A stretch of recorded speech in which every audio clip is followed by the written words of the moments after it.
I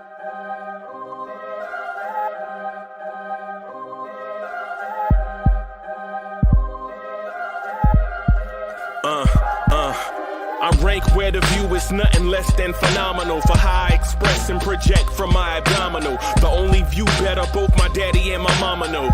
No living parents, my sons give me balance. My wife is my serenity, this mic is my identity. The world is foul enough, that's why I write without obscenities. Provoking danger with broken language and spoken anguish. Begging to get hurt, why would you ask to go through changes? Yes, Lord, life's a chessboard, master the angles. Control the tempo, be the one who holds the info. Acknowledge is just as deadly as machete swings. When spoken, the truth is as potent as that Medellin. While others swear the style is free, I just let it ring. Our time is undervalued, soldiers make us better kings. My family's on my shoulder, reaching after better things. Today I take the shot, for them I'd rather set the screen. My mama told me follow my dreams. My daddy told me get it by any means. Stand tall, make him bow to a king. But I've evolved, you can see the resolve. Look in my eyes when you speaking to God. Life and for those who we caught up in using what I was scarred with the muse. I guess they call it proving I'm more than an artist. Penciling out my darkest while sizzling out a harvest. And storing what gets me from A to B just like garages. Instrumental with collages. Envision what I've been drawing. Broadway to give you rhythm like the great Lena Horne. So bent on, found comfort in the storm. Find peace and on when you see them others perform. Organized chaos. Okay.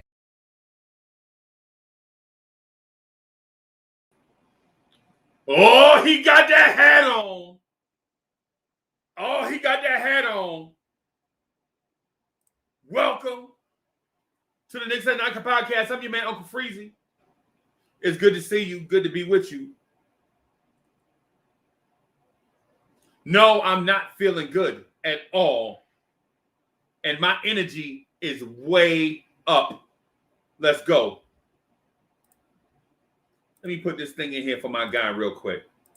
My guy don't deserve to be waiting around. Let me put this thing in here for my guy.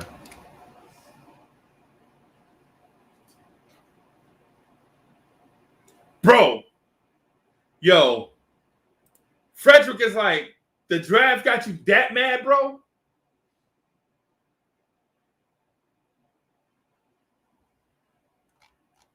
I'm sorry for the Leon Rose fans. This might not be the live stream for you. If you think I'm going to just sit by and let this dude, this idiot, run our franchise in the ground and not say nothing, I'm sorry. Right? And I know a lot of y'all are fans of Leon Rose. Like y'all built the Leon Rose church brick by brick. Right? And I'm sorry if y'all worshiping at the whatever of Leon Rose, but the dude's an idiot. The dude's an idiot, bro. The dude is an idiot.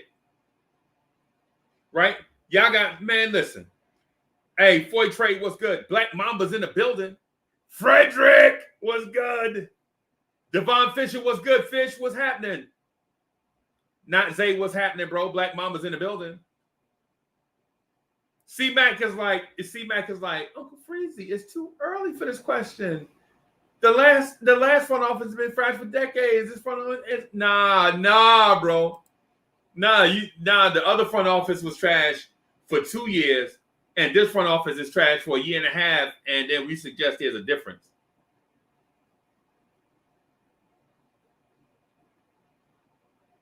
I don't get it. I'm ready to move on from this front office already. All of them got to go. All of them. This whole thing, bring in agents because agents have relationships with players and blah, blah, blah. And all we've seen is nepotism, basically. Nepotism. Leon Rose passed the thing over to his son, and then his son, oh my God. Bro, did y'all know Obi Toppin's brother is playing at Kentucky? What does that tell you? Obi Toppin's little brother is playing at Kentucky. This ain't even about basketball, bro. It's about relationships and hoping something can develop on the court.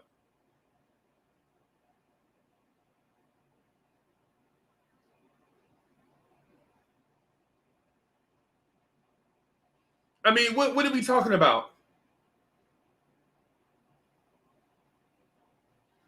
Hey, Troy Flett. Oh, okay.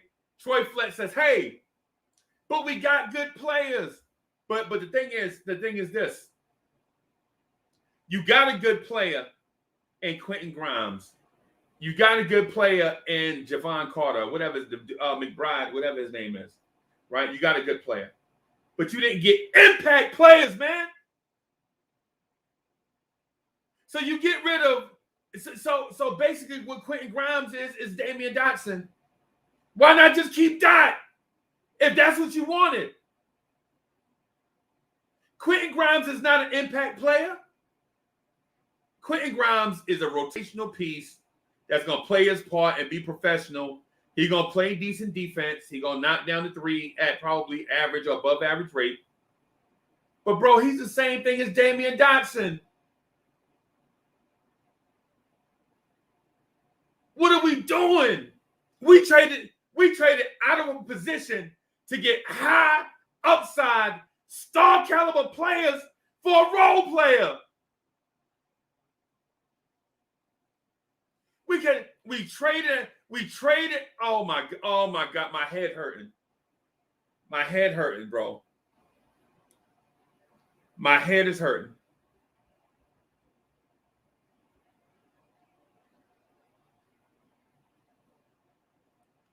My head bothering me, bro. Yo, Chris Chang is in the building. What's good? Chris Chang is in the building. My brother from another mother. What's good, bro? I was about to put out an APB for you, bro. I was about to put out an all points bulletin for two people, for Simba Singh and for Chris Chang. I was about to, bro. What's good? It's good to see you, man. Chris Chang in the building. Just seeing Chris Chang just made my night, y'all. I'm still mad. I'm still mad that we drafted Damian Dotson and Javon Carter. But at least, you know what I'm saying, my homies is in the building. You know what I'm saying? Top notch T, what's good? I see you, top notch T. Christian. Salute, bro. Salute. A G's work is never done, bro. Yo, salute to the mods, man. Salute to the mods. Yo, Jeremy Nussbaum says Nick's horrible bosses are on crack. Yeah, right. Yo, bro. Yeah, bro. Okay. All right. I see. So here's one of the comments that always set me off. And yo, peace to Amari, right? So peace to Amari Belgrave. But this is one of the comments that always set me off, right? The front office clearly has a plan. The last one did not. No, bro. This front office does not have a plan. And what they did in the draft shows you they didn't. They didn't have a plan. Because you can't say, I'm gonna get guys that can contribute right away, right, on one hand, and then draft Rokas Jokovitis and Jericho Sims on the other hand. Right? You can't say that they wanted to get guys to help us right away by drafting Damian Dotson and Javon Carter, and then say, on the other hand, we're gonna draft Rokas Jokovitis, who's not even playing with us this year, and Jericho Sims, who's likely to spend this year in the G League. Tony Wooten. What are we doing? What are we doing? C-Mac says they have a plan. C-Mac says they have a plan. Uncle Freezy, I know the plan. Hey, listen. I have the plan right here in front of me. Right? And I'm going to share it. You know me, I don't hide nothing from y'all, bro. I don't hide nothing from the homies because the homies don't hide nothing from me. That's how this thing works. Like, y'all come at me like straight up G's all the time. Like if y'all see me on Twitter, y'all come at me with y'all best joints. And I'm like, bring it. I ain't scared. I ain't scared of nothing. Y'all got something? Y'all got something? Show it. You know what I'm saying? You got something? Bring it. You know me. Right? Hey, C-Mac, I got it. I'm going to show it right now. I'm going to share it with you.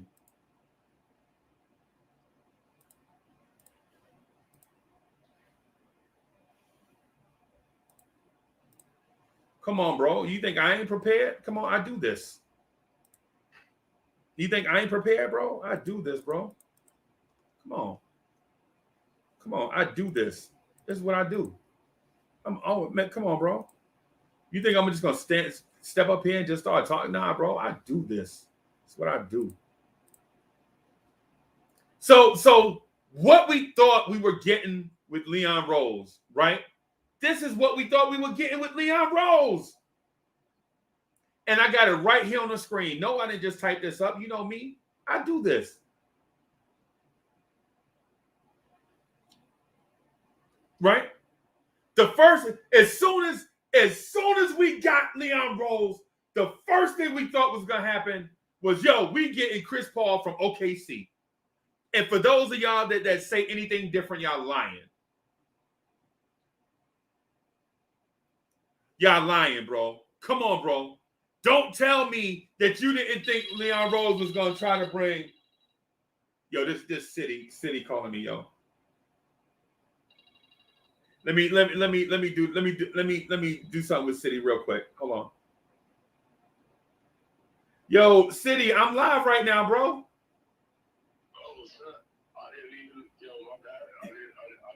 Yeah, hey, the people can hear you. Don't say nothing. Don't say nothing greasy because the people can hear you. Okay.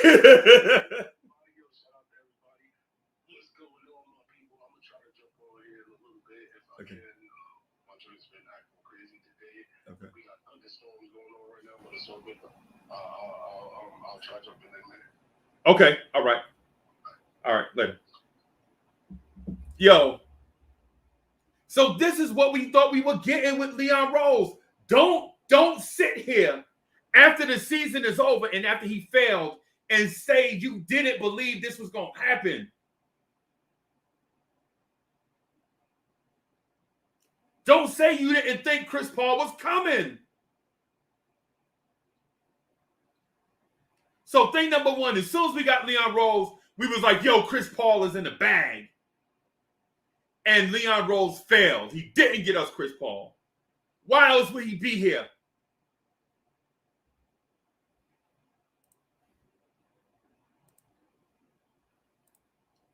People on that revisionist history. Nah, man. He wasn't never going to get us Chris Paul. He a good agent. Leon Rose, he's sincere. Yeah, he was also the one that robbed us in the Bargnani trade. Remember that? Remember Andre Bargnani? He the one that talked us out of Greg Monroe and talked the Knicks into Andrea Bargnani for those 2 first-round picks. Yes, that Leon Rose. He screwed you once, and guess what? He's screwing you right now. Right? And when the rumor was, yo, the cat from Toronto could be had for a first-round pick, Knicks fans was like, nah, Masai Ujiri is not worth a first-round pick. Guess what Masai Ujiri did in Toronto?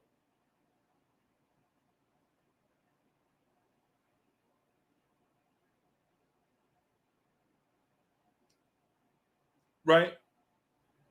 And listen, I'm not knocking the Leon Rose hire because at the time I was excited too. I was excited too for Leon Rose. At some point, you have to look at yourself in the mirror and be like, hey, maybe we took a misstep. This dude, Leon Rose, may not be it. If I'm James Dolan, James Dolan, help! Help us, James Dolan.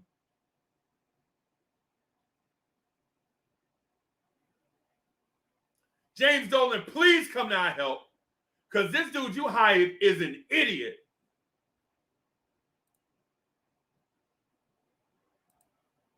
James Dolan, please come to our help, our assistance, because we need somebody that at least has passion for the Knicks. I don't think Leon Rose has passion for this team. He has not shown it once.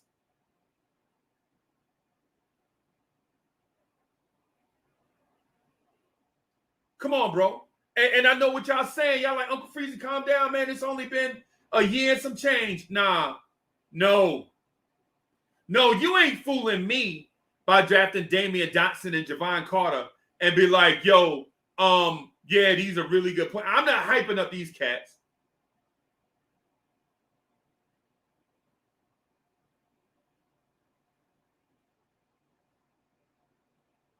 I ain't hyping up these dudes.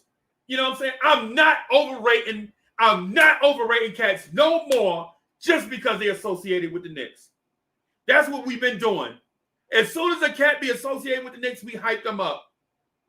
They become superstars off the muscle. Soon as we get them, soon as a cat gets the Knicks, we put their star in the stratosphere. Hey, Alton Lee was good.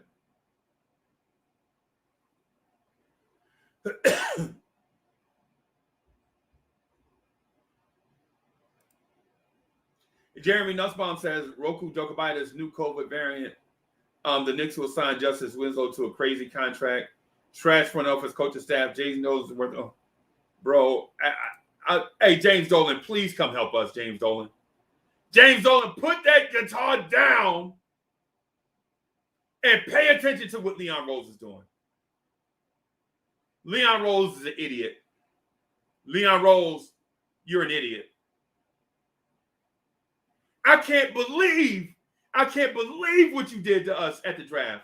It's criminal.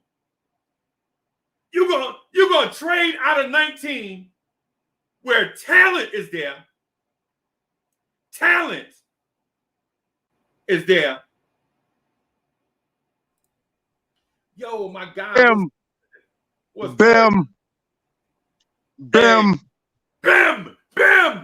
Leon Rose and the entire front.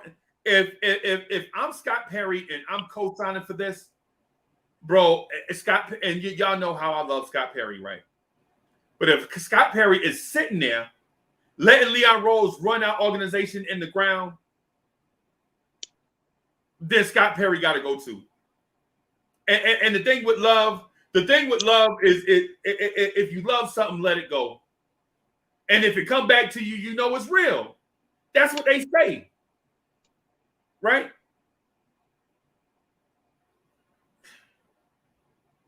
So Sherwood M says, somebody give me a hug. Nah, bro. Leon Rose got to go. And he ain't got to go right now, GI. He got to go yesterday. So let me tell people why. Let me run them back because they probably just think you're blacking out from the last couple of days. They don't know that you've been paying attention the whole time. So let me do a 1 minute recap for the people in the back. No. My bad. My wife was like, "Did you call me?" No. So I guess a year ago, a year and a half ago, we had to make a decision. Dolan had to make a decision. Dolan had all the keys again. We went back and gave Dolan all the keys to the franchise. He had a decision to make. So he went with Rose. But they had a decision to make. Was they going to be a slow build? We don't have nothing. There's nothing down there, Dolan. The cupboard is bare downstairs. I know you made me president, but the cupboard is bare. Right. And I believe he sold Dolan, and Dolan wanted that win now. Because that's what everybody must understand. It's the win now versus build. And I've been kept saying, you can't do both. You can't do both. And y'all be like, hush, G.I. Yes, we can. This draft is loaded at the top 5, and after that is weak. And then I watched y'all last month say this is a loaded draft. Okay, fine. I don't know whether it's loaded or not. We'll find out. But I'm like, but guys, we're in win now mode. Even though the cupboard is still bare. And only thing we got to the cupboard was Tibbs, and with COVID season and quick turnaround and getting the team in shape. Because remember what he said. First thing he said is everybody got to be in shape. Everybody got to be in shape. I need everybody in shape. So maybe we were in better shape. Whatever it is, we reached the 4th seed last year. Right. And now everybody's like, okay, where we going? Okay, the draft. Okay, free agent. Let me tell you something. This draft, you and I and Free Keith had some heated debates about over the past 2 hours. Yeah, man. This draft was about grabbing some players that Tibbs would put on the floor so they don't make another Obi mistake. Clearly, period. So they did listen to the show, Freezy, because back in January you said Tibbs and management is not on the same page because if they did, they wouldn't have drafted Obi. So they listened to you this time. So you got to give them some props. They did listen to you this time. They might not listen all the way, but they heard that. Yeah. So now we at a point where we just got through the draft, saved some money, got some players tips. But let me tell you something, Freezy, and this is where I sit down and shut up and let everybody else participate. But the fact of the matter is the clock is ticking for Rose. If he doesn't win this free agency, if he doesn't get a trade that doesn't rip the team apart and allows us to compete at a high level, then he absolutely gets a D to date. And Dolan doesn't play like that. Dolan don't let you fail year after year after year. He don't give you 3 years of failure. Right. Right. I'm with you, bro. I'm with you. Hey, guess what happened today? Guess what happened today? The reason why, the reason why I know Leon Rose is an idiot. So the New York Knicks picked up Mitch Robinson's team option today, right? So you know what that signals for us, right? Well, it was a no-brainer, but go ahead. That's a no-brainer, but go ahead. So what that signals to us is that Mitchell Robinson is going to be an unrestricted free agent after the season, right? Oh, you wanted to renegotiate with him? Well, go ahead. I see what you mean. You wanted to resign him. Okay, go ahead. So what happened? Nah. What I'm saying is this: if you knew you were going to let Mitch walk, why not trade the 19 and Mitchell Robinson to Charlotte for James Bouknight? I'm confused though. What could he have done today to not? You saying he could have ripped up his contract, given him a new one? Is that what you're saying? Right. You have the window to negotiate, right? Well, that's what I said. And you just said no. I said that, and you just said no, but you probably didn't. Nah, because in this window, Mitch would have you could have let Mitch be a restricted free agent, and then you could have offered him the bag, right? And then you could have signed him long term. But instead, they chose to pick up his team option for this year and not offer him a contract. So Bricks Nation, you got it right. Bricks Nation is right. So now we're in a place where Mitch, after this season, can negotiate with anybody and walk. But the thing is, Mitch is not going to negotiate with the Knicks because the Knicks had 3 team options on Mitch where they could have negotiated a contract and they chose not to. And now, in my belief, there's bad blood between him and the organization, right? Because why not negotiate with Mitch? He right here for you, right? No, this Mitch thing we've been talking about for a while. Right. Hey, but Will Salkin, that's what I just said. Will Salkin said Mitch would become unrestricted if he gets to free agents in 2022. That's what I just said, though, bro. That's what I'm saying. It's 2021 right now, right? They picked up his team option for 2021, right? And next year, he becomes an unrestricted free agent. And do you think a dude that got turned down, he fired 6 agents because they couldn't get him a new contract, right? And you think the time that he becomes free, he's going to negotiate with the team that held him captive? Nah, it don't work like that, bro. But if you would have offered, but what would you have offered him, Breeze? Something. What you mean something? Because if the offer ain't right, he's going to free agency anyway.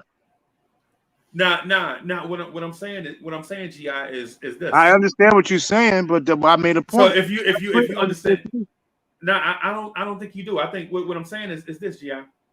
What I'm saying is at least have both sides come to the table, right? Well, you don't know that. That's a strong statement that you don't know that they didn't share numbers. And they said, well, at that number, then you'll have to have a good season to get that number. You don't know that they didn't have that conversation. But you do that 3 times? Well, he's been hurt. He hasn't completed the season. Yeah, that's what I'm saying. So what number are you offering him? Because depending on what number you say right now, then I'm saying Mitch might have said, yeah, I want to get the free agents. Because I've been hearing guys throw around 10, 12 million at Mitch. I think Mitch trying to start at 15 million. And if he won't ask for that number, then we got to go to free agency. You got to prove that. Well, I understand where you're coming from. I understand that. But understand this is where I'm coming from. If there is a risk that we could lose him, why not put him in that Charlotte deal with 19 to trade up for a high upside talent in James Bouknight? I totally got the praise. I love you to death. I've been saying what you're saying right now. You are absolutely 100%. You have to make a decision on Mitch. And I've been saying that. And I said, I think Mitch gets $20 million a year, and everybody laughed at me. And I said, if you don't want to pay Mitch $20 million a year, trade him. And maybe I wasn't explaining myself, because I'm saying if you're not going to give Mitch that, then Mitch is going to go to free agency. If Mitch gets to that free agency and you walk for Mitch for nothing, do you know how much value you just let walk out the window? And that's what I've been saying. You got to trade Mitch, and then I'll be honest, he'll be a trade piece this year. Then. Right. If it's not looking good, we will trade Mitch. Right. But the only thing though is, hey, Cully, what's good?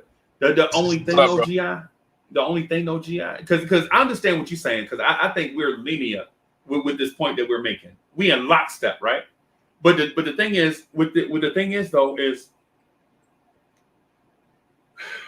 with Mitch not being able to stay healthy, how do you take the chance on Mitch staying healthy so that you can trade him? But how do you take the chance on ripping up his contract and giving him something that he'll put his pin to? You damned if you do, you damned if you don't. Yeah, I feel you, but I would take that risk first. Like put the parameters in place, let him sign a deal. Then we'll, then we'll have that long-term deal replace the 1 year team option.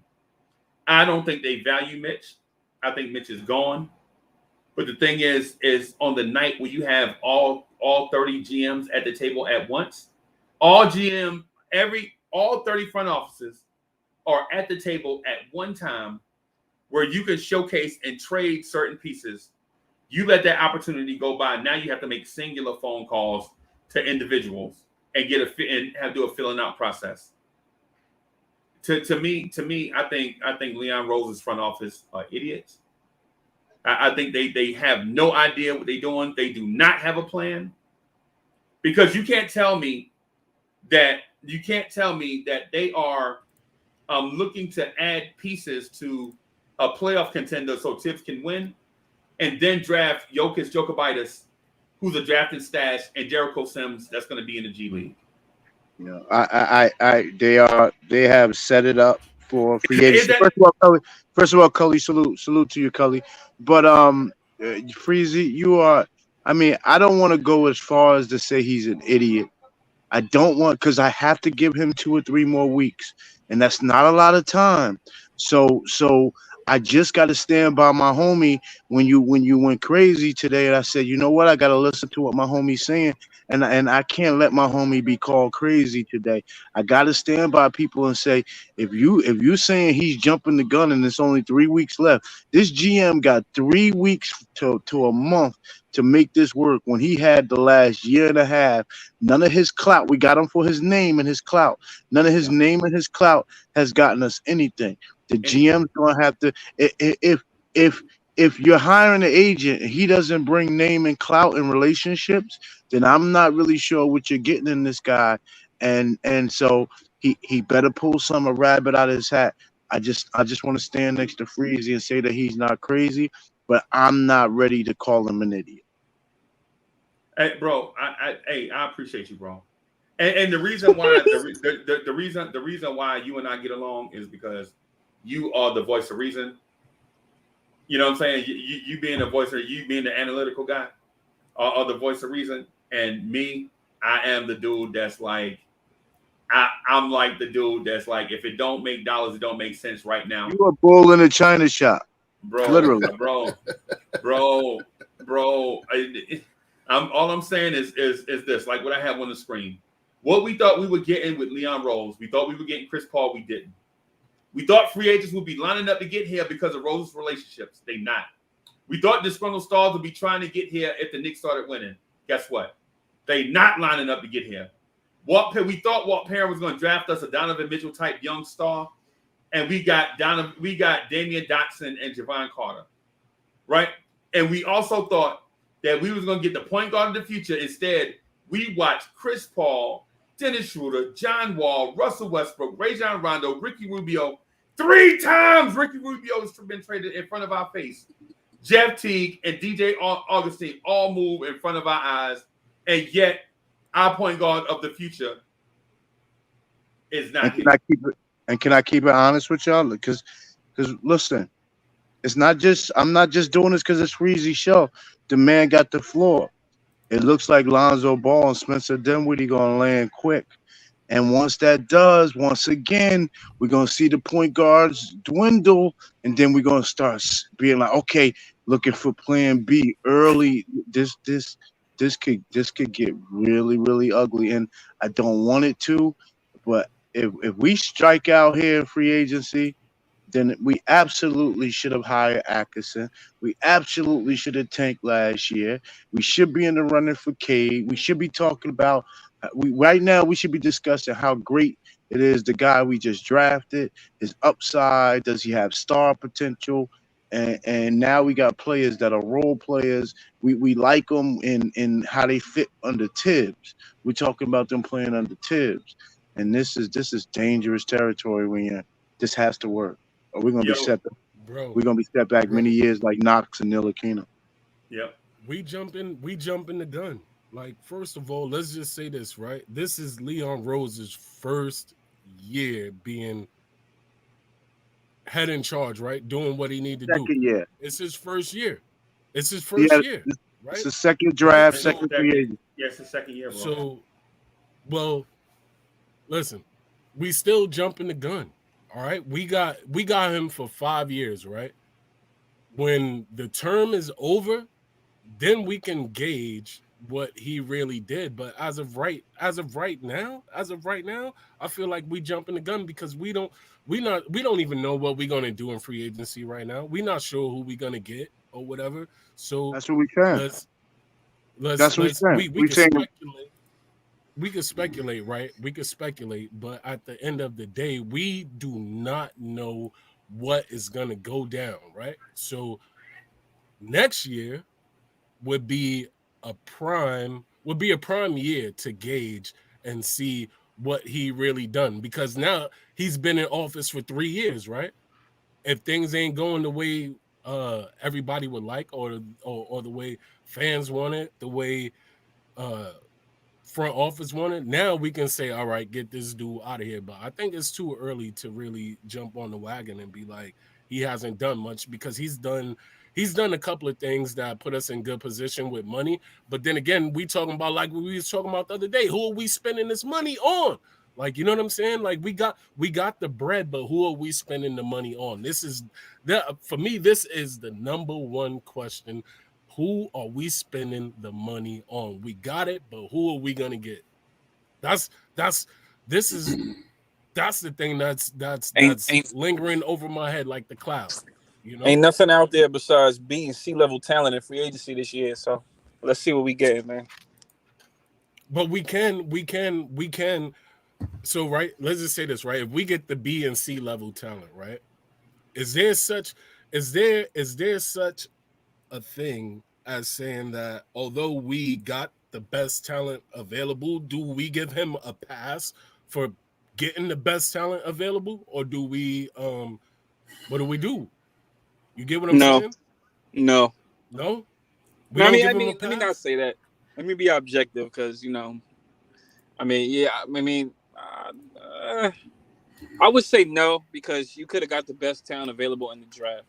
That's how I look at it. So you get the best talent available in free agency, but there really is none. Like, you know what I'm saying? Like, it's like BNC. I'm not saying that the guys that are available are like trash. There's nothing to take away from them.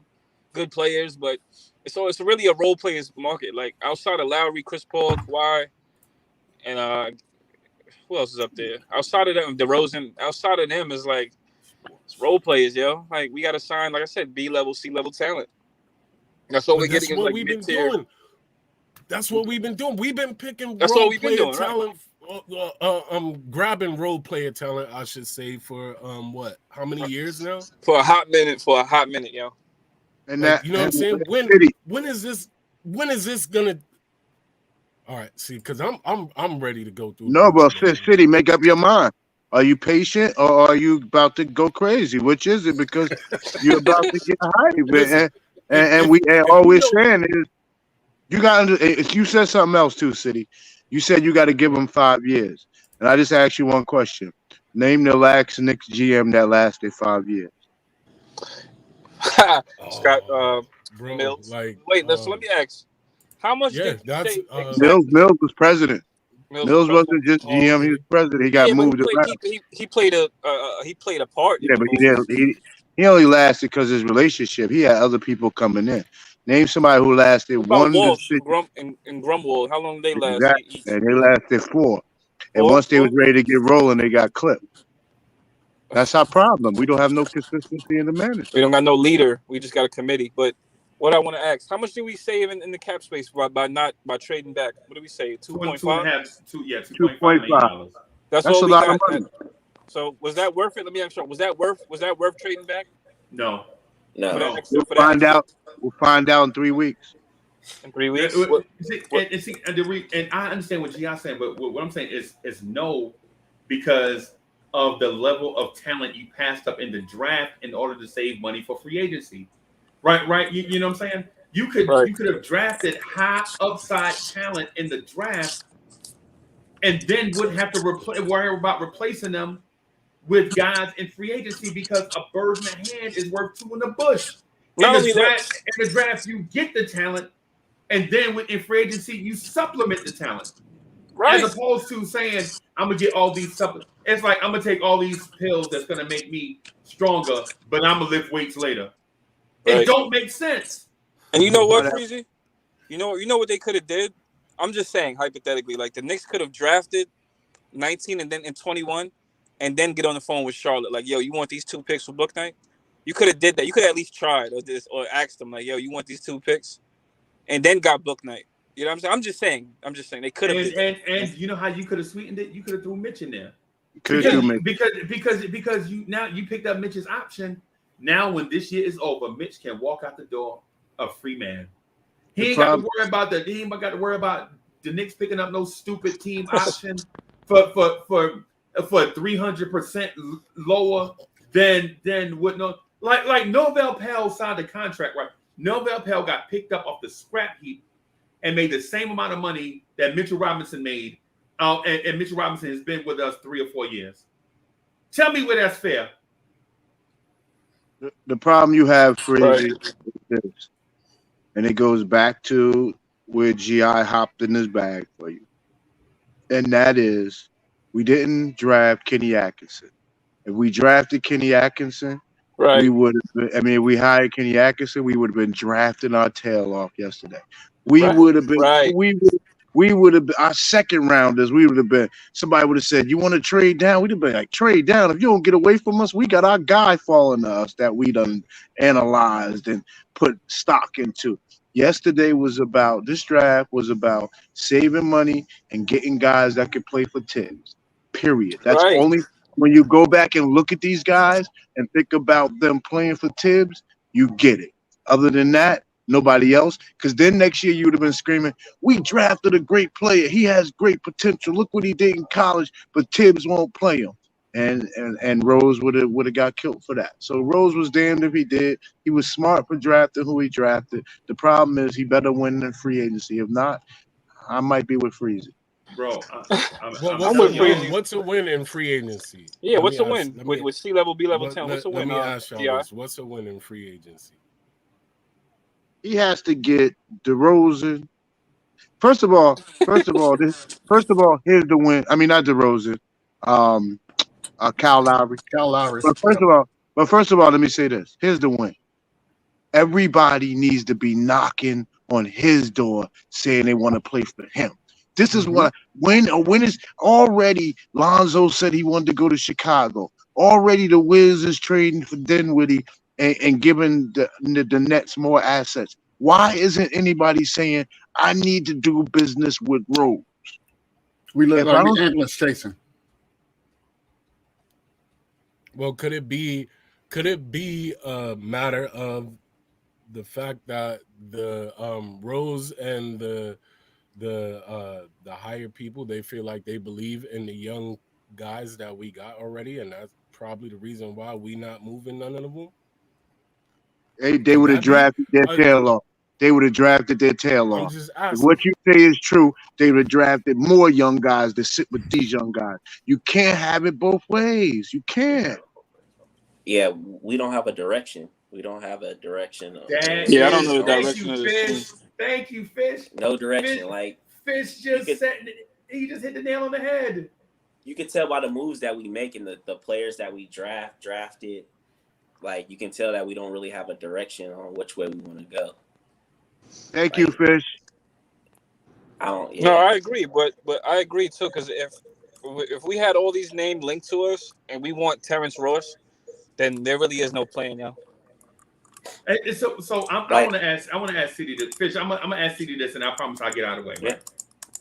So City, if the Knicks had a plan, how come any of the stuff that we heard, any of it, the Colin Sexton, the Terrence Ross trade, none of these things came to fruition because the Knicks are looking to make a splash in free agency. So my deal is, every time I hear the Knicks are looking to make a splash in free agency, whether it's this year or last year or the KD year or the whatever year, the Knicks never make a splash in free agency. What makes us think that Leon Rose is able to make that splash in free agency this year? What makes him different? What makes this shit different? I would say it doesn't make him different, but I would say what Tibbs did with the team changes things a little bit. Not much, but just a little bit, because at the same time, man, we gotta understand this too, right?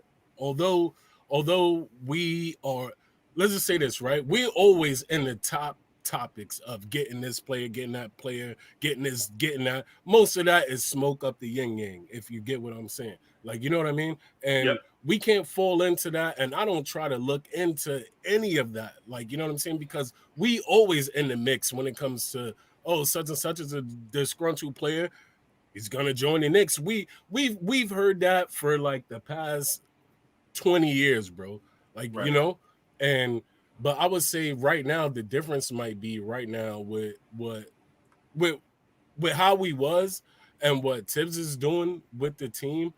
That might be a little bit of a difference maker to really make somebody be like, yo, you know what? Let's really see what these guys got going on. Let's see what they got cooking, you know? But after that, I couldn't.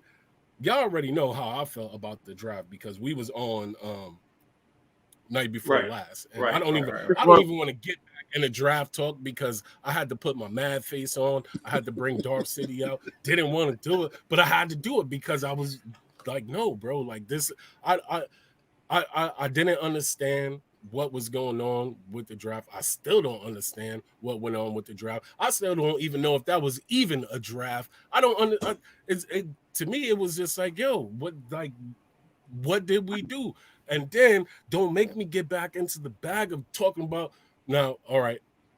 I just want to say hello before he goes crazy. I just want to say hello to everybody, to my big brother G, man. to Fish, Cully. I think I spoke to everybody, of course, Freeze. And to my little brother, is that Hadouken Sharom over there? Is that my little That's brother? him. That's Yeah, him. it was That's good. dude. Hi, Hadouken. How are you? Was good. Why are you talking like that? I think give him a little too Because fast. because you told G-Man don't listen to GI. He said we're gonna trade the picks. No, you said we weren't. You said we weren't drafting any I rookie. said we're gonna trade. Listen. I knew it wasn't about adding young players to the team. That's what I was saying. That wasn't the goal of this year. Was to add young players to the team. Right. I Yeah, think the front office doesn't know how to we draft. didn't. We didn't add the conventional young players. Like we didn't add 19-year-olds. We add all the dudes we drafted had multiple years at their spot. Yeah, to add on to that, Uncle Freezy, we keep getting these coaches and these up front office people that are so old school, and like Tibbs and like Phil stuck in the triangle, and Tibbs not want to push the pace and play this slow paced game that it kind of like we all know that the NBA isn't in that direction anymore. It kind of like, what are we doing? Right. so. One piece of important information I think we're missing, right? Is You sound that different. I got a new microphone. Yeah, you sound. Yeah, crispy, it sounds different from yesterday too, though. Sound like when we you in the had it. studio. Sound like you in the studio, Yeah. G-Man. You sound professional, bro. Well, thank you. If you had seen me try to put this thing together, boy, you'd have been laughing for days and days. It's too many pieces. I'm old, and we don't read instructions when you get stuff. You look at. Telling us what to do. Ain't nobody got time to read no instructions. Ain't no piece of paper telling me what to do, bro. No, for real. And then you got pieces left over. You're like, where'd this go to? But one important piece of information that I think we're missing is the lack of communication that we receive from the organization, right? So everything that we're talking about right now was all about hyperboles and what we thought was going to happen based on whomever said that the Knicks have mutual interest in Elmer Fudd, right? So then everybody's on the Elmer Fudd train, and when we don't get Elmer Fudd, then it's a problem, right? So absent of that, I think I will reserve what's going to happen in the next 48 hours. So Monday, if we don't make some kind of move that is going to add to whatever we got going on right now and put us on a trajectory that, and to GI's point, I agree that the Knicks are in a win now mode, because quite literally, I said this a couple days ago, people don't want to see it, but Tibbs is on the clock. I'm telling you right now, he is on the clock. So he wasn't brought in here to develop. Tibbs is not a development type coach. He was brought in here to win now. So any moves that's made up until this point, I think will be going in that direction. So I mean, I'll reserve judgment until after we see what we're going to do on Monday and free agency. Right. It's coming up, bro. It is, and I'm gonna be traveling Monday, so I hope I don't have to flip out in the airport. Oh no! Don't say that. G-Man. Don't say G-Man. Don't say that, because the last thing G-Man, I agree, man. Big bro, I agree with everything you said. It's just one piece that you say, because I'll be honest, Freezy might make me leave in his boat tonight. You know how he told me he's my man. One of the first things I taught from him, GI, he said to me, GI, I'm your man, but I can't go there with you. I got you. But I might have to leave him because you said it's hyperbole. We gonna do this, we gonna do that, we gonna do this. Here's the problem, G-Man. We do nothing. And you can't say the plan. You can't say the plan was to do nothing. So he ain't fail because he ain't planning to do nothing. GI, he ain't playing. He ain't say he was getting none of them guys. So he ain't really fail. Doing nothing to fail. You see, to follow up with that, it's gonna be the same old thing we do every year. The good free agents, the top tier free agents sign, and then we're just left with these trash scraps. free We're agents. just left with scraps. Yep. It happens every time. I just heard from praise the scraps. We gonna praise the scraps too. Right. He got a bad rap last year. Oh, that's a good signing. Yeah, he didn't fit with the other team. He fit with us. Yeah. Yeah, and I just Evan Massey. It's like some guy that does like whatever, like ESPN. He just said that the Knicks are the front runners for Evan Fournier, I saw that. he wants 20 mil. So I might Come throw up on, man. Come on. Yo, we only because got they said that the Celtics want him, but they're not willing to pay 20 mil. So I might throw up right now. I don't even know And what if he'll y'all give get me. Evan Mil, if we get him for 20 mil, he gonna gobble RJ minute. I promise you. Yeah. Bro, No, if RJ we- would just be a no, small forward. Yeah. no, because of the coach. there Because is of the no, crappy coach. He there is will no such gobble thing. RJ minute. There's If no we such sign thing Evan as Fournier, I'm gonna signing be pissed. Fournier. Nah, he wouldn't. He would be. He would. It would just move RJ to the small forward. Yeah. Hey, and Duke, hey, I want to tell you something, man. I don't know if we're getting a small forward, Duke. Duke, we're getting a small forward that can shoot. I promise you that. Who is we're getting a small forward that can shoot. You can bet money on that. I don't think so, to be honest. Right. Hey, Duke, did you notice? We picked that 25, right? Did you notice who went 24? I don't want to talk about it. I'm asking you. I'm asking you G to G. Dog, I don't want to talk about it just because I was saying for like the last 2 months that he was gonna go early, but apparently he was a second round pick. But yeah, Duke. And then he paired up with Jalen Green. Bro, I'm telling you, I thought, and my mindset was that he was the guy the Knicks wanted. That's my thinking, right? They were like, yo, we can trade down to such and such from 21 and get him at 24 and get a second round pick and the 2099 draft. You know what I'm saying? And we can get that pick and Josh Christopher. And guess Yeah, what? you see, like the Trey Murphy and Trey Mann one, you couldn't do anything about it because they were 2 picks and 1 pick in front of you.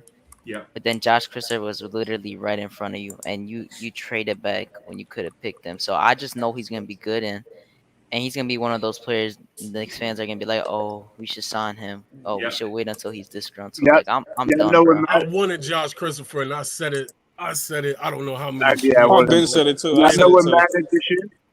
I think I put everyone on, to be honest. But yeah. Y'all know what mattered this year?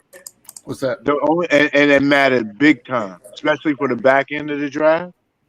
The combine, the guys we got, and a couple of other guys, they put up numbers in the combine. They kept working out. Then they did pro days. They kept working out. That mattered to a lot of teams this year.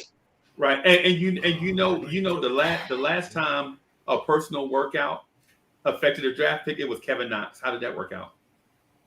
Oh no! I'm not saying they were the right pick.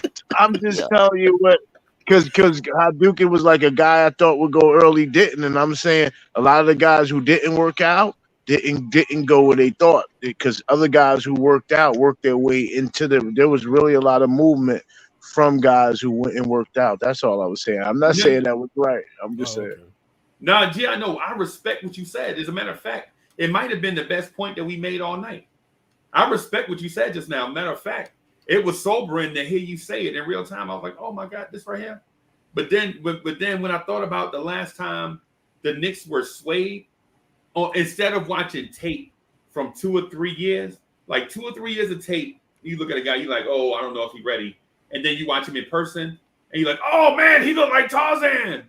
And then you draft him. Bro, this is like, I literally woke up the next day without wanting to wake up because I was so mad about that draft. Like, I don't care. Like, people can say that Tibbs got his guy, but I really don't care because he could have gotten them at 34 and 36. Like, you could have drafted someone. You could have, like, that 19 pick makes no sense to trade. You traded it for a worse pick. Right. That's next year that you're not even guaranteed to get. And you could have literally just drafted the guys at 19 and 21 and then tried trading those for Bouknight if you wanted to, along with Mitch, something like that. Cause it literally makes no sense. I would have they could have still got that trade for 32 and gotten 34 and 36 later on, and they could have gotten Grimes and McBride. And then at 21 you could have gotten Christopher, or at 19 you could have gotten Christopher, and you could have gotten someone else you wanted. Yeah, like, it just makes no sense. Or here's one for Cully, right? Here's one for Cully. Hey, Cully, at 19, we could have got Usman Garuba. We could have got Usman Garuba. I'm not a fan of him, but at least you would have got something. But if Charlotte makes the playoffs the next 4 years, if the Charlotte Hornets makes the playoffs the next 4 years, with that young core they got, guess what's going to happen to that first round pick that we traded them? It's going to turn into 2 second-round picks. Yo, this is like, oh my god. So as long as Charlotte makes the playoffs, say they make the playoffs next year, then it moves to the year after, right? Right. And if Charlotte keeps making the playoffs, the pick turns into a second rounder. 2 second-round picks. Bro, and then they're not guaranteed to come in the same draft. You get one in one draft and one in another draft. Yeah, and I need people to stop talking about that trade back was just for money, because like, bro, we were already number 1 in the league. 4 mil is not doing anything to us. I need people to stop using that as an excuse. Like that legit makes no sense at all for us, especially with how bad this free agency is. Like, dude, let me ask you this: that there was literally no point in doing that. Dude, like so they just always do something wrong. If you drafted Josh Christopher there and he becomes a superstar, a megastar, Donovan Mitchell, right? Would that $2.5 million that you saved in this year's free agency be worth it? I don't even think that's a question. Right, exactly. So what are we doing? And I'm not even saying he's gonna be a superstar. I just think he's gonna be really good. And it's just like passing up on him is just like insane to me. And then I was literally saying earlier that day that he reminds me of KPJ and Jalen Green, and now he's playing on the same team with them. On the same team with them. Yeah. So that's just a jinx in itself. So yeah. Man. Yeah, man. I'm man. I can't believe. I'm gonna take this hat off. I'm tired of beefing, y'all. I'm gonna just be I'm tired of beefing. Does Hadouken? Do you wish that we drafted Kenny Atkinson and went in a different direction? I actually wanted him when we wanted to coach. I wanted Kenny Atkinson. Yeah, I wanted just Kenny like Atkinson. you did. I wanted him. Yeah, I wanted the draft. Because he's a developmental coach. That's why I didn't get into the draft. That's why I kept saying trade the picks, because they was more valuable. The picks together with Mitchell was more valuable towards getting us a star player than trading back and getting a top 15 protected. What the heck is a top 8? Is it top 18 protected? What is that? Bro, it's so trash. And it's like, bro, like the thing that doesn't make sense, because they literally they came out this draft with Book Knight and Kai Jones, and like they're literally gonna be better. I don't know, like you gave them a pick and they gave you a worse pick, even though that pick that you gave them is gonna make them better. Like, how does that make sense? Yeah, like I don't get that, yo. We could have literally drafted anybody. Tomorrow, I'm getting right back on the phone with Detroit, and I'm trying to give them their top 18 protected pick back, and get and Knox, and get Grant. Try to get Grant off their head. Oh nah, they're in the deadline last season. The Celtics were trying to trade for him, and they asked for 3 first-round picks. Yeah. Wow, for Jeremy Grant, damn. Yeah, they wanted 3 first-round picks. For Jeremy Grant, that's funny. Yeah, for Jeremy Grant, for a player that only did good for 1 year so far. Right, he did good on the Nuggets, big deal. Like, and they have to spend money, so they might as well. If they're gonna carry a contract, they might as well carry his. Bro, the Rockets, like, I don't think one person is not gonna watch the Rockets. Like, the Rockets have so much attraction now. Yeah. For their team, because they drafted Jalen Green, Josh Christopher, Usman Garuba, and they got Sengun. And will they have chemistry? Will they have chemistry? And then let's go to Christopher and Jalen Green have chemistry. And then, let's go to the Rockets. You know, our other asset, we got one other asset with this cap space. That if somebody wants to salary dump somebody, we can take somebody in the salary dump. Like, I was honestly cool with Westbrook and the number 7 pick. I was cool with that because they didn't have the 7th. They didn't have the 7th pick. You're talking about that 3-way trade? Yeah. Put Bill on the Warriors. Then put Bill. They wanted to take 5 first-round picks from us, though. That is like way too much for 5. Westbrook and the 7th pick. 5 first-round picks and like players is like crazy. I thought we were giving up less because we were taking Westbrook's enormous salary. Nah, because that 7th pick is so expensive, so they threw in a few more first rounders. And who went at 22? Isaiah Jackson to the Pacers. Oh yeah, right behind us. I'm fine with not getting Isaiah Jackson. I didn't want him towards the last few days. What about what about the mess the Sacramento Kings keep making of their organization? Can we go have any conversation? Back-to-back point guards. Yeah. They could I think they're either trading Fox or they're using Davion Mitchell for trade bait. Yeah, one or the other. One of them is gone. Simple. Because I heard the Grizzlies before they made that trade with the Pelicans, they were actually trying to get that 9th pick. So the trade was their 17th and Jonas Valanciunas for Marvin Bagley in the 9th pick, but it didn't fall through. And what did they want to do with that pick? Probably I don't know. They probably would have gotten Davion. No, they wouldn't even. They probably would have landed the same player, to be honest. But the trade was just weird. They gave up, I think, too much. They're going to resign. They're not going to let he's too much of a veteran leader. They're not going to let Conley go. No, I didn't say Conley. No, why would they want Devion if they already have Conley? That's what I'm saying. Oh, you mean Ja? Yeah, they got Ja. You mean Ja on the Grizzlies? Yeah, he's talking about Grizzlies. He's talking about Ja. Davion can be a backup. He could be a backup. Why not? No. I would take two good. I want two good point guards. I really do want, and two young point guards. The Blazers don't have a bad situation. They just don't have a 3 that they can count on. You need a wing. Yeah, but that also comes from the backcourt. That's a different story. The backcourt can't defend. Like that's why they need. No, wings. that whole team can't defend. Oh yeah, well the whole team pretty much. I mean, they had Powell to cover that up, and that didn't work out well. So yeah, I just don't know how Josh Giddey went 6. Yeah, I will say this. He's trash. Go ahead, Cully. I'm sorry. No, go ahead, G. I was just agreeing with Hadouken. Go ahead. No, I will say this. I was one of those trade for Bradley Beal and trade. I'm not on that train no more. We got to find how to do it another way. I don't. Well, you don't want to trade RJ for Beal no more? No, I don't. Who you want, G.I.? Who you like? Nah, I would trade RJ for Booker though. If the right start, they got to be younger. I would have to. I'm honestly, I'm not looking at nobody right now because I'm not expecting a young star. I'm not expecting no stars. To be the young star to be disgruntled so soon. Right, that's what I'm saying. Yeah, I'm not trading RJ for no old player. I'll trade him for Booker. I'm not gonna lie. Booker's only 24. Sorry, go Heck ahead. yeah, trading him for Booker, right? So that's what I'm saying. I'm telling Hadouken that. Let's argue that. But that's not Booker's happy. He just almost he's happy. He's not disgruntled. No, none of the young stars, but are really leaving their teams. They can keep their disgruntled. They can keep their disgruntled behinds where they at, man. You know, because these young stars, their teams are actually like keeping them to give value. Yeah, like, right. Bro, ain't that what y'all hired Leon Rose for? What, to get disgruntled stars? Yes. Technically, yes. Freezy, but did he do it? Why are you laughing? No, G-Man. Why are you laughing? Because no. Speak up, G-Man. Hold on. This is what I'm gonna do before I get to that point. I'm gonna give a shout out to the $5 super platter chatter from S. Brooklyn. He says Charlotte can't trade another pick without talking to the Knicks first, and that's what we were talking about when we talked about. Yeah, we have to lift that, right? To protect the picks. Yeah, so, I'm not letting them trade anything. Yeah, I'm not letting them do nothing. That's a dub. They got such a good young core. Right, they got a bro. They literally got. Hold on.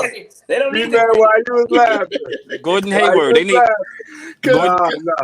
Because this is what when I think about a Rose, right? We know what pedigree he comes in here with, and we know what was supposed to be, the assets that he could have potentially reached out to and had them and add them to the Knicks. Now, again, going back to our original conversation, I don't know what we're doing right now.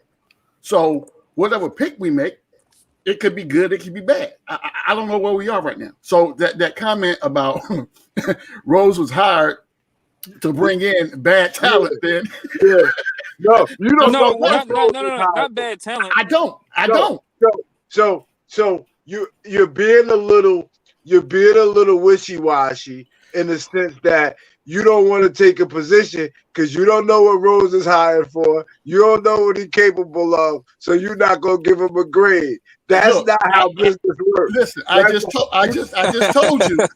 told you, right? I told you I'm reserving my decision for Monday. After Monday, we can talk about what I want to do. Hey, Freezy. It sounds like you hired me as a hitman tonight, and you didn't. You know what, Freezy? You got me in my bag. Did I just say? Did I just hold on, Cully? Did I not, or did I say, or did I not just say? I'm waiting to reserve my grade on Leon Rose until after I see what he does on Monday. Did I not say that? Yeah. He said that. That's not 100% fair because I agree with you. Me and you see it the same way, but the only problem is that's funny. Can you at least admit Freezy's not crazy? Absolutely. Look, I agree. I agree with everything Freezy said because not only did he, what he said, he backed it up with facts, right? He didn't come up here with some opinion, some old wishy-washy stuff that he just woke up this morning and decided he had a headache, he had a bad day, and the first person he saw that gave him a headache was Leon Rose. That didn't happen. No. So he came with facts as to, and you back those facts up, and you had to take us back because people forget what happened last year and how we got to where we are this year, right? So I agree with everything Freezy said, right? But at the same time, I'm not in those meetings that they have, and I don't know how much influence. I'm sure Tom Thibodeau has influence on, who we say I want to draft or whatever the case may be, especially if they're in the win now mode versus, somebody when he was hired saying that I want to kind of build and develop. So I don't know where we are right now. That's double talk. And I will say this. You lost me with that double talk because that double talk. Goodness, that is absolute double talk. It's absolute double talk. So, okay, tell me what it is. Ask me a question, I'll give you an answer. How about that? Let's do that. Let's do question and answer. Ask me a question, I'll give you an answer. No, as far as what? No, you were right. I was agreeing with you. Okay. I was just agreeing with you. Yeah, listen, this is Leon Rose has been a disappointment thus far. I would tell you that right off the bat. Thank you. Day one, he has been a tremendous disappointment based on what he was brought in here to do. You know what I'm saying? That would be equivalent if you go into the dealership and buy you a brand new car, and as soon as you got off the lot, it broke down around the corner before you put gas in it. Right. You're gonna take that thing back. Right. You know what I'm saying? Mm-hmm. He has not produced what his pedigree said he was brought in here to do. We have seen none of that. So all these connections that he was supposed to have with all these high profile free agents that would be calling him, that we wouldn't have to ambulance chase right now, because what we're doing right now is ambulance chasing. You know what I'm saying? We wouldn't have to do that, and people will come in and say, "Hey, Leon, I know you got an open spot here. My guy is looking to come join your team next year." We ain't done none of that since he's been here. None of that. You know what, G-Man? I'm tired of everyone acting like it's okay, bro. People act like Leon is God, bro. Like he's not, bro. I need people to stop acting like that. Like that's what people on Twitter do. They act like he got out the limo.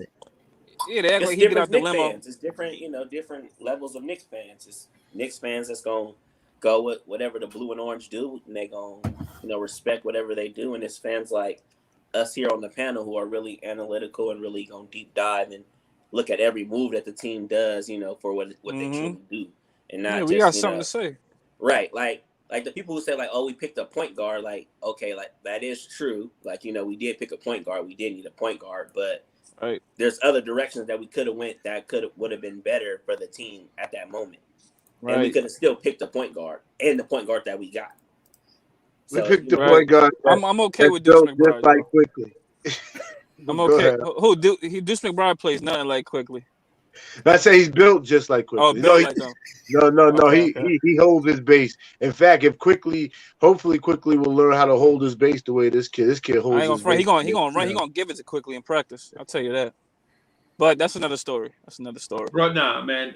So Miles McBride is the same thing as Javon Carter, bro.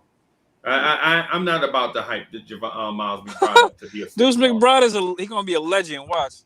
Yeah, like Obi. Right, I got you. Is he fast enough?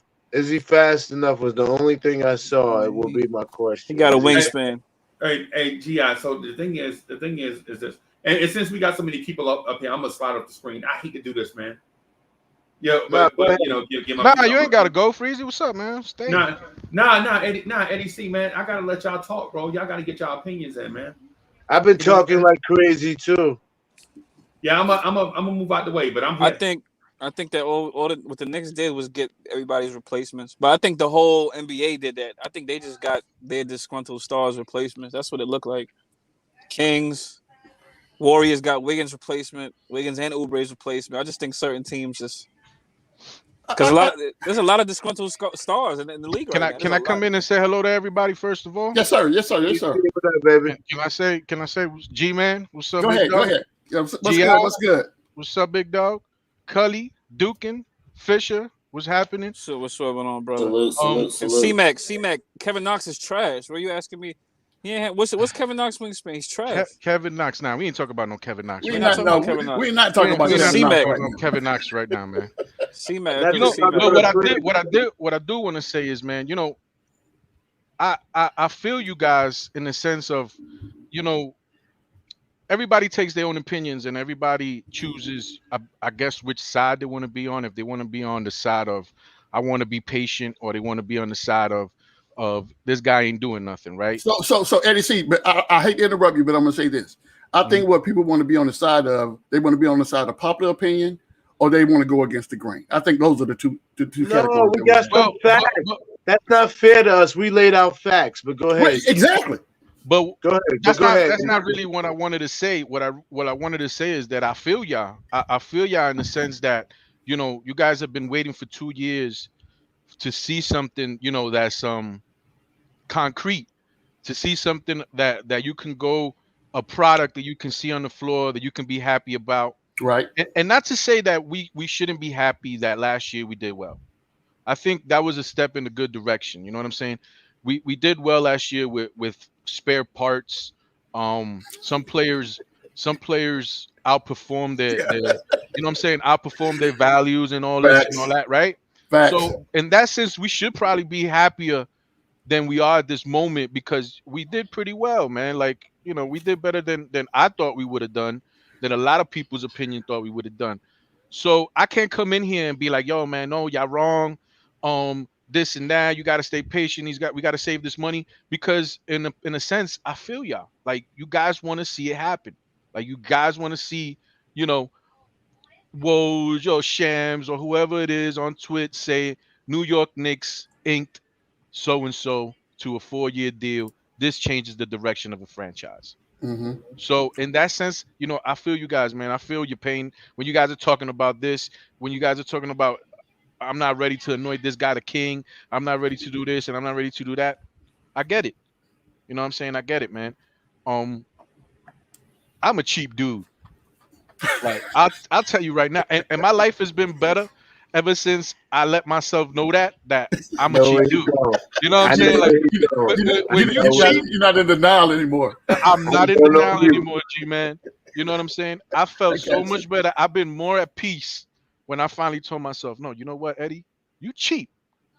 You know what I'm saying? So that's the way I lead my life. You know what I mean? Right. So it's good for me, but it's not good for everybody. You know what I'm saying? And some of my opinions and some of my thoughts come from that. You know what I mean? I because this is the way I am. So when I say, listen, we should probably hold off on this, we should probably hold off on that, it's just because this is the way I am. You know what I'm saying? Makes sense. That makes perfect sense. So, but I will say this: if we have an opportunity, and I probably shouldn't say this, I'm gonna put it like this: if we have an opportunity to sign a top tier free agent on Monday, we should go for it. We shouldn't wait for 2022. We shouldn't be on that type of time. You know what I'm saying? Let's get somebody in house that's gonna change the direction of this franchise for next year, and let's put a product on the floor that's gonna make everybody happy. Can I ask you a question, Eddie? So that's all I want to say. Wait, Eddie, can I ask you a question? You ain't done yet. No, I just want to ask you. So, who would you say is a top tier free agent this year? There's only about 2 or 3 of them, Cully. You guys already mentioned them. No, I just want to know your opinion. Let me ask you, Eddie. Who do you like in free agency? You see, I didn't want to say names because, as a lot of you already know, I am the basketball zombie, and I do have a show tomorrow. So I don't want to give away what I'm gonna do tomorrow. I want you guys to come and see it firsthand. What I think, what my plan is. You know, tomorrow I have a show top 5 NBA free agents for the New York Knicks. If you haven't subscribed, if you haven't subscribed, please do so. The basketball's on me. I'd appreciate it. Like it, share it. It's my first endeavor into what, you know, New York Knicks. It's not going to be the same. You know, it's not going to be something like this where everybody's going to be around. It's going to be a little bit different. But I'm a rookie at this. I don't know what I'm doing yet, but I'm going to try. And I'm going to try to give my best opinions. And, you know, do your thing, Eddie. We support, man. We watching, man. And show you guys what, into my world, what I think about the New York Knicks and I think about the NBA and so on and so forth. So, brother, first and foremost, we definitely going to support. Yeah, absolutely. I know this is a fam. I know this is a family. I know ain't not nothing but a thing. You know what I'm saying? I dropped the links down in the tweets. I dropped the links down in these places. So if you follow me, if you see me in the chat, drop in the link. You know, just go check it out, subscribe. You know, help a brother out. The only problem you have is this: of your top 5, three of the top 5 going to sign within the first 15 minutes. Oh, you know it. Most likely. At least within the first day, yo. Except, no, Kyle Lowry isn't. He's going to look for deals. He's going to be waiting to see all the point guards. Most likely, but I think let me see if I remember. I think there's 2 of them that are very concrete, which is Mike Conley going back to Utah. And I believe there's another one out there. Yeah, Dinwiddie's. I don't know if he's in your 5, but Dinwiddie's Save it for tomorrow, Eddie. Yeah, save it for tomorrow, but it's a lot of them. Bro. Yeah, I don't remember the other one. There's some guys that I follow on Twitter who are, you know, I have faith in, and I think Conley is one of them. That's done deal. Utah. He's going back to Utah, but I can't really remember the other one at this time. There's another. Okay. I think it's another point guard though. You got Schroeder out there. I mean, I'm not interested in Schroeder, but that's okay. Maybe the Knicks would be. I don't know. I don't know who the Knicks like, yo. I don't know. I'm gonna save that for tomorrow. Hope you guys tune in and catch me.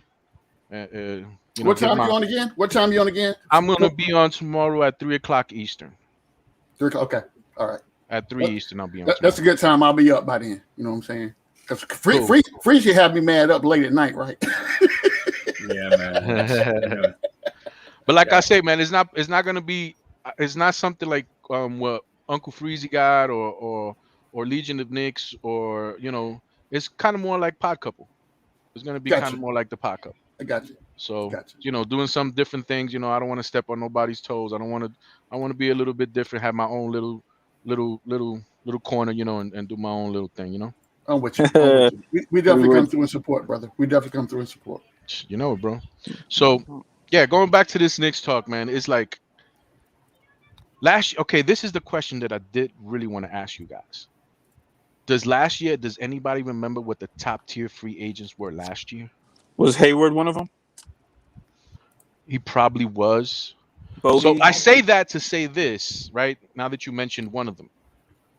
Was there really somebody out there last year that was gonna move the franchise, make that big step, say we could build around this cornerstone when we sign him? Because if I recollect, I can't come up with one. Cully just mentioned Gordon Hayward. Not necessarily. It was more so like, my fault, Eddie. You still talking that? My fault. No. I'm asking the question because when we come up and we say the work hadn't been done, was there really anything to do? Well, you know what? I will say, there was a lot of active signings. I don't know if they was franchise, like moving the needle, but however, I think they were good signings. I had to really think about them because I was pissed off at last year's free agency. So Fred VanVleet. Yeah, Fred VanVleet. I like Fred Gallinari. But Christian Wood. The Knicks had their eyes set on Christian Wood. That was more so to replace. All right, give me one more, guys, so we can have 5. It was Gordon Hayward. It was Christian Wood. Fred VanVleet. Malik Beasley is what we were looking at. Okay, so they had any of those 5 players, are any of those 5 players franchise changing players? The cornerstone, I would think. No. You would categorize those as cornerstone. Out of the bunch, I like Fred VanVleet. What is cornerstone again? That's a building block, right? No, that's Yeah. like your No, cornerstone. no, that is cornerstone would be someone that you are. He's like, in my opinion, that's one step down from a franchise player. Yeah. Oh, okay, so I'm gonna say cornerstone. I'm gonna say some type of. Okay, let me just say they're pieces. Let me just say pieces. Okay, Somewhat. so they're not pieces on a good franchise team. because I guess I get those cornerstone those I get 'Cause I those don't- mixed up. The franchise Yeah, guy. me too. I don't. Yeah, I don't know if I I don't build around. see. I didn't see any franchise guy last year. Right. You know what I'm saying? There This isn't year, any this is year there besides one like or two? So then, what I'm saying is, so then, what are we getting all worked up about? Well, Not there's signing these, not that's the signing these point though. so there's No, pieces but if you you have need direction. pieces though. You need pieces There's though. pieces if you but have we I don't mean, have a Eddie, see, that would star be to the put point around though the for why pieces. people Hold are on, hold on, mad. guys. Hold on, guys. One at a time, please, because y'all blowing my ears up right now. These some top notch headphones right here, right? They work real good, and when too many people talk, I don't y'all know hurt my eardrums. those Apple headphones. No, But these are. I don't even know what they call them. I'm just playing. I'm just playing. Man. But they're good. But Eddie, see the point though of having the cap space is that it gives you flexibility. You didn't just have to sign a free agent; you could have legit traded for Chris Paul and absorbed his contract. That's why you have the cap flexibility. Right. That's one of the things that's one of the things that we get in that. Like the thing with bringing in Leon Rose is that he brings the cachet of when he comes, stars come with him. Right. Right. That is the reason why we were excited. Not that we were going to hit a home run in free agency, because at the end of the day, we didn't hit a home run in trades, free agency, or draft last year. Nothing. And then this year, we didn't hit a home run at the draft, and we're expecting to hit a home run in trades and free agency when the track record shows that we can and will not do either. Yeah, Right? and from you saying You see that what I'm that saying? part But where you there's see what no I'm. Go ahead. cornerstones in this free agency, I mean that's the reason why people are mad about the draft. Like, I'm not saying you should have just drafted Josh Christopher. You could have kept Keon Johnson. You could have kept Kai Jones. You could have That's just another kept thing I both was of gonna them on the say. That's side another thing I just was to gonna be say. there. But You you guys are didn't. You just traded them for no reason. To be honest, like I don't want to hear people saying the cap space part because there's not really that too many game changers in this draft. I mean, Right. this free agency. In free agency, right? We only got 2.5 mil out of that. No, Like, well, that part when you guys are talking about that part, you know, the part that I didn't like, none of those guys could shoot. Ain't none of those guys could yeah, shoot. but you know what? So, like, what do we need on our team? Do we really We need? don't. I don't know why people keep It's saying not we need just shooting. shooting. It's not just That's shooting, not Eddie. what we need. Like I know like it didn't work out in the playoffs because people weren't able to hit their shots, but we were literally top in the league in shooting, and we mostly all our Yes. players shot close, like high 30%. Like we need people that could go into the basket, into the paint. We don't need people that just can shoot. Like it would have been fine like getting Grimes later on, and then adding some athleticism at the same time. Right. In our backup, like I don't know why shooting is always a main factor when we already have so much, and nobody was complaining about it during the season. I think that we do need shooting. I think we still need more shooting. We do. I would come and say that we're gonna try to find people that can shoot more than any other quality except for defense, right? But people that can play defense and people that can shoot, I don't think you can have enough of those players on any team. And I get the numbers. I understand the numbers. I understand RJ Barrett shot 40% from three last year. I understand Reggie Bullock shot well from three last year. I understand Julius Randle shot well They all from shot three last 40%. Yeah. right? But I don't usually lean 100% on numbers because numbers can be skewed from season to season. I would like somebody that you know he can shoot. Like I know Emmanuel Quickly can shoot. And what was his 3-point percentage last year? It probably was pretty bad, right? It was 38. Yeah. It was. Oh, that's good. awesome. That's better than I thought. I'm telling you, basically everyone shot good that played. Yes. They just didn't hit it in the playoffs. That's the only Frank factor. shot That's good, why yo. it's different. Yeah, Frank Even- shot okay, like even 47%. Frank led the team. Frank shot Frank had 47% 50, from 47, almost 50, yo. That's why the only reason people say we need more shooting is that because we didn't hit it in the playoffs. Right. But that was just Right. I the don't think team was so, just man. horrible in the playoffs. It was the whole entire team. Nah, we went ghost. It in the wasn't just playoffs. their shots. It was their defense and everything. I wouldn't. I don't agree with that. Like the playoffs to me was a totally different ball game than the season. I That's still what I'm think that saying. we need shooting. Like we need shooting. We needed shooting at the point guard position. We're always clamoring to get a stretch center on our team that can shoot the three ball. Like if we don't need shooting, we would not be asking for these things. So I would be one to say that if you're gonna get That's to somebody spread in the free floor, agent, though. The center. That's why people say that, to spread the floor and not make it jammed up in the paint. in the Not just paint for so that plan out shooting, drive. Yeah. flat out shooting. It's for oh, more space for our 100%. guys. It's all offensively glued together. You know, the spreading of the floor, the 3-point shooting, it's all one thing. It's all clumped up together. But when we talk about certain players, we always talk about players that can shoot. Is there any player that we talk about that really can't shoot? Because I believe that we think we need shooting. Bro, we don't need shooting, bro. We don't need more 3-point shooting. Don't get Yeah, me like wrong. We don't, having more shooting is good. Like you could keep getting more, but that I don't think that should have been our But main that objective. So what is the main? So what is it that the New York Knicks need? A point guard? Yeah. Yeah. I mean, athletic wing. you need a guard. You need some athleticism to speed up the pace. You need right. someone who could move the ball. Like that's what we need. We needed an extra big, probably where you could have had Kai Jones. I know we got Jericho Sims at 58, but Yeah, I Kai don't really Jones. think we're gonna play him that much. But Nah, yeah, yeah. I seen but, Kai but Jones still, play at Texas, right? yeah. And Jericho Sims was the center. And Kai Jones on the offense in the half court, what he would do is he would stand in the corner and try to shoot a 3-pointer. So to me, you know, he's 6'11", yes, but he don't play like a power forward center. He wants to stay. He's a finesse player. So Okay. if that's the type of player that you're looking for, I mean, I don't know. I don't think it fits in what we need. Which player are you referencing? Kai Jones. Kai Jones, yeah, man, Freezy. Yo, man.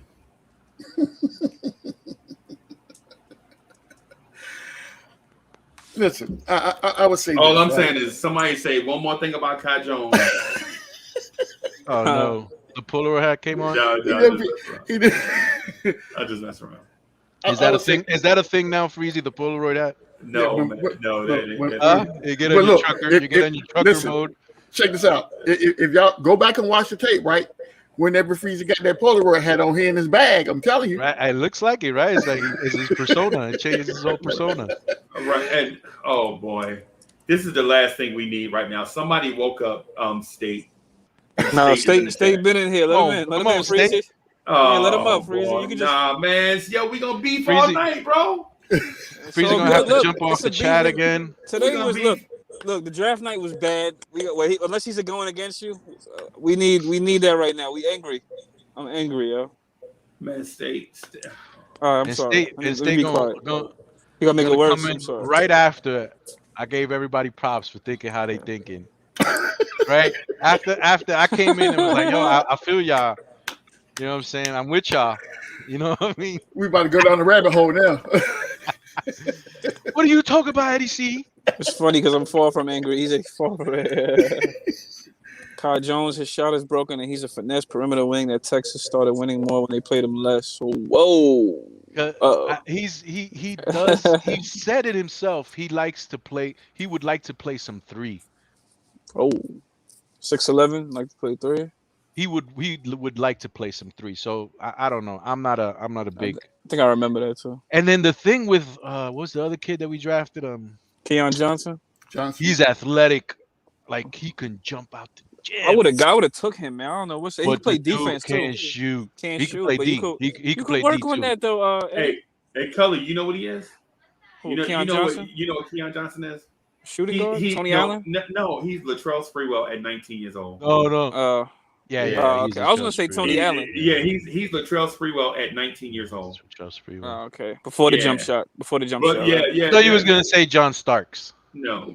Nah, yeah, that's a decent comparison too, though. But bro, Latrell Sprewell had no. Say John Starks. Latrell Sprewell was all just dunks, bro. And imagine a Latrell Sprewell at 19, and you get him early.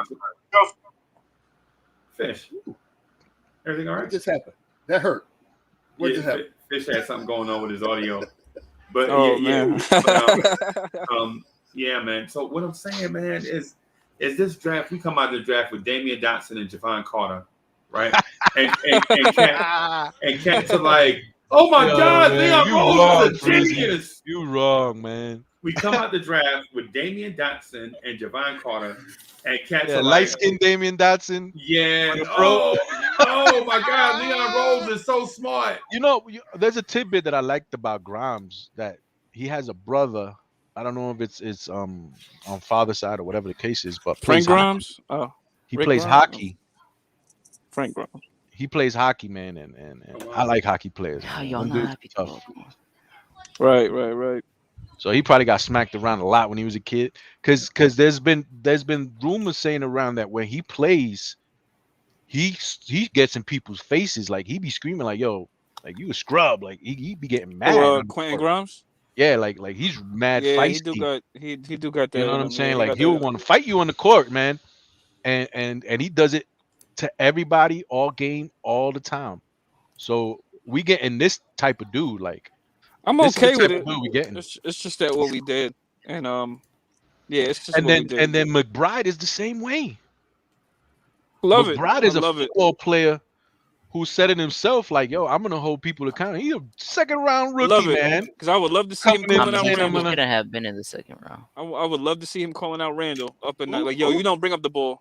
I would love to see that. McBride. Yep.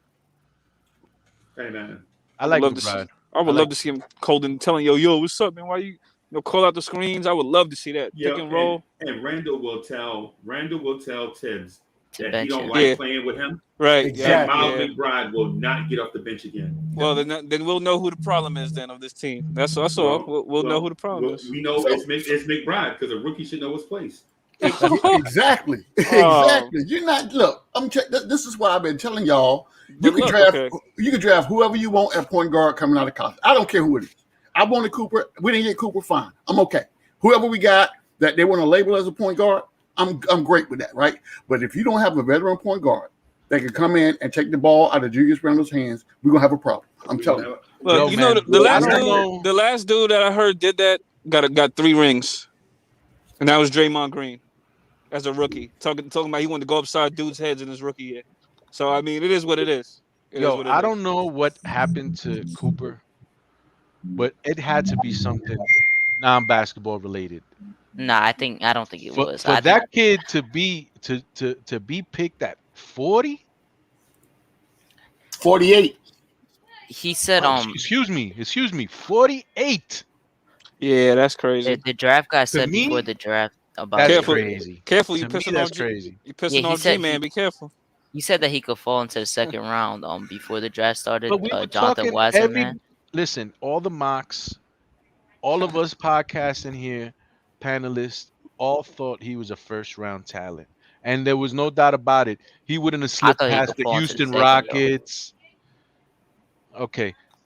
But there was a lot of people that thought he was going to be, most likely a late second rounder. 48 is crazy. 48 is pretty much. I would have taken him at 34 Nobody instead of that. Nobody in the league wanted you. The league guy. They passed you like two or three times, and it's like Atlanta's like, all right, our team is stacked anyway, so just come on over and we see if we could work with you. And that's still a good move for Atlanta. That's the crazy part. That's still a good draft. Yeah. Yeah, it is. Because he comes behind a point guard that can shoot, so it's like that's good. Because he's surrounded by shooters either way.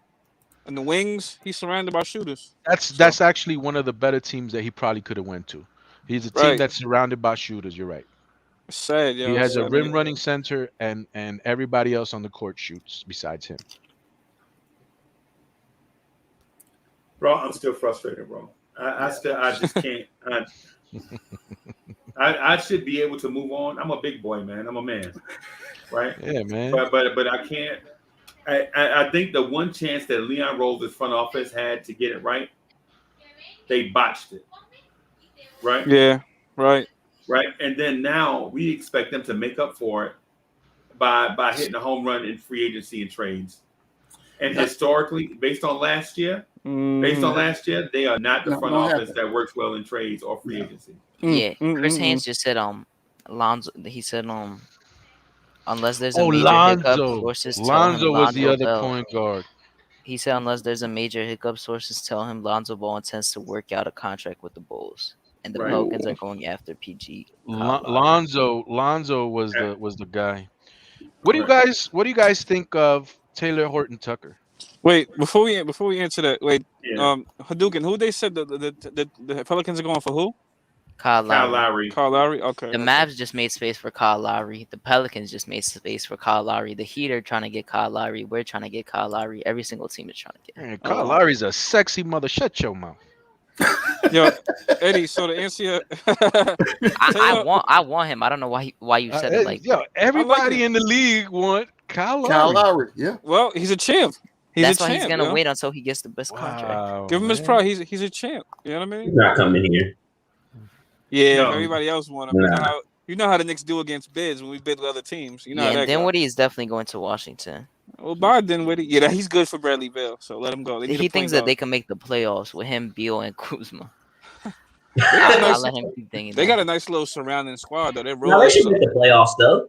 They could make it. They can make the Yo, play-in. honestly, the only two Yeah, teams that play-in. may not make. There's only two teams that. Well, actually, no. Only 8 teams make it. But the only teams I see doing really bad, maybe the Pistons and Cavs out of the whole East. The whole East, you can't sleep on, yo. You can't sleep on one team. There's not one team that's like, all right, nah. I think the Cavs are gonna be sneaky better.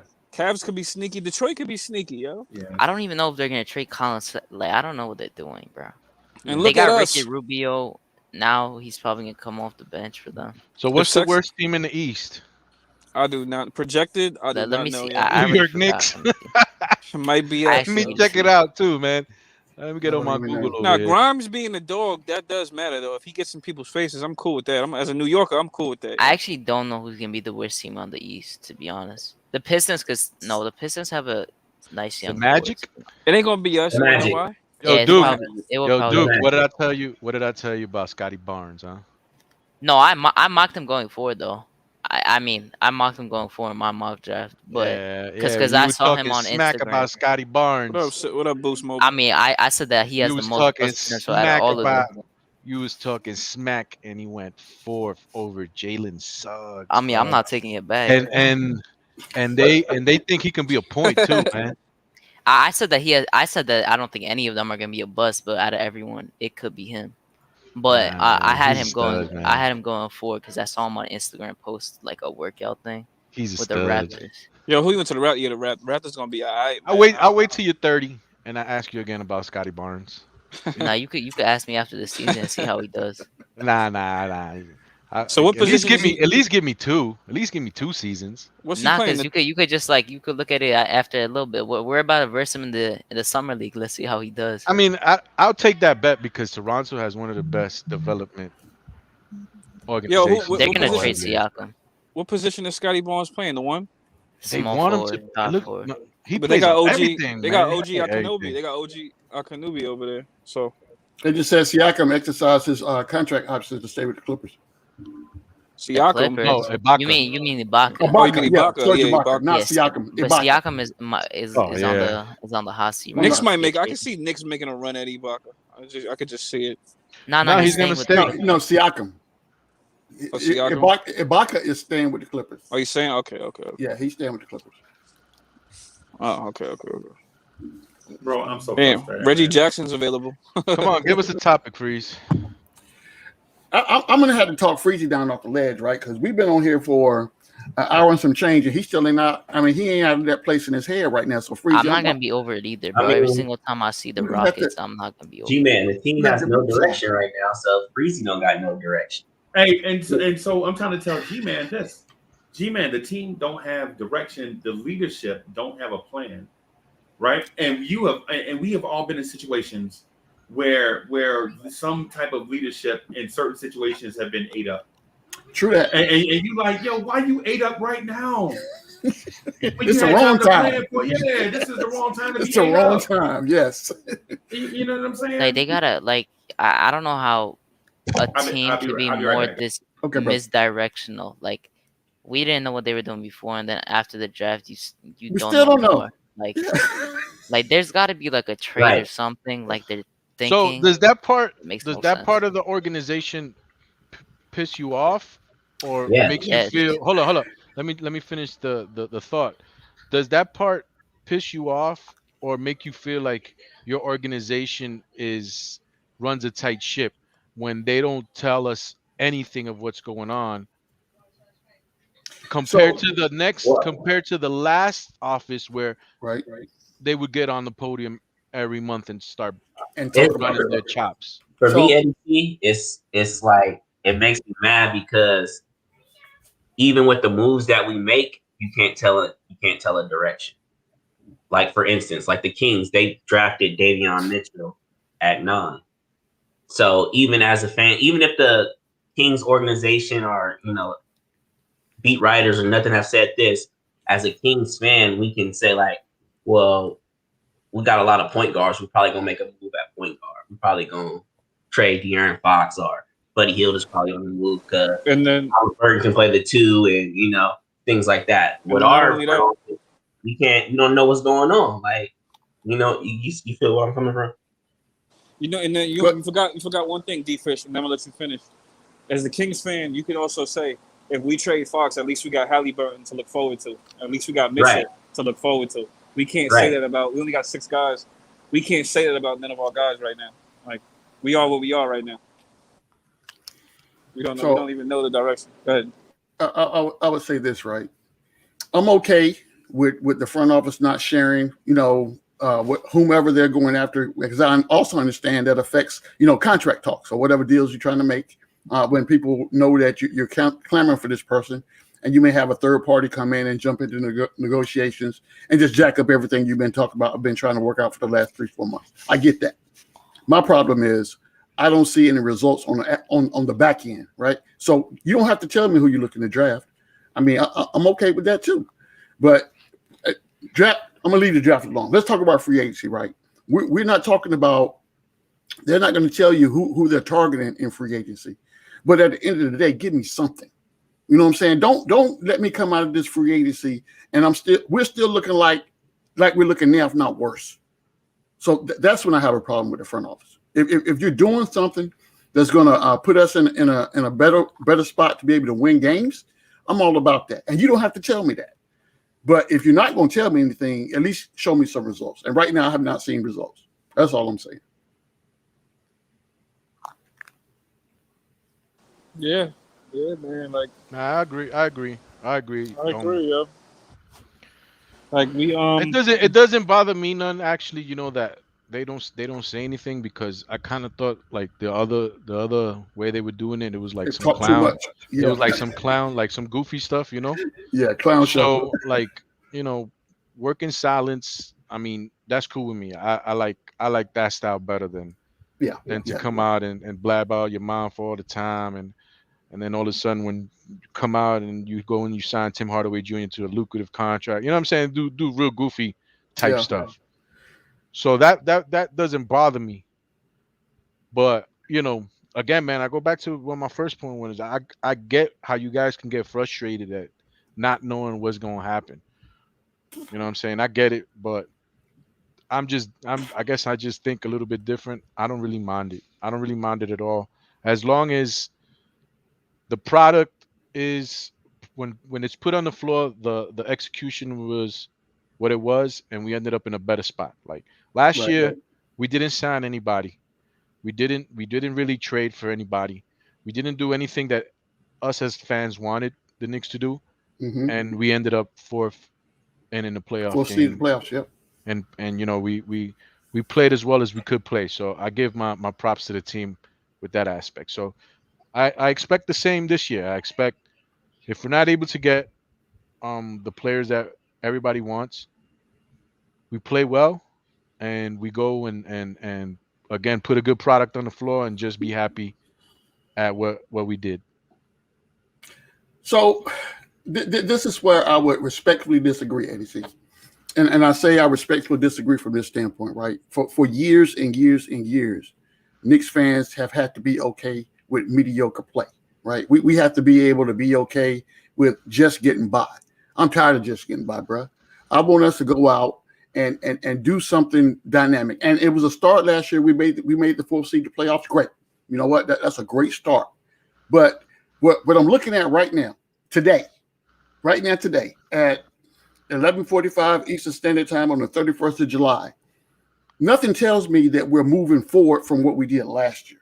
Right now, I don't have that feeling. Right? It actually looks like we're going to go backwards. Exactly. Exactly. So I don't have that feeling, and that's the only thing I'm asking for from this front office. We need to make. I'm not saying make dynamic moves. I'm not saying go out here. I'm a realist, right? We're not going to get a Kawhi Leonard and all these other high profile guys on the team, and we make this ginormous jump over the Grand Canyon and be in the Eastern Conference Finals next year. That's not going to happen. But I need to see systematic improvements to what we're doing to make this team better. And right now, I don't have that feeling. That's not my gut. That's not what my gut is telling me. I want to know. Something came into my head. Something came into my head when you said that, man. Is there? I know we're not going to get him. Is there a possibility? Do we have enough cap space to sign both Kawhi and Chris Paul? None of them leaving their teams. Trade for another player. None of them leaving their teams. Yeah, they're not. No, I said that at the beginning. I know this is not going to happen, but do we have enough cap space to do it? That was my question. Hey, State, what's good, man? I don't know, Eddie. I think we could sign maybe 2 max the most. I don't know. Yo, I think we could sign 2. Hey, bro. Leon Rose got to go, bro. Right now. Leon Rose had to be fine. And I'm willing to put Steve Mills in place until we find another guy. Oh, my God. No. Oh, my God. Okay, totally left. I see what Uncle Freeze is doing. He's trying to give me a high blood pressure tonight. That's what. Hey, what's good? What's good, Sean? What's happening? Man, Sean, what it do, Sean? Yeah, Leon Rose. Hey, so I watched your man's. So people think I'm just coming on here ranting, State. So this is what I'm gonna tell you, because you and I have a relationship that go way back on Twitter, right? And you know I'm not the type of person that's gonna overreact on the first thing that I see, right? You know that, right? But how do you trade Kai Jones for 19 and let Charlotte keep Book Night when you could have traded Kai Jones, Mitchell Robinson, and 21 for James Book Night and got the star that you wanted going forward? And Keon. And yeah. How do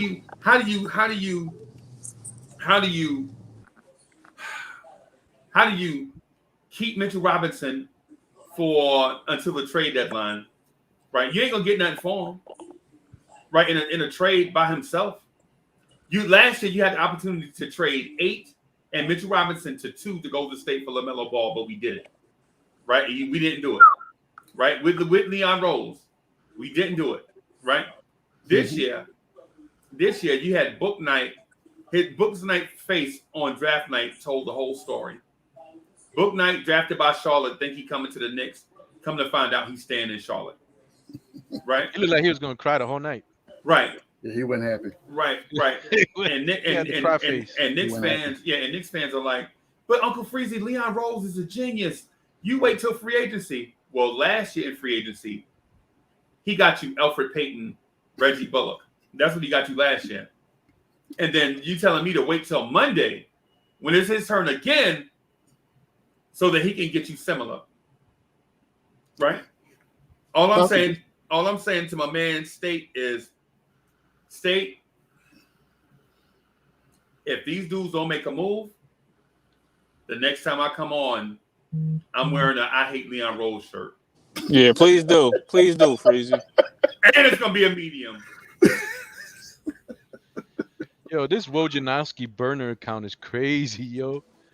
Nah, the shirt you should say is that Leon Rose is overrated. State, I want to hear what you gotta say, man. He likes it, bro. So I just listened to OG. I just listened to OG say that he don't believe in what the Knicks got right now. And then I just heard Uncle Freezy trolling, talking about fire Leon Rose. Perfect word. Perfect word in State. Perfect word. So I listened to this. I was listening to the chat since earlier. What's up? What's up, everybody on the panel? So, yo, What up, Bro, first of all, whoever said we need shooting, that's a bad take. Let me start off with that. why you always point me out, State? What's wrong with you, man? That was All you. the time. Oh yeah. Oh, that was Every ridiculous. day. My fault, brother. My fault, brother. But that is Always, ridiculous. always be Quickly, Like I RJ, said, yes. quickly, damn near 40% from three. RJ 40% from three. Grimes, come on. Nah, now. you don't even gotta say the shooting. Just don't even say the shooting. Listen, we don't need shooting. We need dogs. We need like 3 dogs. It's only 4 rotation spots open right now that I'm looking at. It's only 4 because the first 6 is sold up already. You know RJ's gonna play. You know Mitch is gonna play. You know Obi's gonna play. You know Quickly's gonna play. You know Grimes is gonna play, and you know Randall's gonna play. So it's only 4 roster spots. Knicks just better do right on Monday, man. I do not want to wake up with a headache, man. So this Dennis Schroeder bro? Get ready to State. this Dennis Schroeder talk, throw it in the Stay, trash. just know I just read from a guy that's actually reliable, like on Twitter. His name is Ethan Macy. You definitely know him. Oh He my said that God. that Fournier, that we're front runners for him because we would actually give him that money compared to the Oh my Celtics. So God. get ready to give him 20 mil, Oh and my then we'll God. talk about it after. I don't believe so. Oh I don't God. believe that. I don't believe that. I Well, don't believe yeah, I don't that. believe that. Yeah, Leon Rose ain't that stupid. Yeah, you didn't make me Yeah. wait 20 years. Your best free.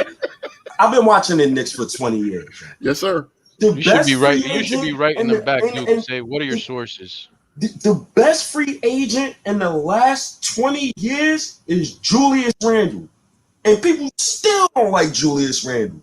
So you gonna sit here and tell me I waited 10 years for my Knicks to have 50 million in cap space and we get Evan Fournier 20 million? I'm going to get water. Oh my. Remember last year we were going to give Gordon Hayward. We were going to give Gordon Hayward around 30-something mil. To be honest, that Yeah. didn't even look that bad at that point because he averaged At 23. that point, yeah. But he just got injured. I wouldn't He have just given got it to him though. injured. Look, I That guess was the he was problem. looking. I think And then Charlotte, they didn't get their forward, right? They drafted Book Knight as a guard, but they still need that forward. Yeah. Yeah, and that's the forward we could have gave it to them. We gave it to them like for nothing. I think he also was looking for that 4th year too, Gordon Hayward. He got the bag last year. He got He got the bag. 40 mil, bro. Nickel for Life says THT and Dennis Schroeder off the radar. Oh, yo, if Yeah, we I saw sign that too. Dennis, Like, I'm not getting the whole Lakers team on my team. I hate bro. Dennis Schroeder too. I wouldn't Yo, I mind really seeing do him not though. want to sign Dennis Schroeder. The worst signings will be one of Dennis Schroeder, Evan Oh my Fournier, I don't like Oh my Oubre. God. I really Yeah, don't those like would be this the free worst, agency in for sure. general, to be honest. You said you don't like Oubre, Hadouken? No, I don't like this free agency in general, to be honest. Especially It's who I free think we're agency. getting, it just makes no sense. It's weak, yo. It's weak. It's trash. So this is why I hate 1-year contract mercs. I'm listening to this convo and y'all make me hate him even more. So y'all to tell me. Thank Leon Rose for that. Oh, hold on. You mean to tell me we gave a season full of healthy minutes to Bullock, Burt, Alfred, Nerlens, Derrick Rose? And you mean to tell me all of those guys? None of those gonna be back. Huh? And we hold, and we gave Taj more minutes than Obi Toppin. Oh my God! Right, yo. And then y'all Oh mean my to tell God. me? Hold on. You mean to tell me after we get the glorious 4th seed and we get stomped out by Nasty Nate and Atlanta Hawks and Nate McMillan out coach my coach? Y'all mean to tell me we gonna get Dennis Schroeder? Really? Yeah, that's a hard. And this is the reason why a lot of people say, why do we made the playoffs? Now we in the off season. I love making the playoffs. I only seen 4 winning seasons in the last 20 years. So I love making the playoffs. It's cool. I respect it. You had to make the playoffs. Don't sign these regular average bums when you can give guys like Quickly and Grimes a shot, bro. Right. Please, Right. please do not sign Dennis Schroeder, bro. That is Let me ask stupid. Kyle Lowry not coming here. Let me ask you. We know Chris Paul ain't coming here. So who gonna come in and be who gonna be the savior? The best Campaign. free Cameron agent? Payne. is Julius Randle. Nah, he's not a free Knicks got to agent. do better. He's Let not me a ask free you agent. this. Let me Come ask you on, this yo. about last year's minutes. Which is more valuable? Getting starters minutes on a bummy tanking team, or again decent minutes on a winning What are team? you saying to me, brother? Because you said we gave away minutes. We could have gave all those minutes to Bro, quickly, to this bro, and to that. we But could have gave just a quick. couple of First months of ago, all, no, hold on. I'm my gonna let fault. you go. But Mhm. just last month, Uncle Mhm. Freezy was raving about how we raising these young guys in a positive culture. So, Mhm. and I remember we were saying that before, like we keep giving minutes to these young guys, and all we doing is tanking. So, what do we really want? Do we want to just give them minutes and let them sink or swim, or do we want to take our time? Whether we giving always starters minutes to journeymen, and then we raising our young guys properly and giving them valuable minutes that actually mean something, instead of getting smoked out every game and winning 15 games and going back to the lottery. So Tom Thibodeau is one of the most winningest coaches in regular season history. So winning wouldn't be the issue with Tom Thibodeau, right? We increased the 1-year vet Merck's pockets, and we could not trade up, which was evident during the draft. So that's cool. But look at the free agency crop that we're looking at now. And when I'm looking at it, it's like it's like who you want. You want to give Kelly Oubre, you want to give Oubre 18 million per? But who did you really want to? Who did you really want to sign last year? I mean, I felt like we was all in cohesive. I asked that question too. Who I did you asked really that want to sign question last too. year? Who was the big fish Because last year? we knew how I much. mean, it was Fred VanVleet for a lot of people. There was a lot of. But I we would knew have he was a liked talent. Fred VanVleet But we myself. knew Christian Wood. See, but They those guys had are bums, man. Those guys don't move the needle, man. So it's like when you guys were saying Leon still Rose bad didn't this year do too. So anything. Christian Listen, Wood plays Dukin. for power Listen, Dukin. forward. When you guys were saying that Leon Rose didn't do anything last year, what did he have to work with? no, but no, Are I you feel gonna like, sign Christian bro, Wood literally to a everyone gave a multi-year pass deal? for last year though. I don't know why we're talking about last year's free agency. Like I think Yeah, I'm mostly good. everyone I'm gave good a Because on you pass last guys for are year. no talking one to about come no, here. because you guys said that we haven't done crap for 2 years. We So if we haven't. haven't done crap for 2 years, so then last year counts. I mean, No, it counts in that. I mean, it's that's still not what I'm saying we're not saying. blaming them. We're just saying we haven't That's done what I'm anything. saying. If it's for 2 years, last year, what We're we blaming them did for this last year, year not counts last year. towards Bro, 2 and you years. taking And you this year taking hasn't even come into account yet. yeah, but and see what y'all doing, what you and Sean doing are taking 2 points that I said, rubbing them together and making them one. But I'm they're not two looking at separate. any point that you Nah, said. I was making a let me point. finish because what I said was cap space gives you flexibility to sign free agents or trade for a guy, right? Yes, I agree with trade for a guy. Right, but listen. You just said that who did we sign? Who was available last year that was impactful in free agency? That's not what I said. What I said was having cap space gives you flexibility to either sign a free agent or trade for an impact player. And Leon Rose did neither, right? And then to what Sean said about me saying Tibbs playing the kids, you got to listen to me, Sean, because I didn't say Thibodeau was at fault. I started this whole rant about Leon Rose. No, listen. Go ahead. I said it about Leon Rose. I did not say Tom Thibodeau name once. No, right? I'm not saying that. Bro, I wasn't saying you did anything. I was just saying. And I didn't, and I wasn't talking about your I was point talking either. about I was minutes. talking about a totally different point that I made because I never touched on what you were saying about the free agency or the But trading you for a just player. said I who was agree with that, available. but Who it was wasn't available towards last year in you. free I don't know agency. where you get it was towards you. It was a point that I made at the beginning when I came into the podcast. So who It had did nothing to do with who you. did you make the point to? Because I talked to everybody in the panel. So everybody includes. But it had nothing to do with what you had to say. It was a totally different point. Bro, what I'm saying is this. What I'm getting at is this. Last year free agency was a bomb, and it wasn't because Cats wasn't available. It's because our front office wasn't there. Because there were moves going on right in front of our faces. We were here last year. If it's so inept, these 1-year mercs that State is talking about, how did we up their value?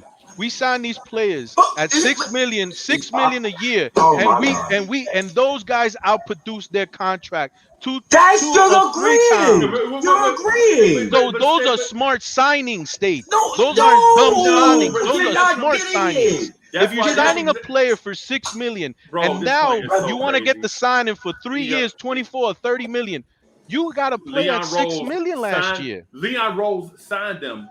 Tibbs is the dude that coached them and got them to up their value. Leon Rose didn't coach nobody. Both of them together. No. They work together. No, they work. no. Oh, so they Come separate now. on. So the coach and the No. front office don't No. talk to each other. They don't work together. No, You know, bro, that's why come on, McBride man. was picked.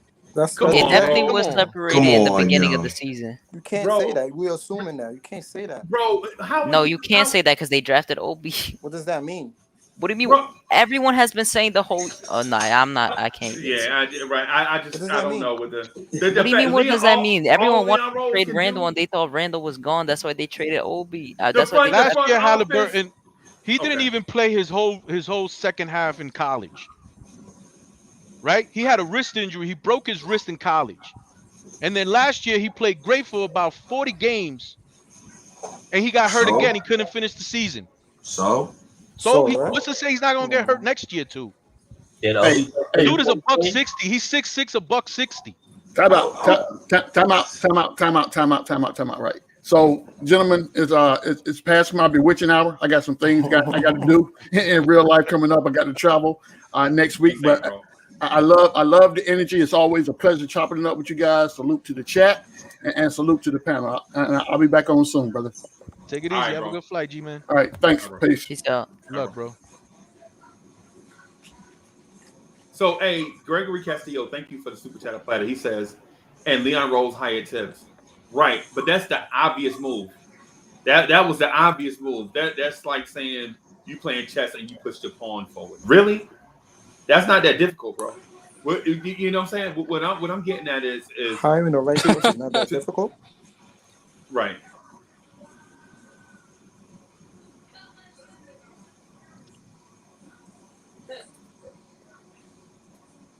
What happened? Carry on. Yeah, thank you, man. I appreciate it. Usually we push the pawn forward. My man Sean, what up, bro? What I'm saying, what I'm getting at, man, is Leon Rose signed a bunch of dudes as placeholders. Like when he traded the 19th pick, he traded it for a placeholder. And Tibbs took that doo-doo that he brought in and turned it into something with greater value. Leon Rose don't deserve credit for that because he didn't coach Reggie Bullock one time, right? He didn't coach Alec Burks one time, and I keep saying Reggie Bullock, but Reggie Bullock was already here, right? He didn't make Thibodeau's job easy. Right, but he did. Yeah, Tibbs Tibbs deserved to be coach of the year because of what he did with that mess that Leon Rose got for him. He our first round pick, the number 8 pick in the NBA draft, averaged 4 points and 2 rebounds, and Tibbs took that same team to the playoffs. Right, the team was in the lottery the year before. The front office picked a dude that averaged 4 points and 2 rebounds on 11 minutes a game, right? And people will say, "Oh, Leon Rose is a genius for 4 points and 2 rebounds," and Tibbs took that team to the 4th seed in the East. But we want to give Leon Rose credit. And when we needed a point guard, Leon Rose cut the starting point guard, couldn't get anybody else, and then brought the starting point guard back. Right? And y'all want to give Leon Rose credit for being a genius. And I'm here to tell you that last year's free agency was a bomb. And y'all are thinking this year's free agency is going to be better. It's on you, State. I just don't want them to sign nobody ridiculous, man. They going to sign somebody ridiculous, bro. Oh, no, they're not. But No, they're not. But They're not that I'm telling ridiculous. But No, they're not. when I hear you, all you like to say is, Tom Thibodeau is the man. Leon Rose is the man. And Freezy's saying that Leon Rose is a bum. No, I'm saying he an idiot. And Tom Thibodeau, okay. Sorry, We're- wrong adjective. Leon Rose is an idiot, and Tom Thibodeau is doing this all by himself. With all due respect, I think completely opposite of what Freezy is saying. I love Leon Rose. Tibbs is a fraud to me. I don't like Tibbs. He's a liar. He lied about the minutes. You still playing Julius Randle 12 minutes every first quarter. He played Julius Randle 200 more minutes than the next person in the NBA. That means Randle played 4 more basketball game minutes in total than anybody else in the NBA. Like, that's ridiculous. Like, I'm good on. And what Nate McMillan did to Tibbs in the playoffs, and then Tibbs in Game 4 said, "Oh, we're gonna throw everything in the kitchen sink," and came out the next game and did the same thing. Got smoked by double digit points. I'm good on Tibbs. Tibbs, Mark Jackson, that's him. But State. Tibbs, what was he supposed to do? Doesn't that go back to I'm good on Tibbs. That Leon Rose got for Tibbs? Doesn't that go back to the roster that Leon Rose set out? Yes, but Leon Rose is doing a great job. He hasn't given out no ridiculous contracts.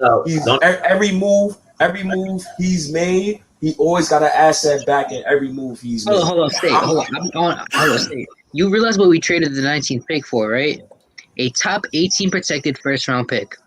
So that's collecting assets. No, because the best case scenario for that pick is for that pick to be the 19th pick in a future draft. That's gonna end up becoming 2 second-round picks. So you traded the 19th overall pick for 2 second-round picks.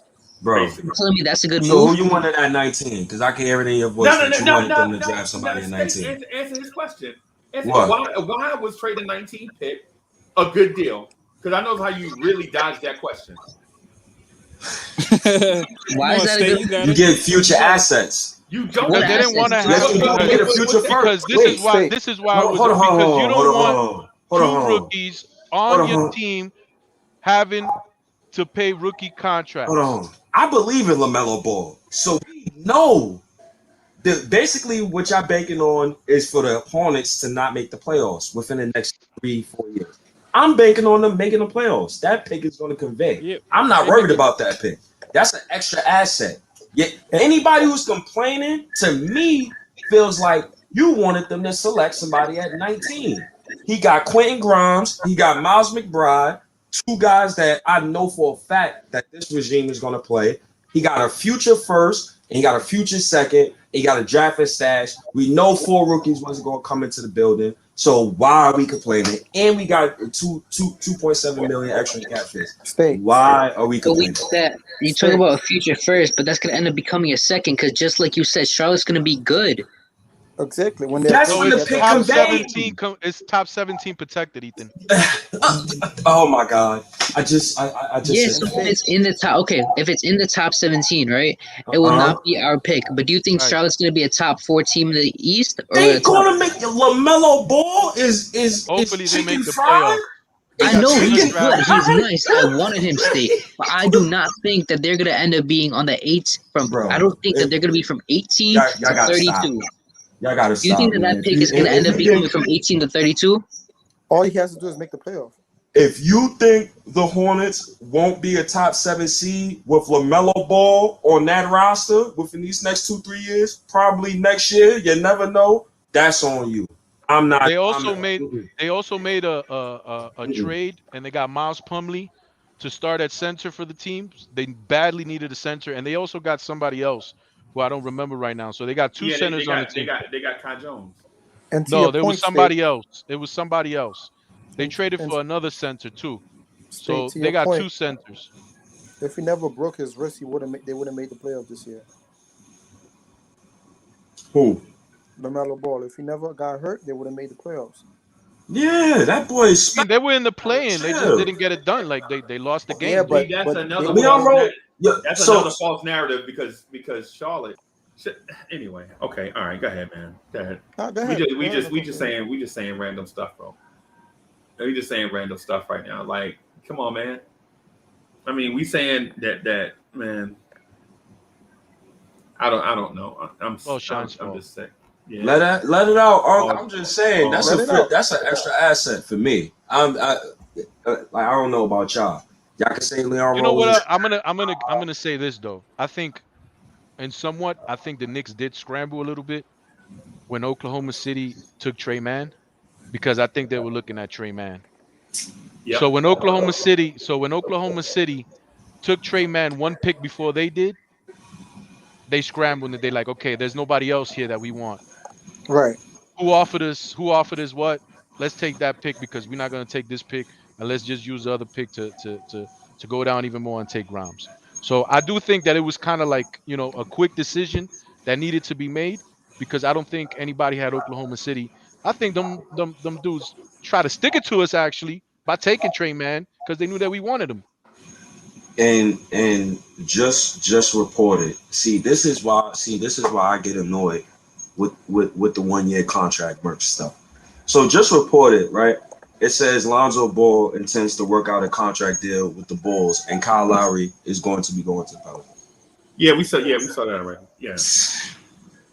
Yeah, but you can't listen to all that, man. All that is bull, man. I hear you. Until Monday come, all that is bull, man. I Kyle hear you. Lowry to the Pelicans. I mean, come on, please, man. So you wouldn't go play with a generational talent like Zion, you know? Not when I could go play with my hometown in Philly, or not when I could go play with who else got cap money? Dallas. Not when I could go play with Luka and have no state tax, or I could go play with Miami Heat and Jimmy Butler and them boys. No. Zion and Ingram, and those are my two weapons right there. And I'm Kyle Lowry, and New Orleans is offering me 25 plus millions. I don't know about that, brother. They couldn't make the playoffs in the West last year. State, I'm gonna say this. This is why you wrong on Leon Rose and Tibbs, right? And not Leon Rose. No, he only spoke about Tibbs. No, because he said he was reversed on what I'm thinking. Right? Not only is State wrong, he is wrong in the most fantastic way one can be wrong. Right? Because State, here's the thing, bro. Here's the thing.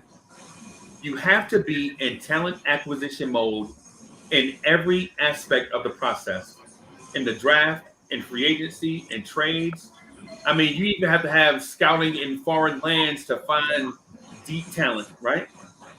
So to say Leon Rose did a fantastic job when all he did was bring in Leon Rose, did you know Leon Rose brought in 6 people that he cut? Right? Do you remember Terrence Ferguson?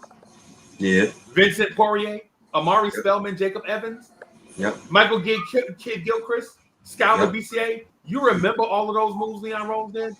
And Tibbs got him, and Tibbs was like, dude, these dudes ain't even players. Why are you trading for guys that can't even play? You know what I'm saying? And we talking about Leon Rose, everything he touched turned to gold. He got the Midas touch. No, Leon Rose took doo-doo and turned it into Shinola. Right? That's what Tibbs did. I'm sorry. Right? Tibbs took guys like Reggie Bullock. Hey, guess what? Hey, State, guess what Derrick Rose was shooting from 3 in Detroit? Probably like 27%. 30%, right? Guess what he shot? Guess what he shot with the Knicks? Like 40. 43%. Right? And so we say that it's Leon Rose, it's not Tibbs. Guess what RJ Barrett shot from 3 with Mike Miller and the other dude that probably should remain nameless? 32%. 30% from 3. Under Thibodeau, he shot 40%. That had nothing to do with Leon Rose, right? Hey, and you know what? Julius Randle was here under Leon Rose, right? And y'all said the spin move got me crazy. I remember this dude named State of the New York Knicks podcast on Twitter was like, I don't want Julius Randle on my team. He said that the whole time Leon Rose was new. He was saying that Leon Rose, what you gonna do, man? We got to get rid of Randle. Randle can't be on this team next year. But Tibbs gets here, and the dude is all NBA All-Star, right? But we want to give all the credit to Leon Rose, who brought in Norvell Pell and Amari Spellman, right? I mean, we can't forget the moves, all the stuff that Leon Rose did. We legit watched him trade. We watched Ricky Rubio get traded in front of our eyes twice last free agency, right? when we needed a point guard. He couldn't even get Ricky Rubio. Ray John Rondo told Leon Rose, I would rather be the backup for the Hawks than start for the Knicks. That's what he told Leon Rose, right? And here we are. Fast forward another free agency year, and we thinking after this dude botched the draft by drafting Damian Dotson and Javon Carter, that he gonna be a star in free agency. You wrong, man. That's why State of the Knicks is, and State, my guy, he's super sharp, bro. He always be right, except this time because this right here is a bridge too far, bro. To say Leon Rose is the reason why the Knicks won, and Thibodeau is the reason why we lost. No, that's not what I said. Come on, State. That's the way I took it. Though, That's bro. not what I said. I said I don't like Tibbs because Tibbs is a liar and Tibbs wants to win his way, doesn't want to adjust, and it's evident in the playoffs. He's a great regular season coach. We know we're gonna win games in regular season. That's not the issue. The issue with Tibbs is he the guy who's going to take you far? And to me, he's just not that guy. The guy he's gonna change the culture. He's gonna get our young boys working. He's gonna get those young boys playing defense. But he is who he is. And I just did not like the fact that he lied on certain things. Dude, still play dudes wild minutes. Like, how you play your starters 12 straight minutes, you clown? Come on. Can't believe this dude. He be lying. He be dead lying to y'all. Y'all dead be believing to it. What evidence you want to see then in the playoffs or throughout the season? What could you see different from Tibbs?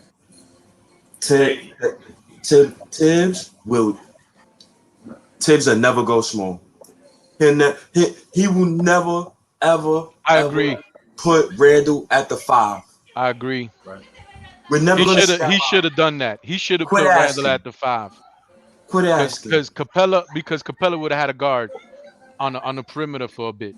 I agree with that. 100%. So who do you put at power forward then? Right. It doesn't really. I mean, sometimes they were going small too with John Collins and Danilo Gallinari. So you could have probably put. I don't know, man. Like, who could have you put at the 4? Who you gonna put at the 4? Knox? Oh, bro. I mean, because I don't want to say Obi. Why you can't use Obi? The obvious one. Why you can't use Obi? Would Obi? have been the obvious one, but I'm looking for somebody that's not Obi. Yeah, but why can't Kevin you put Knox? I don't know. Tibbs better. They needed to do something like that. Obi they needed did to decent change in the that up. playoffs. Why can't you use Obi? Obi did decent in the play. Okay. Yo, bro. If he wanted to use Obi, bro, Obi and Randall shared the court together, I think, less than 50 minutes this whole season, bro. Randall led the league in minutes, bro. I don't want to hear about Tibbs talking about adjustments, bro. He will never go small, bro. Tibbs would have played Tony Snell over Cam Reddish, bro. If I'm lying, I'm flying. If I'm lying, I'm flying. God strike me dead right now, bro. I do not like Tibbs, bro. And y'all see Obi topping numbers in the playoffs. These are Obi Toppin's numbers right here on the screen. Oh my goodness. Oh my God. He didn't get to play. Yeah, these are Obi Toppin's numbers right here. He played Randall 40 minutes a night, and Randall shot 27. Obi didn't get to play. But bro, what I'm saying is we keep saying that Obi Toppin impressed in the playoffs. These are Obi Toppin's regular season numbers. What I mean is his playoff numbers. All right, I'll backtrack a little. What I mean is, he Freezy, everything ain't numbers, man. He had everything a little more ain't heart. numbers, man. You got to have proof, though, Eddie. So you got to have proof. Man. Look, his minutes only went up. Everything 2 minutes, ain't numbers. I've been trying to tell y'all that, man. RJ Barrett shooting 40%. This guy's shooting 40%. This guy's shooting 40%. We don't need shooters. Come on, man. The guy played well. He showed flashes of what he could do. The numbers don't always say the whole thing. He just showed that he had more confidence. That's all he showed. That's it. That's it. And I like I'm okay with but that. That's really all he showed. I'm okay with that. Like, he was just not as confident early on this season. Right. Like, he wasn't doing any post moves. He wasn't like just dribbling up, playmaking, anything like that. He was just doing what he Obi got. was just, and listen, Obi had no impact on the half court offense. Obi showed energy in transition. That's it. Well, this team left. Obi caught the lob from Reggie Bullock. And what game was that? Game Wait, was that game 2? Game 2. Game 2. Obi caught the lob from Reggie.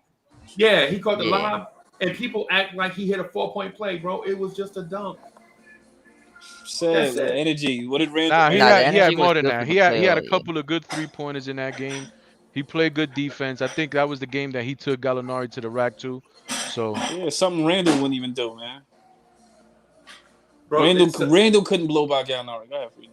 Bro, that was the 13-point Obi game. You know, so the way y'all talk about these he only- guys, man, he only- I wouldn't sign here neither. You guys are tough. He would. He wouldn't. Tibbs only played him 2 more minutes than the regular season. I mean, what's that? So of course he's gonna score 1 more point more than the regular season. That's kind of fun. It's funny that you pull up the stats. Nah, yo. it's not bringing him down. Is that like there's so many people that were saying that Obi showed so much star potential during that, and that oh look, we got a replacement for Randall. Right. that's what Freezy better used to than say. Randall. I remember No, there was no, there was a day when no. Freezy used to say he was going to be a superstar. Yeah, at the beginning of the season before he stepped foot on the court. No, that was mid-season. That was close to the playoff time. I remember you talking with what's his name? You talking about in the morning? Yeah, I did say that. And you was I like, yo, did. who's got the most star potential? And I agreed with you, and I still agree with you to this day. But now you're changing your tune on me. No, man. no, He didn't say that Obi had the most star potential. Bro, He said that Obi had star potential. He had, yeah. So Not the what I'm saying is Obi. What I'm saying is Obi has to that morning show that you mentioned. I said Obi and Emmanuel Quickly have star potential, and it was when they were selected to the USA Select team, and I saw the Taco Bell commercial, and all that. I was like, yo, these dudes have star potential, right? But what I'm saying is star potential versus what you do on the court are two different things. Potential is just that; it's not kinetic. You know what I'm saying? The potential may be there, but what Obi did, we took Obi up top and averaging 6 points a game in the playoffs, and take that to he was better than Julius Randle in the playoffs. So I have 2 questions. Between Halliburton and Obi, who has more star potential? Tyrese has more star potential, to be honest. All I right. don't even think both of them. To be All right, honest, good for you. I don't know who. Good for you, Hadouken. But who has more star potential? I don't know why you're mad with the answer. You asked the question. Because I know you like Obi. You know what it is? Because I know you like Obi. I know you like Obi. I know. It's not that I like Obi or I dislike Obi or I like Tyler Burton or I dislike Tyler Burton. No, because I know he you has do, more 'cause you said potential. before. I think he has more the most potential on the team. No, I didn't say that at all. Come on. You man. said he has the most star potential on the team. No, from I our never young said on the guys. team. I say he has star potential. And I still think he has star potential. The numbers didn't back it up. He didn't have a great season. He's playing with a coach who's defensive minded, which is his weakest point. But Tyrese Halliburton and Obi Toppin, who has more star potential? Bro, I don't know. You don't want to answer the question. No, I don't know. I just it's a tough question. Obi would need more minutes for me to decide that one. It's a tough question because Halliburton. Right. So if Obi would have gotten the same amount, if Obi was on the Kings, would we probably be thinking different about Obi Toppin? No, because We he would- would we still wouldn't be be paying playing him no over mind. behind Bagley. We and wouldn't. Bagley got Roshan. hurt again this Well, year. Bagley he was would, hurt, he would so probably Bagley was he would hurt. probably be getting some burn. Playing with Darren Got Fox. De'Aaron Fox. He could run from The Fox. highest scoring team in the league, plays no defense, right? Right up his alley. It's right? different because Halliburton would have actually played for our team. don't That's the know that. difference in that. Yes. No, don't we know do know that. that. He would have Why? been at least Why do you because know that? if we get Halliburton, we don't get Quickly. No, And then I kind of take that back. I would say if we got Halliburton, we don't trade for Derrick Rose. That's what I would be thinking. Yeah, because we didn't have Derrick Rose. Yeah, if we drafted Halliburton, I So, think we but- get but it- Halliburton and but quickly, when- but but we don't when- get Derrick Rose. But when Sean came in, I think he had some validity, whatever the word is, Right, to right. the point where would you rather have a player get meaningful minutes and play only 10 minutes and score only 4 points and this and that, but go to the playoffs and get coached up, or would you rather him go to the Kings, have no bearings on what he can do, have all the rope that he wants, play on a trash team, but score 15 points, grab 7 rebounds, 2 assists, 2 3-pointers a game, get 4 or 5 dunks a game? That's about what Halliburton is doing. except to trade the dunks for. That's what I'm trying to say. So that's what I'm trying to say. So they're two different, totally different. It's a teams. give and take, but one person was better for a team than the other. I don't like. I know the star potential. How can you matters say that, too, Hadouken? If Obi Toppin went because to one the of them is playoffs a with the need. Knicks. Obi wasn't a need for the team. I don't know. Like At we that had point in Alfred time, Payton. listen, you're saying that now because Julius Randle became what he became. But at the beginning of the year, everybody and their mama thought that Julius Randle was going to get traded mid-season. Yeah, I And know, if he but was they going to get they traded didn't trade mid-season, there him. would be no power forwards on our team. To be honest, the only reason I was fine with them drafting Obi is because he landed to us, and I thought they were gonna trade him before the season, not midway through the season. Like they were banking on it. They could have just So done it at before the the season. beginning of when we first got Obi Toppin drafted, what was your emotions about it? I was fine with it. I was fine with it too. I didn't like Halliburton that much. I 'cause of liked his jump shot. Halliburton. I liked Halliburton. I think I liked Halliburton Obi if we and didn't trade up for him. I was fine with him landing to I us. think R.J. I Barrett didn't like and Randall. Halliburton would have been a great backcourt. I think they would have been a great backcourt. You know what I'm saying? But it just didn't happen that way, man. It just didn't happen that way. So it's like, why are we crying over That's spilt why I'm milk? saying it's a better fit. I mean, you kind of just agree with it. RJ and Halliburton would have been a good backcourt. I mean, Yeah, I thought they would have been a great backcourt. he was gonna be a starter most likely. In general, he would have definitely been a starter, and then Obi is gonna stay a backup as long as Randall was here. So if you think about it in that way, it's a starter compared to a bench player. I saw him play against us, and I saw him play his heart out. Right, I saw he Halliburton got play this against. grudge. He has a grudge, right? Because the New York Knicks didn't pick him. Right. And I saw only one more other play from Halliburton, which was a step back three that he shot. I don't know if it was against Golden State or whatever the case is. But besides that, I didn't really see much. I mean, he had He's a a good game pretty against the good Lakers defender. with LeBron. No, he had a good season. He had a good season. He had a good He's season. a pretty good defender. He plays the passing lane well. I mean, he's good, Shoot, but I don't 6'5". think he'll ever. The thing that gets me about Halliburton is that, you know, he's just too skinny. I don't And I think he'll think ever he's be a gonna get starting hurt. point guard. I think he's gonna get hurt. So 6'5", he better be a good defender. Point guard or not, he better Lanky, be. he has great attributes, bro. Eddie- But Eddie again, Singh. I still, even with all this that I say about Halliburton, and I like him as a player, I would still, to this day, if I have to do the draft again today, right now, I'm taking Obi Toppin over Halliburton. All right, that's cool. That's I- cool. Last year's draft?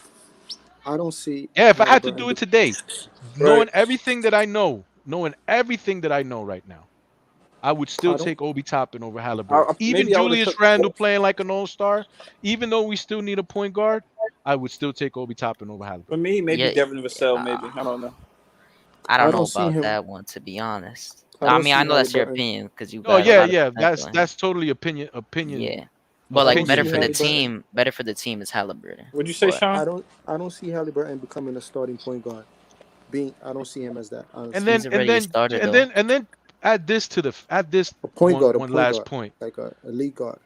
They have Darren Fox, they have Tyrese Halliburton, and then they still drafted another point guard.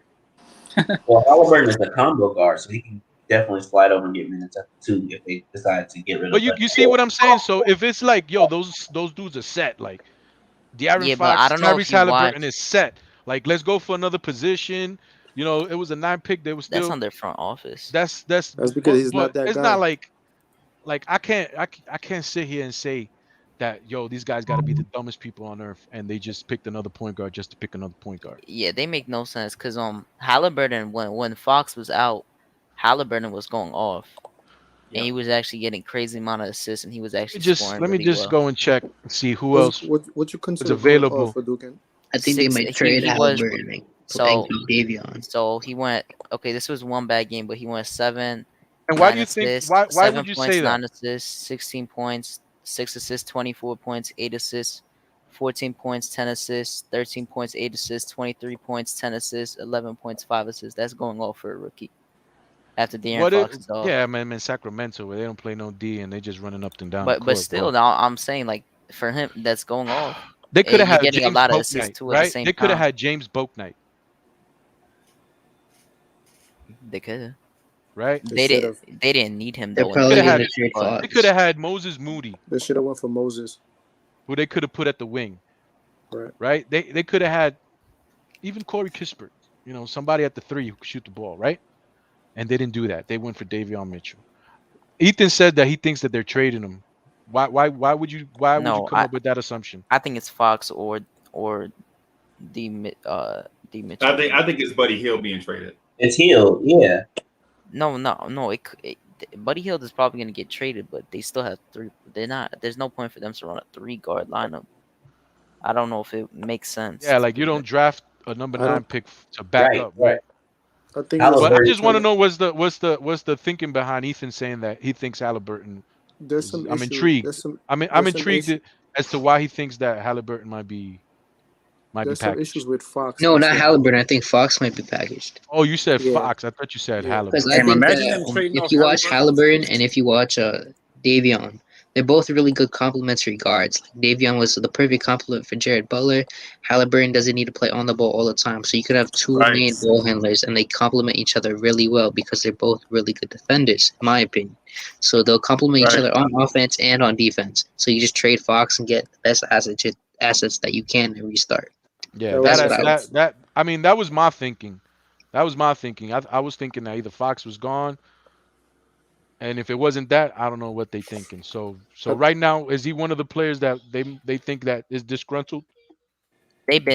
Fox been said as being disgruntled even before, like after he signed that contract, he was disgruntled. That's who we should Because tell the I whole think the farm. thing with Fox is that Fox is a winner. Like all throughout high school, throughout college, he likes to win. Like he hates to lose, and that probably takes a toll on somebody like that. Book Knight plays Tyrese's position, so it wouldn't have made sense for them to do. Oh yeah, Buddy. We talking about everybody else besides Buddy. I don't know. It's just Buddy's on the just move. expendable. Buddy's out of there Buddy's too, really. though. Buddy's not a piece unless it's going to like a championship team that needs shooting. You know, like for a Buddy's younger like building 28, team. right? He's not that old, but like Nah, he's I old. don't. He's drafted old. 27, 28. He came in at 20. Yeah. He came in at 24. He came in like 23, 24. Yeah, he came in. He was like one of the oldest draftees at like 24. Buddy Hield is killing. Yeah. And the crazy thing about Buddy Hield is that if you look at the advanced stats, he's like one of the greatest shooters of all time. That's why I be saying the numbers don't say it all. We need Eddie to be the don't GM, man. The numbers don't be saying it all. Eddie, we need you as a GM, yo. I wish. We need you to bro. bully. The numbers do say it all, man. What are you talking No, but didn't you just hear what he said? He's one of the best shooters of all time. Yeah, by percentage. By percentage, bro. So then, on your accounts, then that's worth everything. No, what? No, He I said said numbers. advanced stats. No, I'm saying numbers are numbers are a unit of measure. You're right. That's it. That's it. Yeah, nah. I mean, I agree with that, but sometimes when you come up with the point, not just you, Freezy, I'm speaking generally. When Right. people come up with the point with numbers, they usually think that that's like checkmate. It's like, yo, but he shot blah blah blah. Checkmate. So Eddie C. So what if I said this? What if I said by the numbers, according to the numbers, Buddy Hield was the greatest shooter of all time by percentage, and then defensively, his defensive metrics were very underrated. Right? Then we can have a conversation on, okay, so there's a balance with numbers on both sides, and it gives you a perspective into who Buddy Hield is as a player. Right? But when you say one side of the numbers, all we say is the dude is because with that same logic, so is Davis Bertans. Davis Bertans is one of the greatest shooters of all time. But we have to take into account the era, the number of 3-pointers they take per game. It's just too much stuff. No, that's what I be saying. That's what I be saying. It's like That's to me, why we numbers say numbers tell are a me- give and take. The numbers don't tell me everything. Yeah, the numbers are just a unit of measure. That's all. It don't. We not like Eddie C said. It's not checkmate, bro. It's not even check.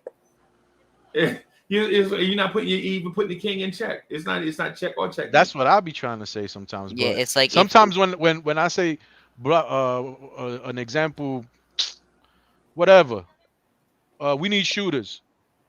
We don't need shooters. At the same time, RJ Barrett shot 40% from the field. Derrick Rose shot 40% from the field. Julius Randle shot 40% from the field. Reggie Bullock shot 40% from the field. I don't think.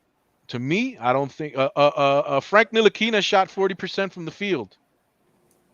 They can shoot 50% from the field, but I still want a shooter that I know is a shooter, not somebody that came in 1 year and had a good year and shot 40% from the field. I think The only person that I would say that I would come to terms that said that might keep on shooting well from the line, from the free throw, from the 3-point line is probably Julius. Eddie C though, quick question: how would you know that though? How would I know what? How would you know if they're a shooter or not? Like you said you wanted a shooter you want a shooter. To How me, would you know that? to How me, would you know that? you can just tell. To me, you can just tell the way that the shooting form is, the way And they how get the comfortable they ball are. off. You can tell if a guy's a shooter or if he's not a shooter, or if a guy had good statistical numbers 1 year. You can just tell. So if you have the shooting statistical numbers for multiple years, Like if Emmanuel Quickly shot 38% from the field and RJ Barrett shot 40% from the field, right? From the 3-point line. To me, the difference between those two guys is that I know Quickly is a shooter. I'm still not sure if RJ Barrett is. well, how do you know Quickly is a shooter though? If you only Because you can tell. How can You you can tell? tell Quickly can create his own 3-point shot at any spot on the floor. But that doesn't mean he's when He's comfortable taking his 3-point shot Tom at any Thibodeau point on the floor. talks about anybody on the floor. He says we know Emmanuel Quickly can shoot, and we'll just let him shoot. Tom Thibodeau is a tough coach, and Tom Thibodeau let Emmanuel Quickly come in as a rookie shoot from almost damn near the logo. Right, because the numbers would show that he can shoot from that range. Am I right? But statistically, he didn't have as good a season as RJ Barrett did, or Frank He Ntilikina. didn't have a better shooting season than RJ did, but you just know Quickly's a more fluid shooter. He shot the same percent as field goals as he did as 3-pointer. Exactly, that's what I'm saying. Quickly didn't have a good statistical season when it came to shooting. RJ's was better, but you just know Quickly's a more fluid shooter than RJ is. Quickly just a natural shooter. That's what I'm saying, man. That's what I'm saying. Like Buddy Hield is a shooter, bro. Like you could tell he's a shooter, bro. Like Frank Ntilikina had a better 3-point percentage than Duncan Robinson. Yep. Nah, but that's different. Great example. He barely had. That's different though, because you can look at the numbers. Statistically, that's what it says. Okay, then Reggie Bullock had a better 3-point percentage, had a better shooting season than Duncan Robinson did. Is that better? But if you look at the numbers, I mean, they got swept, so it didn't even matter. We lost in 5. And so the thing with Duncan Robinson, are we acting like Duncan Robinson can get saucy and create his own 3-point shot? Is that what we're saying? Oh, okay. I like the way you said that though. But the thing is crazy is that you run Duncan Robinson off of saucy. But the thing is crazy. But the thing is, Freezy, you run Duncan Robinson off of 4 screens, and you have all 4 defenders running after him because he's that much of a threat. Right. No, I get it. I get I get that part. But if he comes here, he's gonna play in the Knicks offense. Right. That's why I got mad about Wise. I think that would be heaven sent, man. He'll do that play with Julius Randle with Reggie Bullock in him, and I think he can knock it down in a far higher clip than Reggie Bullock. Plus, the Heat don't have that many threats for the 3, so I mean, Duncan Robinson is obviously gonna get chased around like that. Look up Joe Wieskamp. He went to the Spurs. That's the dude who I was talking about. He could be a Duncan Robinson. Nice, bro. Yeah, he man. could be a Duncan Robinson type, but plays defense. He's a great shooter. That kid would have been the perfect fit. My only thing though with him is he perplexes me in that sense that he looks like the best athlete. Like when you look at all his measurables, you're like, dog, he had a 43-inch vertical. Exactly, and it's like so shocking. Yeah, he did this in the shuttle. You know what I'm saying? So he's like a sneaky great. Like I'm a man from Milwaukee. Huntington. No, the other one that towards the other one from Villanova. DiVincenzo. Yeah. You like, yeah. He looked like a decent athlete until you raise up and see him dunk on somebody's center chin to chin. You're like, oh, I did not know that was in his bag. You know what I'm saying? Or you see him outrun somebody you know, when you see him out sprint Zach LaVine to a loose ball, you're like, oh, I did not know he was that athletic, right? And I'm not saying he's faster than Zach LaVine. I'm just using that for an example. But so the Wieskamp kid, I feel like if we would, bro, I'm not getting back into the draft, Ethan. You try to lure me back into the draft. Yeah, let's not talk about the draft. I'm just saying, like, oh yeah, he has. I'm just saying about Wieskamp. Like, you talk about Duncan Robinson and how that would be a match made in heaven. He would have been a match made in heaven. We got to slow our brakes a little bit. I like the kid, but Duncan Robinson at least has done it in the NBA. Yeah, I know, but I'm just saying if he lives up to what I think he will be, then he'll be a match made in heaven. I did like his skill set though. I did like his skill set. Right. What I'm saying is would I have preferred Miles McBride and Joe Wieskamp in the second round? Yes. That's what I would have done. I probably would have instead of taking Jacob, but Bro, that dude was such a waste of a pick, bro. Just I hope he comes out to be good. That, I don't want to. I want to reserve my opinion about that because I've never seen him play. You would take who? Wieskamp. I would have probably taken like McBride. Not to cut you off. He said Wieskamp. McBride, but not at 32. We would have at 32. We would have traded down. 34, and got 34. Yeah, 34, 36. Yeah, we would have Where traded did he down. go? Let me see where he San went. Antonio. He was like drafted 41. I'm pretty sure. A pick they're right just after. so lucky they picked McBride, bro. Because if they somehow didn't pick McBride, bro, pick after that would have just been like. Because I looked at it and I'm like, if this pick is not McBride, Sharif Cooper went 48, I think. Why I keep thinking that Sharif Cooper went 40 and it was Jared Butler? No, Sharif Cooper went 48. Yeah, I know. I'll be getting it mixed up. I'll be thinking it's Jared 40. Butler went 40. Did Jared Butler go before him? He went at 44. Nah, Jared Butler went at 40. Oh, okay. See, all these dudes. Jared Butler is a good pickup. All these dudes on the board, and we took Rokas Jokovitis. Yeah, that's just like. And y'all are frustrated. Y'all are frustrated with me that I'm frustrated with Leon Rose. Right? No, I'm with you. I'm right behind you, Freezy. Right behind you, brother. Yeah, man. I'm frustrated with Leon Rose that to Ethan's point, we could have taken Wieskamp and Miles McBride, or Miles McBride and BJ Boston. Instead of. Oh yeah, I forgot. We should have took him. BJ Boston with that pick. I would have taken BJ. BJ Boston, McBride, and two dogs. What? Yeah. Or we could have taken Kessler Edwards. Or Kessler Edwards. How do we let Kessler Edwards go to Brooklyn? How we let him go across the river, yo? The Brooklyn had a better draft than us. Brooklyn got two Cullies on the screen, yo. Wait a minute. Two Cullies? Oh, you do? That's my twin. Why you said that with such a straight face? Yeah, he chilling. He left out. He decided. No, this was such a. But this isn't even a hot take at all. Brooklyn legit had a better draft than us. Cam Thomas. Oh man. Cam Thomas, Day'Ron Sharpe, Kessler Edwards, and then they had two other people. You know what's crazy, Hadouken? Cam Thomas. They're a playoff team, right? You know what's crazy? He gets to play behind somebody who his game is kind of. Well, I don't want to say similar to, but he gets to play behind Kyrie. Like he gets to take advice from Kyrie. He's already a good. No, he's a bucket, and he's gonna be learning from KD, Harden, and Kyrie. 3 buckets. He's gonna be learning from 3 buckets. So that's gonna be crazy, yo. Right. Oh man, he's gonna be right across the river. And then, so what I'm getting at is all these mythological narratives that we throw out there.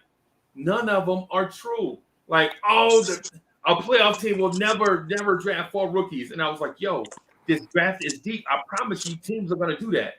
Right? Cats killed me. No, man, we'll never. Playoff teams can't take 4 rookies.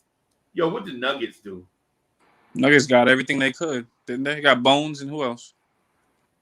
Right, man. They just got Bones. They just got Bones. That's a good pickup for them, regardless. I mean, I'm sorry. Who was the playoff? Who was the playoff team we just? That means Nuggets like Bones. Then that's what's up. Wait, who are you talking about? Was it New Jersey? Was it New Jersey that got four picks? New Jersey. You talking about Brooklyn? What are you talking about? Oh, Brooklyn. I'm sorry. The Nets got 5 picks. Yeah, they had 5 picks. They had 5 picks. I didn't know they had 5 picks in this draft. I didn't even know that. Yo. They traded Landry Shamet for that 29th pick. Yeah, 29. Where they got Carter, and they picked Cam Thomas with 29. Oh, that's so dope, yo. They kind of fleeced the Suns, if you ask me.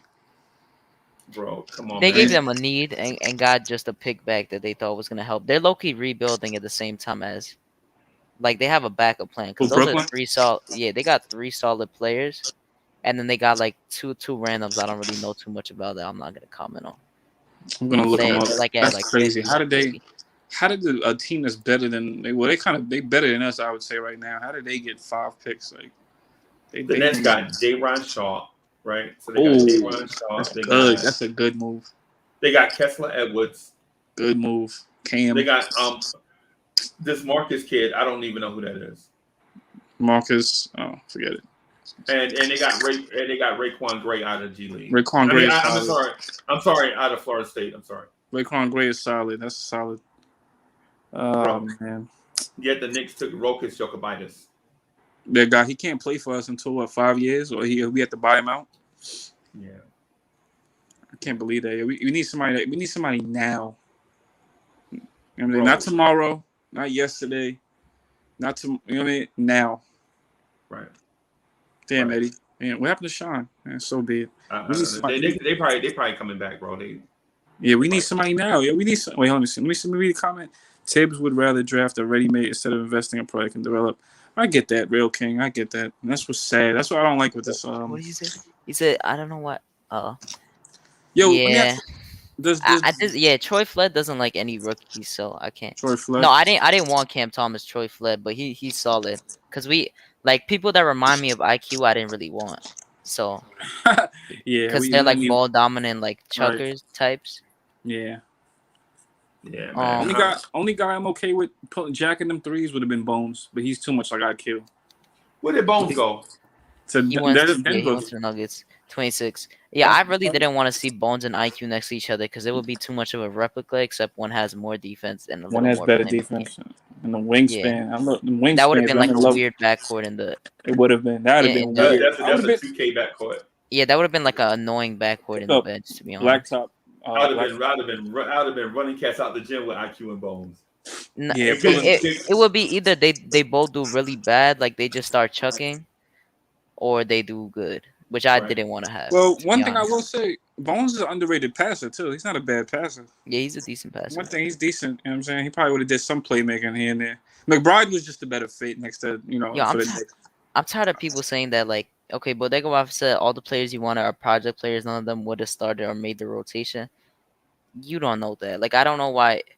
Like, I'm not calling anyone in the draft a project because mostly every rookie is a project in a sense. Right. We don't know who's going to pan out. Unless you're in that, like, even the top picks can be projects. When we got Porzingis, he was a project apparently, but he turned out good.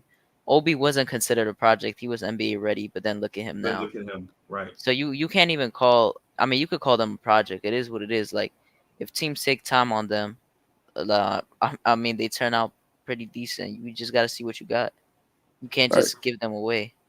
Right. But what I'm getting at though, bro, is this. People are talking about projects and they throwing that label out there. But what they don't understand is some of these projects turn out to be superstars. What's wrong with a project? It took Kawhi Leonard 5 years to average 20 points a game. Would you going back, would you have taken that chance on Kawhi Leonard? Yes. No. Listen, and I know, but it's also like he was behind like these Hall of Famers already, and he still won Finals MVP over them just because of how much he impacted the defense. Not even because he was like that much better than them, because he wasn't better than them, but it just showed like a young guy, like just his impact on the game in general. But Duke, he had time to, but the point was not his device just disconnected. But but my point with Kawhi Leonard is when you had all stars already, the team gave the dude time to develop in a role. What's wrong with giving? That's pop for you, right? But what's wrong with giving a guy like you already have RJ and Julius? What's wrong with getting Josh Christopher and giving him a role and let him develop in it? Yeah, that's the thing. I don't know. Like, you could have gotten you see, like they like Grimes so much, and like people like Wisekamp so much, because I know a lot of people were like asking for Wisekamp or Grimes to get drafted by us. Like, you could have easily gotten Josh Christopher at 21. I know he's not a shooter, and that's what Tibbs most likely wanted, a shooter. His defense isn't bad, but then you look at 32 and 36, and then you could have get a Wisekamp there at 34. The Wisekamp at 34. Could have Or still got BJ him. Boston. I would Yeah. have taken him on BJ Boston, bro. Or BJ Boston, or you could have still got it in Grimes. You don't know. It was just 8 more picks behind. To be honest, they could have gotten him. Yeah. Or they could have made a little more moves to try to jump up with a team that wanted to trade back. So what I'm. Oh yeah, and one last thing, like you saw how much OKC got for their 16th pick. Yeah. They got 2 first rounders from the Rockets for that 16th pick. Yep. And for that 19th pick, we got garbage. Just think about that, and it was 3 spaces behind. Bro, I don't want to think about that. That's the point I've been making the whole time. That 19 pick is the main one that doesn't make sense to me. Other than that, like the 21, I could understand. The 21 wasn't a bad trade. Oh, it was but bad. I would It have just wasn't as taken. bad as I would have, 19. to be honest, taken Keon Johnson. It just I wasn't feel like, as bad, bro. Yeah, the 19 was really bad. Yeah, the 19 pick was the trade was terrible, but then the 21 pick the trade was bad because all you got was a second round pick in 2024. Hey, dude, guess what? So I counted the number of picks in the year 2024, right? Guess how many second round picks we have in the year 2024? I actually don't know. Is it like 4? 11. Wait, are you serious? Bro, I'll pull up the website right now and show you. I'll pull up the website We have right 11 now. in 2024. And 6 in 2023. 2 of the ones from 2023 conveyed to 2024 for some reason. I don't know why. Oh, that's what. Yeah, because I saw that. I saw that yesterday. No, during the draft, we I had saw some that it correct said. sections on picks, right? I don't know what it was, but it said that 2 of the picks were. It said we had 6 picks in 2023 for second rounders, but I thought it was 8. Right. So I guess that makes sense now. Right. I'm gonna show it to you right now. I'm gonna pull it up right now. How are we gonna do with 11 second round picks? Bro, your point. Hey, your guess is as good as mine, bro. We have 17 second round picks in 2 years. Yes. I'm going to show it to you. And the source.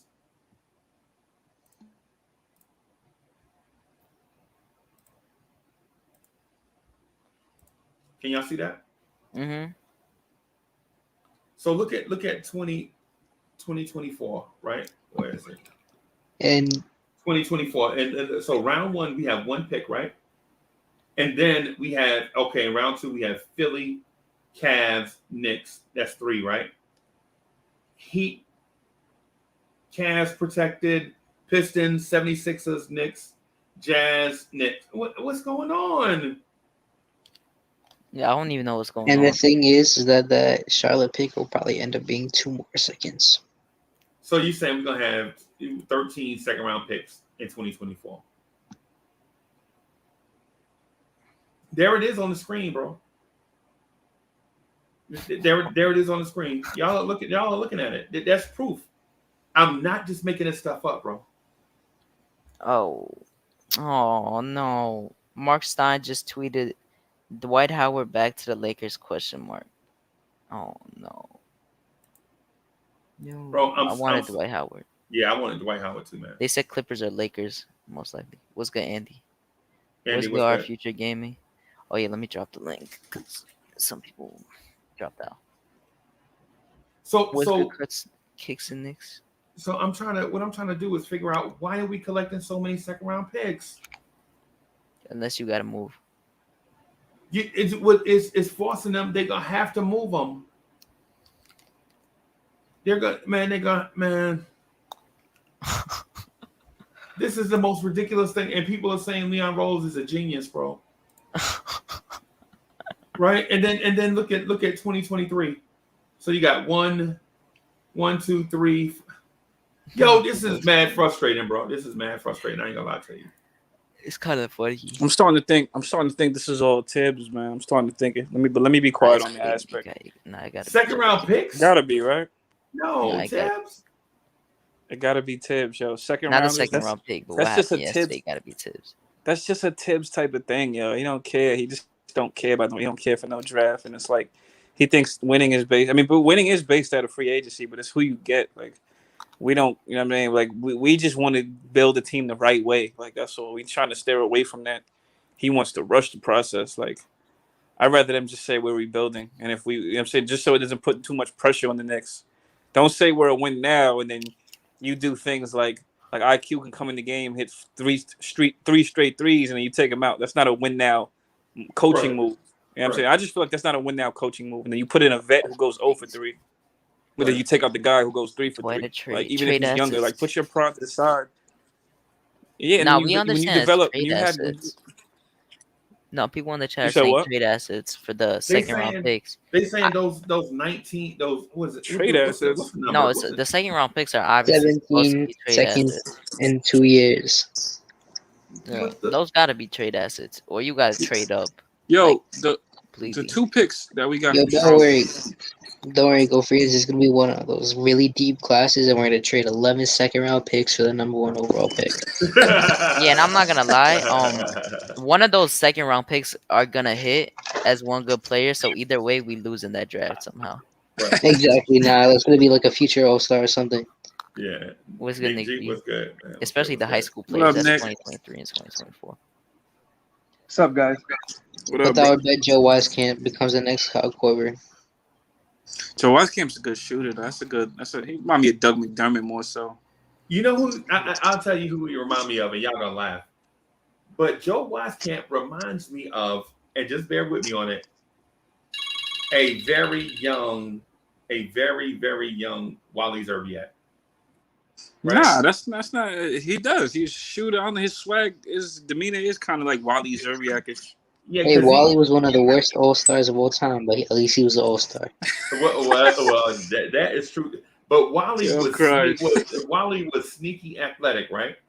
Like don't he'll dunk on you.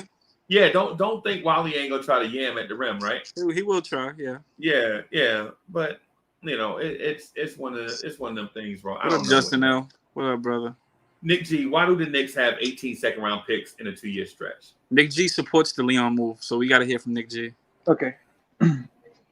Where you want me to start?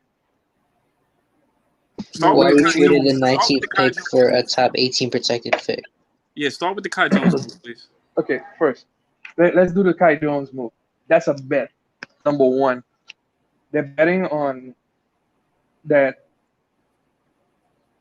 the Hornets were gonna make the playoffs anyway, and basically they gave them an asset to try to get to the playoffs, and we get that pick. It's a late pick, of course. What they're saying is the Hornets are going to be in the playoffs anyway because they're on that trajectory, and since they're on that ride, because all the protections are based on Hornets making the playoffs. Like the only time the Hornets don't give up the pick is if they don't make the playoffs. So 1 out of 3 years, they're gonna make the playoffs. That's the bet. Okay. So that's why we get the pick. Is it the best trade? I think it's the worst out of all the trades that they made. But at the same time, I understand because to me, Charlotte is on that trajectory anyway. They're not gonna get free agents. They're not gonna get anything. That's just that's just adding to the treasure trove of picks that we're getting. I don't believe that pick would convey to a second round pick because you're saying, can anyone here tell me based on what they saw from Charlotte these past 2 years since they had this coach that they won't make the playoffs in the next 2 to 3 years? They're on a trajectory anyway. Like, the math adds up. Like they're going to be in the playoffs at some point in time. The thing as a competitor, you want to be on top of that team rather than to even be competing with that team. Like to me, Charlotte is still behind us in a sense, but at the same time, like they are on the upswing. So do you think they'll make the? Go. Y'all got some kind of question to that or what? Do you think they'll make the playoffs this next season, the Hornets? I don't know. I think they can make the play-in. I think they will. Raphael was good. I think within the next 2 years, I could see them doing it. But like LaMelo still has like 2 years before he gets there to start. Yeah, because like to me, LaMelo still has like defensive problems. They're not even Extremely. He they're can't. not. He doesn't close games at all. Yeah, he doesn't close games. Like if he doesn't close games, like it's people overrate LaMelo to some degree. I think he's immense talent, but he's overrated from the standpoint that they don't let him play in the fourth quarter. Agreed. So like when he starts playing in the fourth quarter, sacrificing and playing defense, they make the playoffs. That's 1 or 2 years. So I think a lot of people have to calm down with some of the things because that's an extra pick if they do make the playoffs. Nick G, it's not an extra pick, bro. It's not an extra pick. If they make the playoffs, they are outside of that 18 range, and then we get the pick. Bro, but Nick G, what I'm saying is we don't get. That's not an extra pick, right? That was our pick. We earned that pick. That pick is one slot. We traded it to them, right? Right. For we basically did a pick swap. We didn't get additional assets. We didn't get additional assets. You got to understand it from next year. And what I'm saying is that's an extra pick. We have our picks. So you're saying we punted. Basically, we put this year's pick in next year's draft. But this year was the deep draft, though, bro. Okay, the problem with the idea that it's a deep draft, and I agree, it is a deep draft. But one of the problems everyone has to realize is the Knicks want the highest level talent possible. Okay? We've had 0 good picks. And one of the problems with this year's draft, or even this year with us, is that Frank Ntilikina sucked. And then also Kevin Knox sucked. Because we could have traded them, sign and trade, package deal, whatever. People did not want our deal. They did not want our picks. Everyone said it. From Woj, Shams, everybody. Bagley, pick one. No one wanted our picks. I want anyone to ask me this one question. Josh Primo, right? Everyone believes that Josh Primo would have been there at 19. Why did the Spurs not take 2 picks just for Josh Primo? Because OKC was going to take him. That's not okay. But is Josh Primo that good? Not in my opinion. So, and even for book night or the 11th pick, I'm pretty sure the Knicks offered 19 and also the 26. But they couldn't get up. I know that they couldn't get up. But they didn't want to give him up. Like all the players that we really wanted in the lottery, teams weren't giving it up, or they didn't want our shit. Yeah, no. And we didn't want to add anything to make the deal sweeter. So like add an IQ. We didn't do it. We didn't add Obi Toppin. We didn't sweeten the deal for anything else. So all the developmental stuff. I would have added Mitch. Okay, but thank you. But okay, I disagree.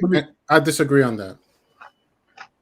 But also, they didn't add anything. They didn't add Mitch to it because if they but I'm just saying, I would have done it.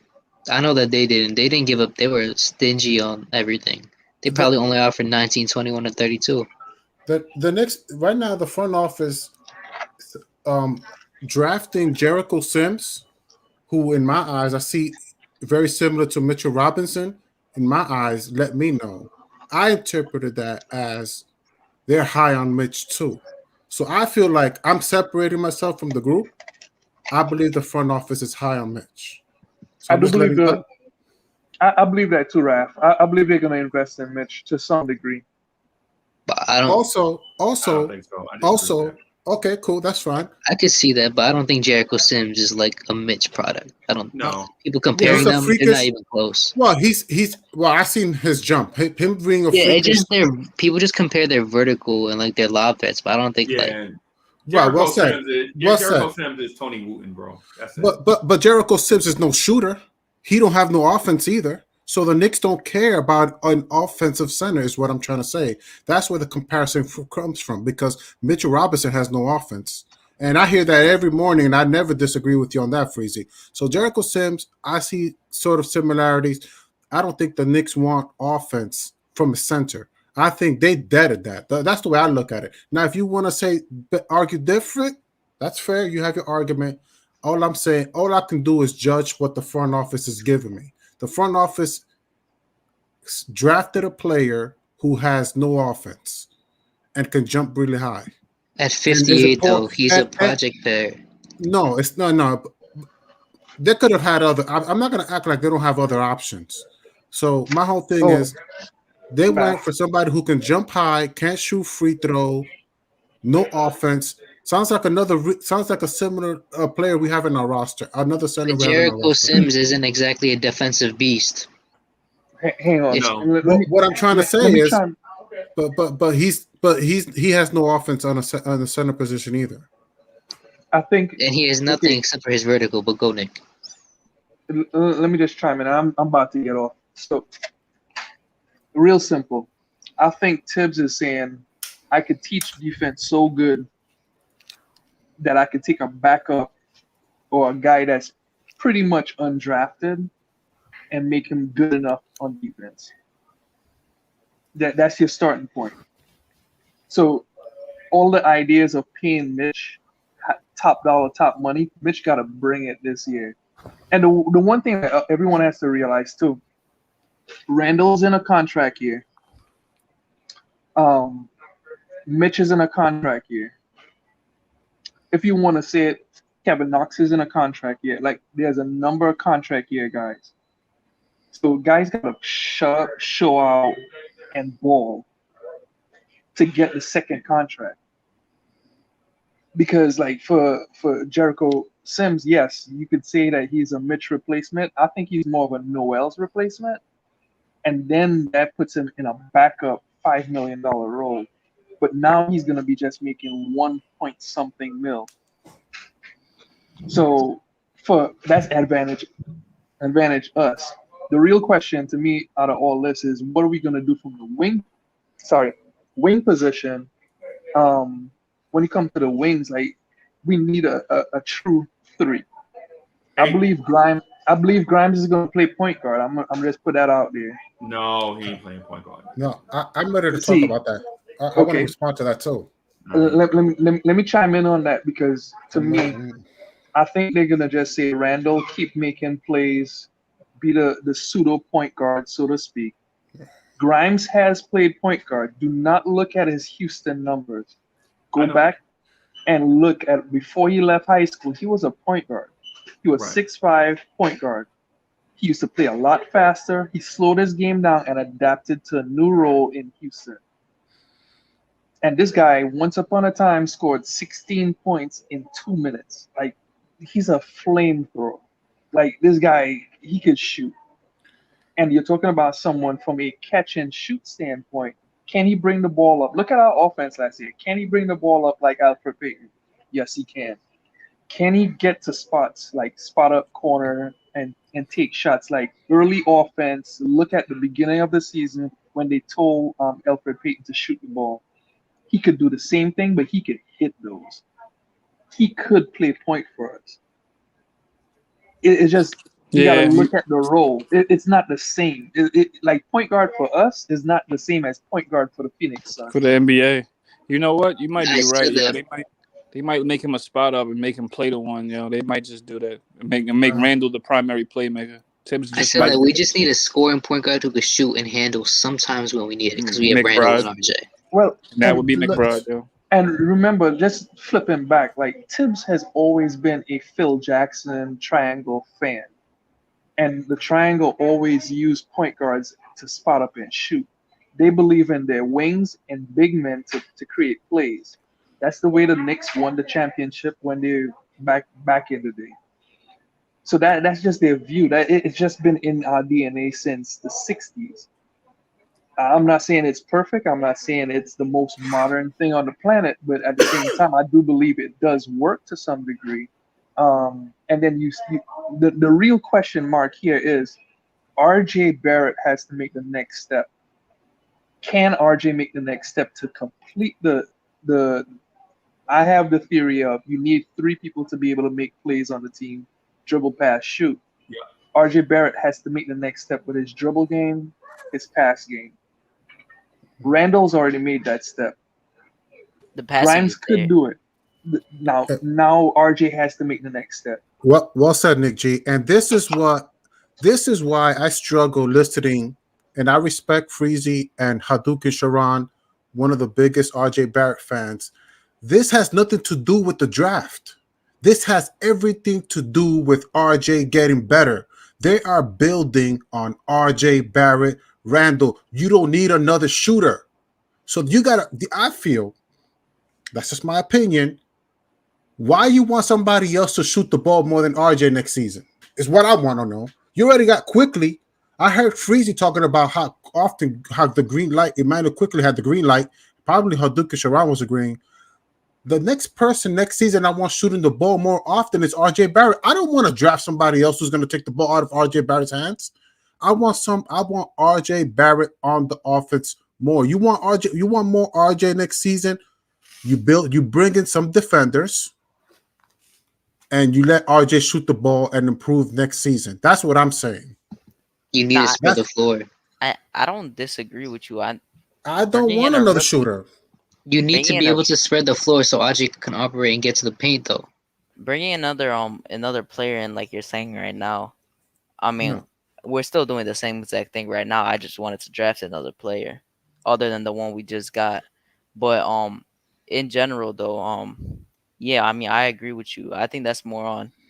Yes, it's on RJ developing his handles and his whole game, Sharon. Also, let's look at and I don't want to compare teams, and I've listened to you guys compare RJ Barrett and Devin Booker. Am I correct? I don't want to be out of context. Oh yeah, I'm not developing. Cool. Okay, cool. Not in that way. Cool. I'm not going to compare. I'm just trying to compare situations. They put Mikal Bridges around Devin Booker. The Knicks bring in Quentin Grimes.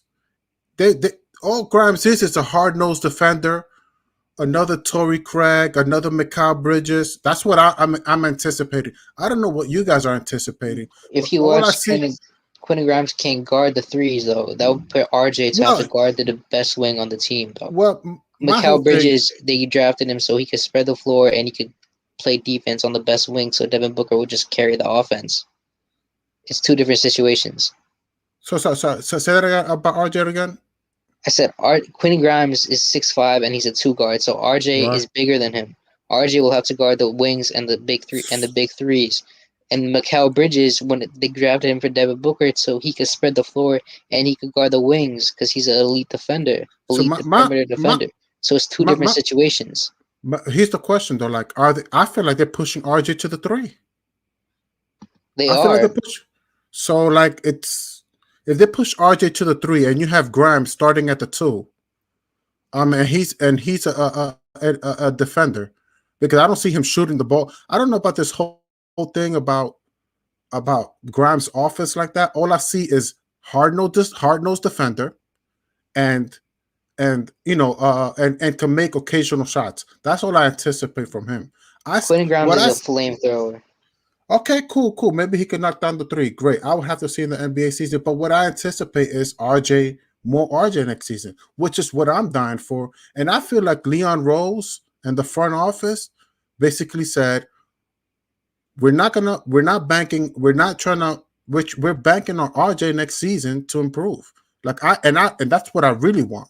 That's actually what I really want. I don't want somebody try to steal RJ's thunder, his shine, and especially Randall. Not Damian Lillard. I don't want. Look, I respect Colin Sexton, but look at Colin Sexton. Colin Sexton gets a lot of touches in Cleveland, and a lot of people say, "Oh, that the Cleveland are trash, and that's why he gets the ball so much." Well, if he comes here, how you expect RJ to average 20 points or more? And I want RJ Barrett to get more shots. So it's better for me to see RJ with some defenders and have him shooting the ball more. You see, plain and simple. Everything you said is right. I completely agree with you, but I don't know. I don't, like the way you're saying it's like the bench players aren't taking RJ's shot. I don't really think it's like in that sense. I know you're saying like why draft more players to take his shots, but I know you can. I think most people can agree with this. Like Randall having the stretch he had in the beginning and them starting to do those ISOs kind of that's where most of the shots took, because we all saw this in that. You remember the revenge tour that Randall had through Dallas, Pelicans, and the Lakers? Right. He would start shooting in the first quarter and he would shoot like so many shots in a row and he wouldn't give it up. And those are just like situations like Tibbs just went with what he went with because it worked out. If it ain't broke, don't fix it. They continued with Randall taking over, and they did not let the offense even slightly run through RJ at all during But the this season. is to respond to that real quick. Yeah, My go. whole thing is Randall had the All NBA season last season, and he was. I think he did right. But next season, I'm not gonna act like I don't want RJ to be a most improved player. Like, you know, RJ. I've seen RJ's name on trade talks. Great. Did I take him that serious? No. But I'm not gonna act like I don't want RJ to be a star. Stars get the ball, and he has to prove himself more in this next season. So I don't really want. Look, I've seen. You know, I don't know if I'm crazy about drafting another point guard and this. That. I want either Randall to get the ball because he's all NBA, or RJ Barrett, who I really want to be a star in this league. I definitely want more touches from him, just as much as you do, and just as much as Freezy does. I don't really need, and if we could bring some defenders, great. It is the defense that even got us to the playoffs in the first place. So my whole thing is, all Tibbs got was, I feel like they learned a lot from the Monty Williams and the Phoenix Suns, and they just simply brought in more Swiss Army knives. Like, you know, they had their Cameron Payne. McBride? Do you like McBride and I like McBride because I Brown? feel like I feel like McBride today. Look, this is my today's analysis. I feel like when I looked at the finals, and I was looking at, you know, Phoenix beat us last year, but we gave them a run for their money. McBride reminds me of what Tibbs wanted from Cameron. When we faced the Phoenix Suns, it was a good competition, but I was like, you know what? Now Tibbs has his own Cameron Payne, and that's his Miles McBride. The Phoenix Suns had Mikal Bridges. Now we drafted Quentin Grimes. To me, Grimes is like Cam Johnson. If we're looking at Cam Johnson. Okay, great. Yeah, I would say he's Cam like Johnson is Cam good. Johnson. Cam Johnson is pretty good. I like Yeah, Cam Johnson. That's why I was seeing as a bench. Nice. As a Okay, bench. so now thank you for I'll take breaking him that right down now. for me. Thank you guys, because I didn't watch it, but I'm not gonna act like Yeah, I'm glad you came on. You haven't came on for a while. great. Yeah. But I want thank you guys, but I want to bring that focus on, like, this is RJ Barrett's team. I don't want nobody, like, I'm You don't kind want it of to be today. Randall's team? Not that it's not a Randall, and you know me, I'm a huge Randall fan. Yeah, I I'm a know huge you. Randall fan. Yeah, you Right. called Randall like you knew he was gonna be. I love Randall. I I'll love give my you that. Randall, but we gotta. I feel Build RJ I don't up. want this. I don't even. If it's either Randall or RJ for me, I don't even want anybody else like that no more.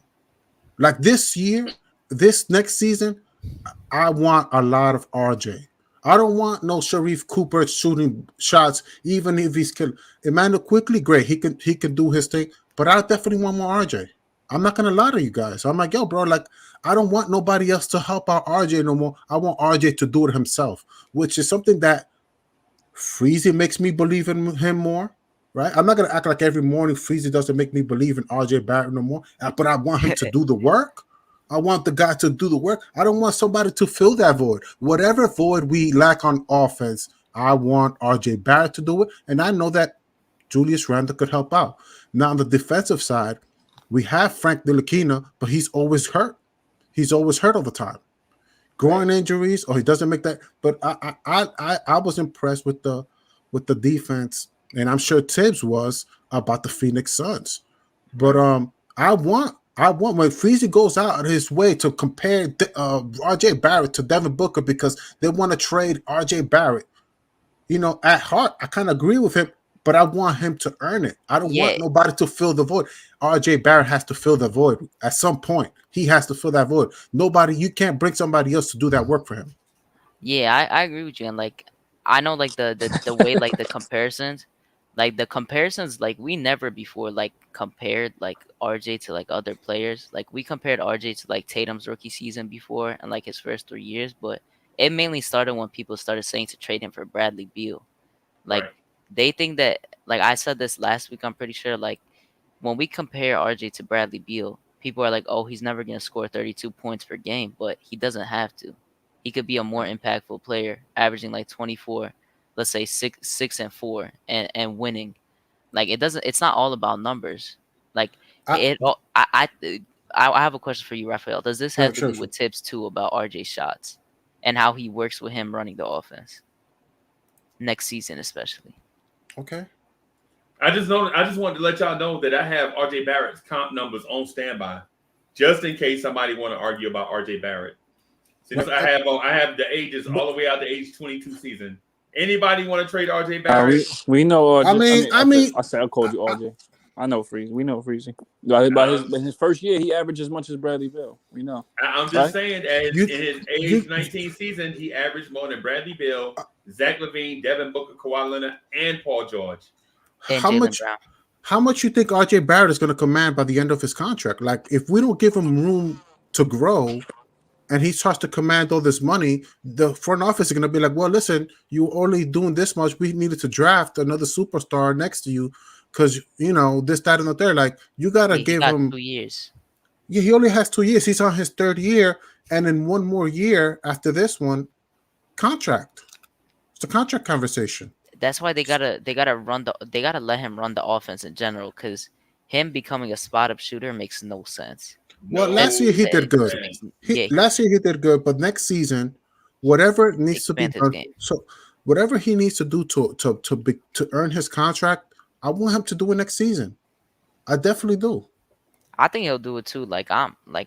I'm not really too worried about him because I know he's a hard worker. Like Obi said, they're all in the gym every single day. They all see each other work, and I like it. I want Tibbs to do what Nick Nurse did in Team Canada and actually run the plays through RJ, because it actually worked well for the team. Like he was Mhm. getting, like I love his playmaking. Like I wish he could play make a little more for the Knicks.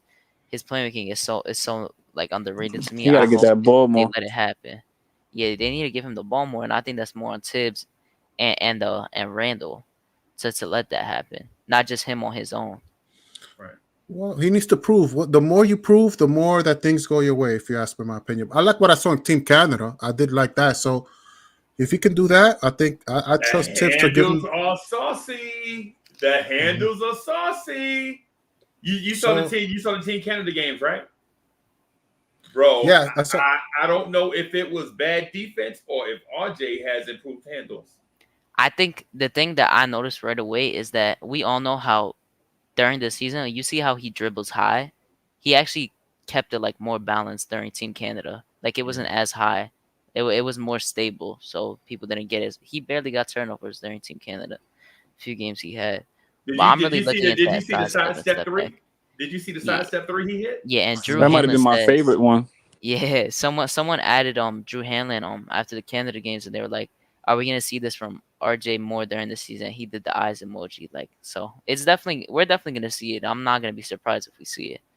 I'm excited. I'm really excited for it. I don't want people like imagine wanting to trade him the year before he could break actually out. show us something. Like Only no. that'll be such a Knicks move. You know, you trade him to Portland, and then he winds up being comparable to the dude you traded him and 10 other guys for. You traded him and 10 other guys for That would be Damian so Lillard, trash. and he goes to Portland and becomes Damian Lillard. Yeah, like I don't want to trade Randall or RJ right now. Like let it run it back at least one more year. And like RJ, they wanted to trade him the first season, and I wanted to trade Randall the first season. I'm gonna be honest with that. But they wanted to trade RJ his rookie season, and then whatever they said he did wrong, he fixed the second season, and now they want him to do something else right, and they want to trade him again. So I mean it is what it is at this point. But these next 2 years for RJ are very important. So I'm gonna tell you this. I think RJ Barrett is the most powerful player in the Knicks organization in terms of pull, right? Julius Randle being an all-star and all that stuff, that's okay. But I think in terms of who has the owner's ear, I think it's RJ Barrett, not Julius Randle. right? And so here's the thing. Here's the reason why I would say that, right? Anytime you hear the coaching staff even attempts or maybe hints at criticizing RJ Barrett, that narrative is shut down and you see more RJ Barrett commercials on MSG, right? It's crazy. It's crazy, right? It's crazy. Like when Julius Randle came to town, I didn't see banners all over, posters all over the place. Even Julius Randle MVP, I didn't see posters all over the place with Julius Randle. But RJ Barrett got drafted 3 and he had billboards and stuff everywhere. Now, is that the marketing department or is that the owner saying, listen, you tweak what I got and I'm going to get you out of here? Like what Mike Miller did, if y'all noticed, what Fizdale did to RJ and what Mike Miller did to RJ is 2 totally different things, right? What Fizdale did, tinker with his shot, telling him he's going to be playing the point guard and all kind of stuff. And what Mike Miller did is calm down, kid. We're just going to let you play your own game. And I think that's a directive from up on high, right? I think we all know that RJ Barrett is the franchise player and Julius Randle is a very, very, very good player. But it was kind of like when Shaquille O'Neal and Alonzo Mourning were playing with Dwayne Wade.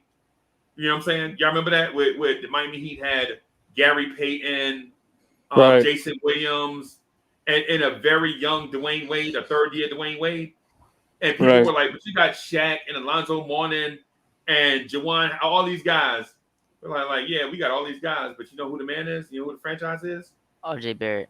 That third-year player. Yeah, exactly. Yeah, and it's like I feel like that's not even a hot take at all. I think that should kind of be seen just because I think everyone thinks that Randall's value dropped after that playoffs. But it's like when you have an older player that like in 26 wise for him that did that bad in the playoffs, even though he just had one really good year. Right. That's not anything compared to a young promising player that's 21. But when you're the owner of a franchise. But the Randall didn't just have one good year, bro. No, I'm talking about a really good year. Yeah, I'm just saying he averaged 21 and 11 the past 3 years. I'm talking about a really good year that was impactful to win. You talking about all NBA type season, right? Yeah, I got you. Yeah, that's a really good season. Right. Like you don't look at Randall having 20 and 11 on the Pelicans and the Knicks' first year saying that's really good. That was like fine because we didn't win anything. Well, let me say this to Raphael real quick. Hey, Raphael, if you ever let me get Gal on Street Fighter, bro, I'm not losing. I got my controller now. Bro. I read it, bro. Like all I'm saying is you let me get Gal and Bison or Vega, and it's a wrap. I'm telling you, what you got an Xbox 360? We're gonna have that conversation. I'm trying to keep it. Let's keep it RJ Barrett for a second because okay, I'm just saying because I want you to I want you guys to look at the draft as a win because ultimately. We want RJ to fill that spot. I don't want nobody else shooting the ball more often. I mean, sometimes, to your point, you mean bringing complimentary players to RJ Barrett? Yes, and Randall, right? I mean, bring some defenders. And that works with Tibbs because Tibbs like that.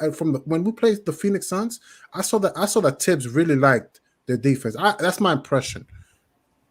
So that's what they did. I don't think. But here's the thing: I don't think Leon Rose is even doing that. Like what you're saying. I don't think Leon Rose is, bro. I have my philosophy between Leon Rose and Tibbs, and everybody has their own. My philosophy is they're on the same page, and they're all trying to win a championship. If they're not all on the same page, they can't win the championship. Well, what I'm saying though, bro, is I think Leon Rose is trying to eat, drive a car, and shave at the same time. You're trying to do too much. You trying to eat, drive a car, and shave, bro. But Freezy, before you heard that Tibbs liked Miles McBride and Quentin Grimes before he drafted him. Now it was smart that he drafted him 25 and 32 because he couldn't go for Chris Duarte. He tried, but he failed. He said, "You know what? I'm gonna get with the people that Tibbs wanted, which is Quentin Grimes and McBride, and I'm gonna cut it short." What do you do with the other 2 picks, though? He got the people that Tibbs wanted. I can't this if Tibbs wants defense, and you know Tibbs loves defense, you say that all the time. I mean, that's what he did. He got what Tibbs wanted. He kept it short. Let's go to next season. That's it. Well, I'm gonna say this. Now, if Tibbs wanted somebody and he didn't get him, okay, now you have a conversation. Now you opened up a Pandora's box, so to speak. Okay.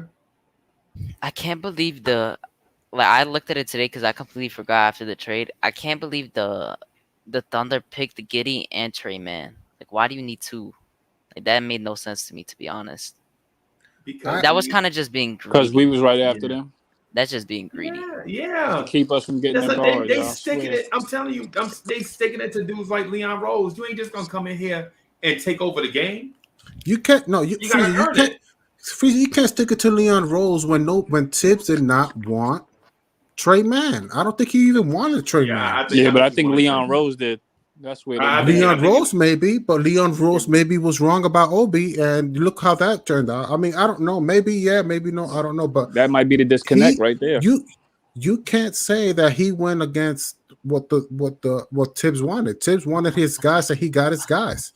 This dude just said RJ might have been replaced by Quentin Grimes. Man, oh my god, that's just Duke. You see what I'm not Duke? You see what I'm talking about now, right? I've Just because of what you said. Quentin Grimes is going to replace RJ Barrett.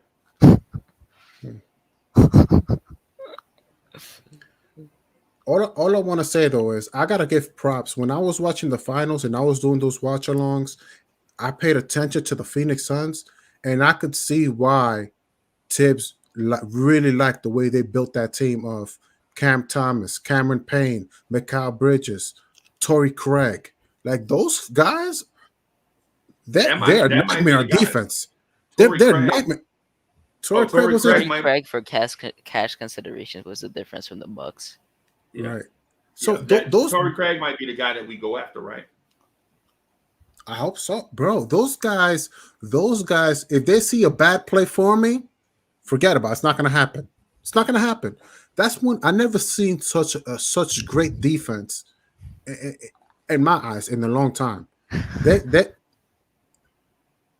Those guys are really good. So I could see why Tibbs was like, you know what? Get me this Miles McBride guy. I need somebody like that, and get me this Quentin Grimes and Miles McBride. And I'm like, okay, I can see where he's coming from with this. And hopefully, if Frank can stay healthy, and knock down some corner threes, that would be great. But Jay Crowder was amazing for them too. Oh my goodness, I was watching them. I was like, yeah, Manchild said Grimes is a better shooter, defender than RJ. You can't say that until he gets into the NBA. I'm not getting into it. I'm not even feeding that.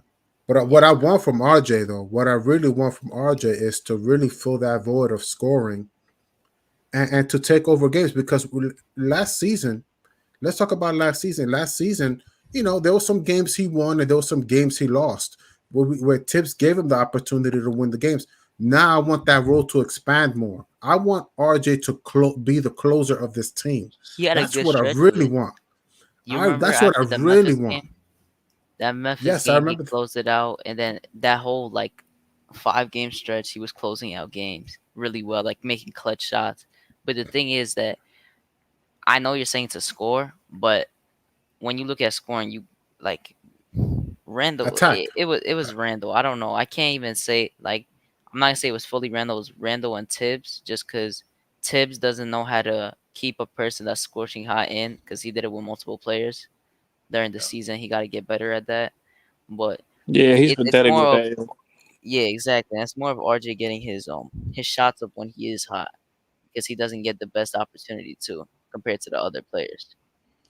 I mean, I just feel like RJ still has a lot of growth to grow, and a lot of it.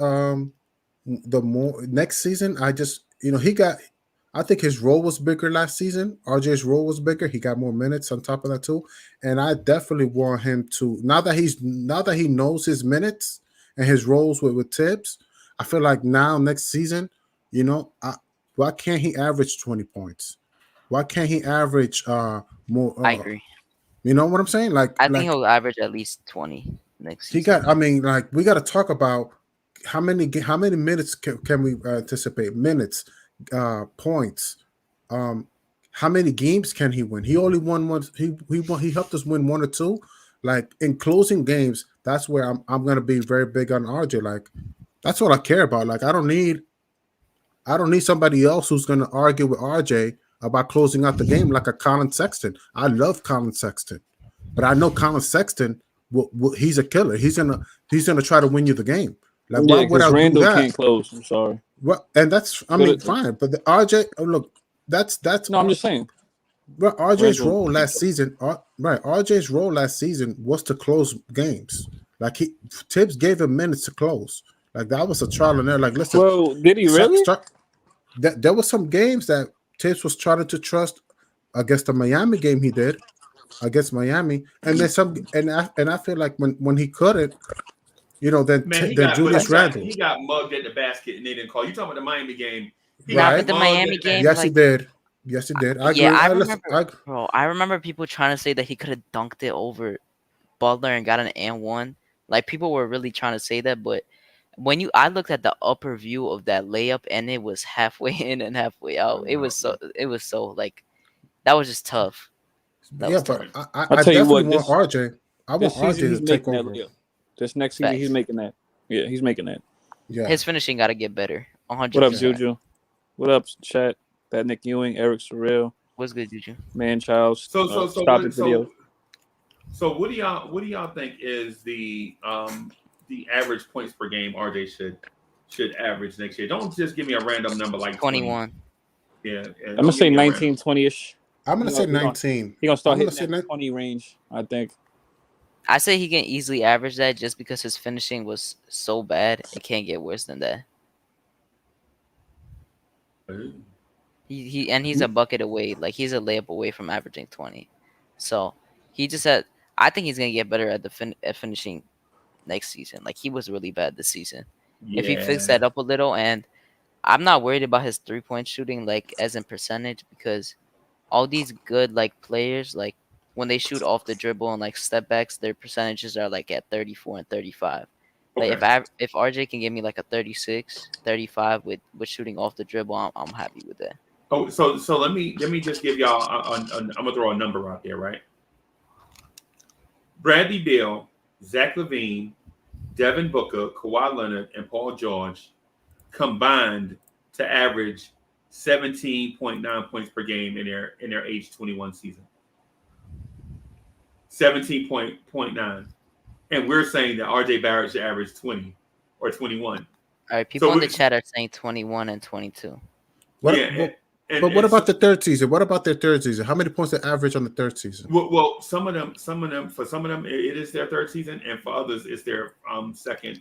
Yeah, because he's a lot younger than they were. Right. So instead of saying third season, I just go by the age that they would. Like it's unfair to compare RJ Barrett at 19 to Devin Booker at 21. It's not fair. You know what I'm saying? So instead of saying, RJ Barrett's third year versus somebody's first year, I'm just doing it. See, look, I'll show you what I'm talking about. But I mean, when it's contract year, Freezer, that's gonna matter, I think. Yeah, no doubt it's gonna matter, right? I agree with you. I'm not disagreeing with you. But what I'm saying though is how about we have reasonable expectations for RJ Barrett?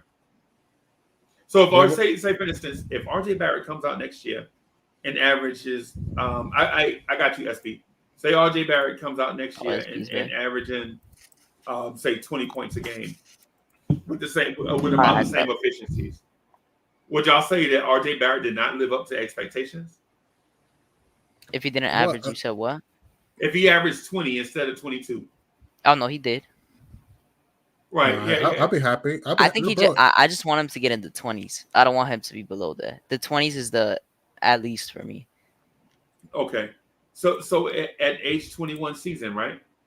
At age 21 season, the only person out of of course not RJ Barrett, but Bradley Beal, Zach LaVine, Devin Booker, Kawhi Leonard, and Paul George that averaged 20 points was Devin Booker. The only person that averaged and that was on 19 shots. Yeah, but the only person that averaged at least 19 was Zach LaVine at 18.9. Everybody else was like 15, 17, blah, blah, blah. And that's what I want. I want RJ to take more shots next season. And it's not even that. To put that in context, also, I want RJ to, it's about winning the game. Can RJ be the closer? I want those questions. I want to have more of those kind of conversations. What about RJ being a closer next season? What do you guys feel about that? And if he is our closer, how many games can he help us win? Like, it depends on if he can get his free throw percentage up. He was clutch though in the end of the games. I'm not gonna lie. Yeah, like that man. Grizzlies. You remember the Grizzlies game? He got 3 free throws. He hit Word, all three. and he splashed them too. And he splashed them too. They wasn't like front end bounce around. Somebody the wind blow. They went The Pacers game too. The Pacers game. He came in with 3 minutes left and he scored like 8 in a row. Assisted on a few. Like we got the Hawks game back-to-back threes. Like it happens in stretches. He's clutch in stretches. Yeah, you remember the Celtics game? The Celtics game we lost on a Marcus Smart 3-pointer. Bullock left Marcus Smart wide open. Yeah, that was remember still that? that game was annoying. Yeah, RJ Barrett was 6 for 6 from 3 in that game. Oh yeah, that's right. He was 6 for 6. Yeah, and I think he had 24 points through the third quarter. And Tibbs took the ball out of his hand and went to Alec Burks. What's good? What's good, man? What's good, family? I was heard that y'all missed my Chicago voice on the panel, man. Yeah, we'll give you RJ Barrett for Zach LaVine. No, I'm okay. Michael Jordan trophy out front. No, I'm okay. Scottie Pippen, alternate black. I am okay. They're getting Lonzo Ball, so we they're get not worried ball. about It's over with, Zach baby. Hey, look, I'm gonna tell you like this. Go ahead, take Dennis Schroeder. We appreciate y'all. Oh no, we're not taking him. I'm gonna take no bum Schroeder. Hey, look, beggars can't be choosers. That's better than Frank and Payton. So beggars y'all can't came behind us last season. Who? That's fine. That's because we know why. That's because of Randall. Randall had a great year. Randall carried. So Yeah, but what about LaVine? LaVine ain't have a good year. He did, but when our playoff run, and he had COVID. He had COVID, and during our playoff run, we were safe. Hey, SB, I will say this, SB. I will say this, right? I will give you credit for this. The last game we played against y'all, Billy Donovan put a blueprint out on how to beat the Knicks. Yeah, he did. Right? He did it every time too. And what happened was y'all didn't beat us in that game because Lauri Markkanen was hot in one game. And then, and then in the next game we played y'all, he was ice cold. Yep. Right. But Billy Donovan ran a blueprint. The back door because Tibbs. Oh my God. Tibbs iced the pick and roll on the front side, and the weak side defender has to cover 2 people. Right. And we saw RJ Barrett on Lauri Markkanen so many times it almost made me throw up. Yep. Right? Oh man. And those wide open dunks. Yeah, and then when we collapsed to prevent the dunks and stuff, the backside 3 was wide open every time. Yep. And the Phoenix Suns ran that play, I bet you 20 times in a row against us. And people was like, "Why RJ late getting to the corner?"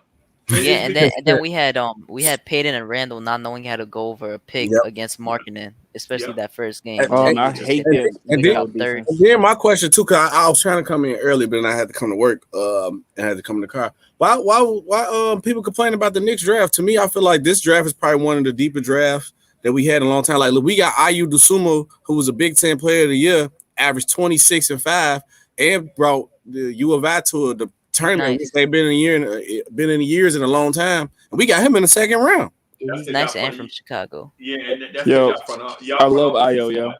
Yeah. You got your team. No, the Bulls always the Bulls usually draft good though. You guys always get like the 7th pick and draft good. They usually draft conservative too. Like Kobe White isn't bad, but you guys just expect too much from Kobe White. Yeah, that's he can't play make. Because you guys think he's like IQ like on our team. Like you guys think he's a point guard, but he's not a point guard. I ain't gonna lie. If we sneak Rose from y'all and get Lonzo, they don't be surprised as Kobe White might be on a trade block. Patrick Williams is y'all still though. Nah, I don't. Kobe White.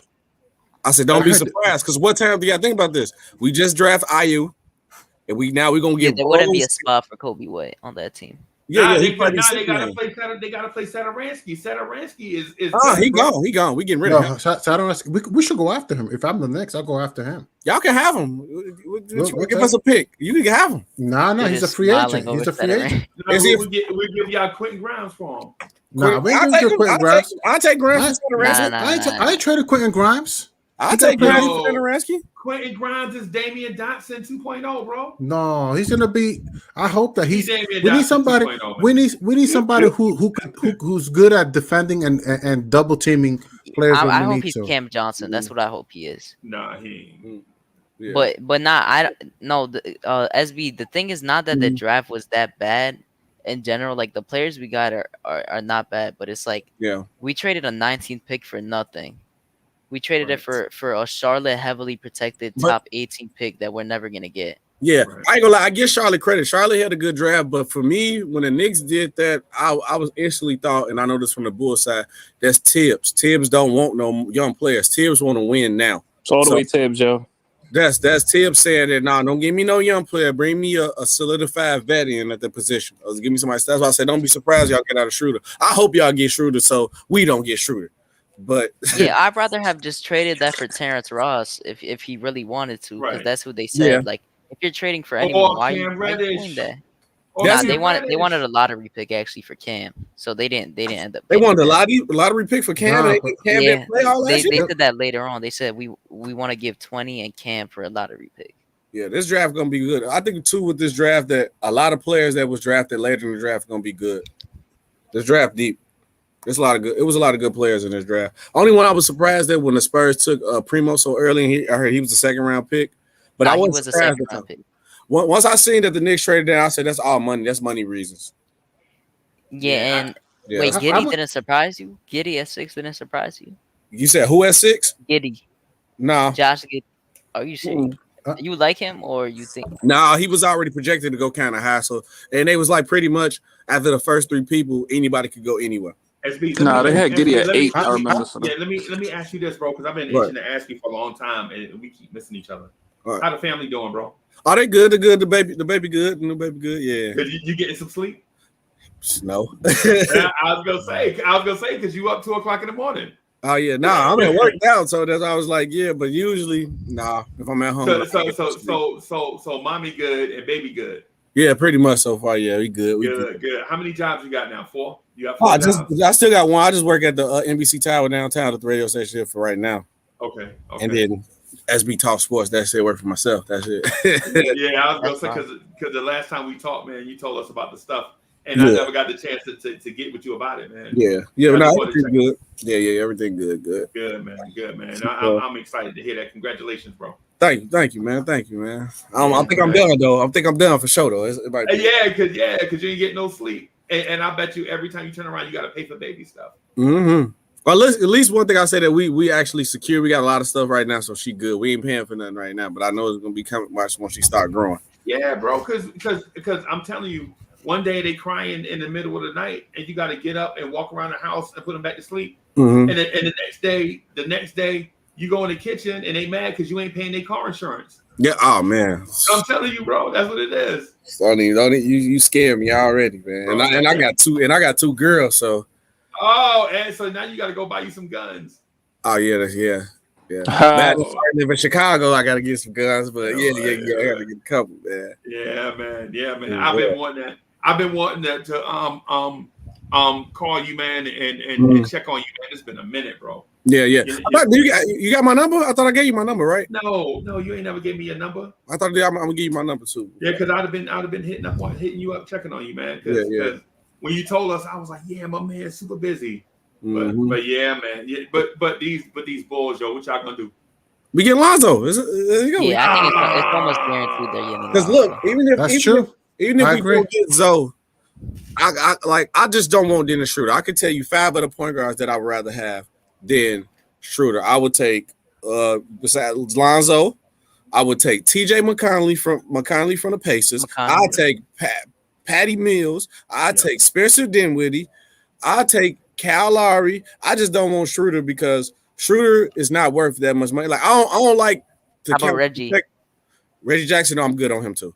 Yeah, I don't like good. Yeah, I don't like to count people checkbook because I feel like if you could get as much money you can, feed your family, but get that bread. Yeah, get that bread. But now Schroeder not worth that money. And Schroeder best coming out the bench, and you're not going to pay nobody 120 million, 100-some million to come off the bench. I'm sorry, you can't do that. And then he gets so diva-like, bro. Yep, he gets so diva-like sometimes. Like, how you walking around thinking you better than LeBron, man? You Dennis Schroeder. I don't know, and I feel like only reason I said he would be a good fit for the Knicks is because he is a good defensive guard. He a little OC that's out of control if y'all don't know, but that's another scoring option that y'all would need at that position. That would help. But that's the only situation where I feel like you will actually get his money's worth from him. Anywhere else, you won't get your money's worth. Because the Knicks need somebody else to score. Nah, 20 something 20 mil for him million? is not money's worth. Bro, I was not with us. Bro, I'm telling you, who I prefer is Patty Mills. Give me Patty Mills, and then we'll pick a point guard next year. Yep. Bro, this dude Patty said that Mills we're is a paying steal. 20 mil for Fournier. If we get Fournier for 20 mil, bro, I'm done. We giving him Patty Mills, we giving him 4 years, 27 mil, bro. That's a steal. That's what this front office gonna do. No, I'm talking about Fournier. Yeah, That's what they said we're paying because the Celtics don't want to pay him. He ain't gonna get 20 mil. He gonna get 27 mil. Yeah, he's not getting no 20 mil. The Knicks gonna throw the bag at him, bro. Hey, Freezy, to your point, Josh Hart, Quentin Grimes is being compared to Josh Hart. That's not a bad comparison. What? Josh Hart, that's the comparison on NBA DraftNet. Yeah, I heard that too. Yeah, I don't. But the thing to me is that his name Josh Hart. He's a defender. He can't really shoot. Yeah, he ain't that bad. Yeah, he can't. He's a good defender, and he gets a lot of rebounds. He's a hustle. He's tough. Yeah, he's tough. Yeah. But Quentin Grimes is definitely a lot better shooter than him. Josh Hart can't really shoot like that. Yeah, and legal. I know that the Pelicans can match the offer for Zoe, but I don't think Zoe. I think for Zoe, if he really want to leave, because the Hornets is a serious situation too, and the Knicks. But I keep telling everybody, I feel like if Lonzo wants to be that star player, the two best places he can go to be a star is the Bulls and the Knicks. Only thing I say the Bulls over the Knicks because our pace is a little bit faster than y'all's. But playing with the Knicks, he gonna play with Tibbs. You're gonna play about 40 minutes every game, so he gonna get stats. Him going to Charlotte wouldn't make sense, for his own career. Like that would make sense, I guess for Showtime, like going back to Chino Hill time. But in actuality, for his own career and potential, it makes no sense. Yeah, maybe late you can team up with his brother. Don't be surprised, though. Don't be surprised, man. All three Ball brothers in one place, bro. Don't be surprised. Well, Jello trying to go to Charlotte. He got workouts for that. He's in their summer league right now. He's gonna be playing in it. Yeah. I just looked at this. Yeah, but those is not playing for us. But our rookies and then OB and IQ are playing, and then that guy we signed, that small forward Sims, out of Clemson. Yeah. And Jericho Sims. They're both going to be might playing. be a favorite for a lot of people. Bro, I'm gonna tell y'all something, man, and y'all probably don't remember this, but so 4 years ago, the University of Texas had two freshman centers walk on campus, right? One of them was Jericho Sims. The other dude's name was Mo Bamba, right? So Mo Bamba beats out this dude Jericho Sims and starts, right? Mo Bamba leaves. Jericho Sims stays a second year and does not produce. A third year doesn't produce. And a fourth year, and he come in and he put up the same numbers he put up in his freshman year. The Knicks draft him at 58 because he hit his face on a rim in a dunk in an empty gym. And now we think that he just as good as Mitch. I swear to God, I have no idea. Stop saying. I didn't say he was good as Mitch. I said that they don't care. The Knicks don't care. Oh, not me. Oh, no, okay. not you. People were actually saying in the chat that he's just like Mitch, right? And that he's possibly Mitch's replacement, right? And Gregory Castillo, you right. So he was there with Mo Bamba, right? He was there with Jackson Hayes, right? He was there with Kai Jones, and you never heard this dude's name. And all of a sudden, the Knicks pick him. Yeah, he's about to be 23 in a month or two. Right. And people think this dude is all of a sudden going to be something. I think he won't be. I don't know if he's going to get playing time. Well, he's not bad. He's good. For 58, he's not bad. Yeah. But it's not bad at all. But listen to what I'm saying, though. Listen to what I'm saying. If we didn't draft this dude, would you even be saying his name? No. All I anticipate is you complaining about how he can't catch the ball, Freezy. That's what I anticipate from Jericho Sims next season. Oh, hey, let me. Oh, my bad. Hey, I see somebody here. Danny Landis is in the building, ladies and gentlemen. What's good, Danny Landis? My bad. That's what I anticipate. I anticipate how he can't catch the ball, and you know, I mean, if you draft Mitch and you draft Jericho Sims, two centers who can't catch the ball, I mean, Jericho Sims don't got that problem though. And he remind. Hey, this. Oh, he has no offense. I'm sorry, he has a little. He's a, you put the ball he's a little in dominant, something. aggressive in the paint. Nothing crazy though. Yeah, nothing super. I think Jericho Sims is just a body. That's all. That's a good quiet. He might just be a body, but that's an athletic body. I'll take it. Yeah. What I'm getting at is say for instance, if we didn't draft Jericho Sims, would we really be hyping him up this much if he played for Brooklyn? No. You know what I'm saying? That's what I'm saying, man. And with Rokas Jokibitis, would we really be talking about him if he was a drafted stash by the Denver Nuggets? No, I didn't even know he existed, to be honest. Right. But cats are like, oh, Jokibitis is gonna be higher on the depth chart than Vildoza. Man, get out of here, bro. Come on. Miles McBride is a good defender, bro. He's gonna be decent. He could be a decent I think it's gonna be rotation good. player. But come on, bro. If we didn't draft Miles McBride, we would not be talking. We would He's not be been talking. Chicago He's Bears compared to Derek White. He's been compared to Derek White on NBA Draft Net. No, I I'm like just Miles saying. McBride. I like him. I'm glad Miles we got McBride this. is solid, yo. Because I knew he was gonna drop. Because people wanted to get him at 21, but I knew there was gonna be a way you get him later on, and we did, which is good for his pick. I like he said that he compares himself to Marcus Smart. He said a little bit of Drew Holiday. There was one more that I thought was interesting. I need to look back at the video. But I really like. I was watching his film for a bit earlier in the day, and Grimes, he had I like the way he plays defense a lot, and his shooting is good. It's really good especially for a guard. McBride? Yeah, I really like McBride. Yeah, I think he's gonna be one of the best point guards from this draft. I'm just gonna take a wait and see. I'm gonna take a wait and see approach on that. Right, because his dribble pull up just came this year. He just got the dribble pull up. No, I know, but there's not really that many point guards in this draft. That's why I'm saying that. Like other than Cade and Suggs, there's not really crazy good point guards after that. So Freezer, you're not really crazy about McBride, or you just don't like him like that? No, what I'm saying is let's not overhype him, bro. Nah, I'm not overhyping him. I think he's Javon Carter. I think he's better than Javon Carter. Yeah, your comparisons are funny, yeah. Yeah, I swear you were saying he was like Marcus Smart before the draft even happened. I said me? That. I don't know if Freezy said it. No, I swear you like McBride though before. No, I like Josh Christopher, man. Nah, but you had a few ones, man. No. Freezy's more of a Trey Man guy. Yes. Yeah, McBride gave Davion Mitchell the business. He gave Cade the business. He gave all of them the business. So. What I'm getting at is when we were talking mock drafts. Remember, I was like, yo, when I first said it, I was like, at 19 and 21, Trey Mann, Trey Murphy, and BJ Boston at 32. And then Duke was like, what about Josh Christopher? What about taking Josh Christopher number 1? I was like, no, bro, you can't take Josh Christopher number 1. Calm down, bro.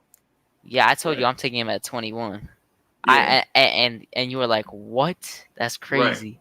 Right. And then I'm pretty sure you started watching film for him, and then you were like, yeah, that makes sense. And it did. And you know, I'll be a G about it, bro, because when somebody say something smart, you got to give them credit. You know what I'm saying? We can't just be haters for no reason.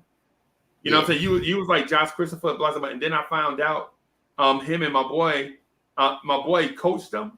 I was like, oh, yeah, he legit, bro. He legit. Because I know the Hurleys, bro. They don't give out compliments, period. You could give him $20 and he won't even say thank you. But when it came to Josh Christopher, he was like, yo, this kid can ball. And I was like, yeah, okay. This dude can ball. Then if he said it, it means something to me. It carry weight. You know what I'm saying? Nah, someone said Grimes gets Rookie of the Year. Book it. Nah, you. Yeah. Nah. That's wild. If you say a rookie team, okay, that's a little like that could happen. But Rookie of the Year, nah, he's not getting it. Yo, Quentin Grimes is Damian Dotson 2.0, bro. No, man. Oh, I didn't Maybe even Josh realize he Hart. said Josh Grimes. Hart. I thought he said McBride. Oh, no. Yeah, no. I think he could be. I have to see. I mean, I'm not gonna judge him so early, but Why you don't like Damian Dotson? I think Damian Dotson barely got minutes. I mean, I like Damian Dotson was okay, but McGrimes is, I don't know, like a. He called him McGrimes. Oh yeah, no. no. I just combined the names by accident. But Freezy, my whole thing with the whole Josh Christopher thing. The Knicks went for defense in this draft because that's what RJ and Randall needed. You know that's. He's not a bad defender. I know what you mean. I know they weren't really looking much into him, but I don't know. That's gonna be a mistake looking afterwards. But I don't know. Like they just got Tibbs guys. That's all they got. They didn't go for anything else other than that. They went with more defenders. They don't want more offense. The more offense is gonna pick up. That's for players like Randall and RJ, who's playing 30 minutes a game. IQ, who when he gets on the floor gets the green light. Like, how many people are gonna have green light in this team? Oh nah, this dude said Grimes is Klay Thompson with more ball movement. That's crazy. Oh my god, what are we doing? Like, what are we doing? Nah, the Josh Hart one, I would agree with that only if Josh Hart was able to shoot. Well, he can't. Hey, Wild Boy Trey is in here setting the chat on fire. What you do? Hey, Wild Boy Trey, what you doing? He said Grimes is better than RJ, so it makes sense that he's saying that. Oh my god. Yeah, I'm gonna go with Josh Hart. I'm gonna compare him to Josh Hart until he proves me otherwise. That's what I'm gonna do with Quentin Grimes. I actually want to search what people have as a comparison to Quentin Grimes. Let's see what they have because I'm actually interested. I've heard Dotson, not even by just you, Freezy. I've heard it by Dotson, and I heard Hart. He actually reminds me of Duarte. Like they have a similar build and similar game. Could shoot, could defend. Duarte just might be a little better at putting it on the floor. Okay, this pro comparison is also Josh Hart. Nice. Who's? Bleacher Report said he's like Josh Hart too. Yo, Grimes remind me of Duarte. Yo, just similar game, same height. I don't know, similar build. Yeah, like their games are real clean. They have clean. But Grimes could kill. He could cook though. But I found another one from earlier the month. They said NBA comparison: Gary Trent Jr., Dante DiVincenzo. Okay, I like the Gary Trent. That's interesting. Those are two really good athletes too. Yeah, those are right. Yeah, that's interesting. Especially DiVincenzo. He remind me. I think he's gonna be decent. I don't think he's gonna be the best, but I think he's gonna be decent. Yeah, I think he'll give us what he gives us. Like what Quickly did this season. I think he'll just give us what he gives us. A little less. Mo come in here talking about masterclass draft for the Knicks. Mo, if you don't take your sleepy behind the bed, masterclass draft. Masterclass. I mean, Marty Collins. You really just said masterclass. That. Come on, Mo. Come on, Mo. Don't do that, No Mo. way. Mo, people see this thing forever. They see these videos forever, bro. These videos are gonna be on the internet forever. I'm just saying. And yo, so who signed Friends? Masterclass. No one. There was You gotta read it, but it's like on Twitter. He wrote it like there was a problem with him getting drafted because they had to like buy him out if they drafted him. Okay. It was a weird situation. Like he said that he was promised to get drafted by someone in the second round, but nobody can sign him to a 2-way contract or anything like that because of something that's out of the country. They gotta like get permission and they need to pay like a certain amount of money. He wrote it on Twitter. You should look at it. It's interesting. It's actually tough. Like he definitely could have gotten picked up by a team. Yeah. Yeah. If you the Knicks, why would you take a chance on Rokas Jokovitis instead of him? Yeah, I don't know. When you knew you was gonna take Wait, Miles McBride instead of which guy? Instead of which guy? Friends Beament. I keep forgetting his name. Yeah, why they didn't get the Friends dude? I'm thinking like, why? He went undrafted, right? Yep. For technical reasons. Yeah, you gotta read his Twitter thing. He wrote something about it. I read it earlier. For technical reasons? Yeah, it's like something with out of country stuff. Oh, so yeah, he might not play for no team then, or he might not get a chance to. Me scouting. There ain't no way all the teams just, you know what I mean, just pass up. Yeah, I Hey feel guys, like I'm gonna head out, guys. All right, brother. Peace out, Easy, man. bro. Hey, good to see you, Raphael. Good to see you, Freezy. Yep. I think. You think the Knicks will take a chance on Friends when all that's cleared up? No, because they value cap space and money. Oh, well, they like undrafted Leon Rose. He's cheap, so I think he'll go the undrafted route too. So I don't know. Leon Rose gives me cheap vibes. Yeah, man. Very cheap. Yeah, he might only spend 40. How much cash do we have? 50, 55? 58. 58. I think he'll spend. I was gonna say 35, probably 40, 45. He gotta spend 50, but oh, okay. He gonna give 30 of that to Fournier. Yo, if he get that to Fournier, man, he gotta go. Somebody gotta go upside his head. I'm sorry. Somebody gotta give him a nice lick, yo. I don't mean that kind of lick. You know what I mean? Pause. Yeah, pause. Because I know everybody. All right. I just shouldn't have said lick. Yeah, but yeah, somebody gotta go upside Nah, his head. it's good, bro. You're good. Bro, I am so. I'm so. You know how you be mad as hell. No, that's gonna bother us for a while. It's gonna bother us. Bro, I had to wake up like the day after the draft. I woke up for a second, just like check Twitter, and then I went to YouTube and I saw you were live, and I was hearing people talk about the draft, and I just didn't go back to sleep. Yo, me too. Yo, I was so tight. I woke up like something bad happened last night. Like wait a minute. Like reality set in. I had a bad breakup or something. Like a bad breakup. I woke up like a girl told me, "Let's just be friends," and it just hurt me all day. Yeah. Yeah. That's how I woke up. Yo, and it's crazy because some Bulls fan on Twitter like a week ago, he tweeted, he's like, "Yo, if the Bulls somehow draft Quentin Grimes and McBride, I'll be the happiest person alive." And then Knicks fans found it and they were like, "Damn, you just got the perfect draft for us." And he replied so mad. Oh man. Yeah, that might crazy. why? Because Grimes and McBride probably fits the Bulls. He probably fits them to them. A point guard, they don't have a point guard. Yeah, Kobe White's They just got Ayo though, so they got Ayo is a solid picker, and he's from Chicago. That's why I'm happy for them. I'm happy for him, man. That's what I mean. I'm happy for him. And Derrick Rose, they want Derrick Rose. That'd be a perfect mentor for him. Yo, I don't know. A kid from Chicago. I know, yeah. I'm already getting ready for us to lose Derrick Rose just because Leon Rose likes cap space. Yeah.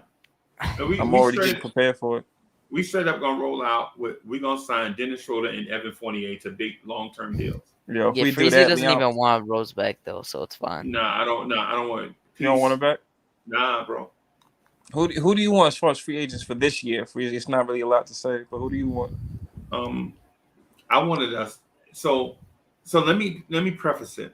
Right? I think that I don't like the free agents, bro. To be honest, Neither. It's nothing. I just don't. Nothing entertains me. Right, and so I'm gonna preface it by going back to a conversation me, Hadouken, and Hoodie Cab had back in February. Yo, this offseason is not about free agents. We need to get Karl Anthony Towns or De'Aaron Fox. We talked about that for 2 or 3 nights in a row on the Knicks at Night podcast. This is true. You know what I'm saying? I don't think it was February though. Was it? Okay. It was during trade deadline. Okay. So I think March or April, something like that. March, yeah, something like that. But yeah, you're right. Yeah. I couldn't remember the time for but the thing about it is I would like for us to trade for because they talked me into De'Aaron Fox. They didn't have to talk me into Karl Anthony Towns, right? So if we can pull off, we talked you into Fox. Huh? We talked you into Fox. I didn't even know that. Yeah. I didn't know that you actually like fine with him now. Yeah. Excuse me. I was fine with Fox. As soon as like when we watched the playoffs, I was like, see, De'Aaron Fox would have roasted Trae Young when we were watching the playoffs live. He would have dunked on him multiple times, bro. Bro, I saw them pass the ball to Reggie Bullock in a post with Trae Young, and Reggie Bullock didn't have post moves, so he kicked it out.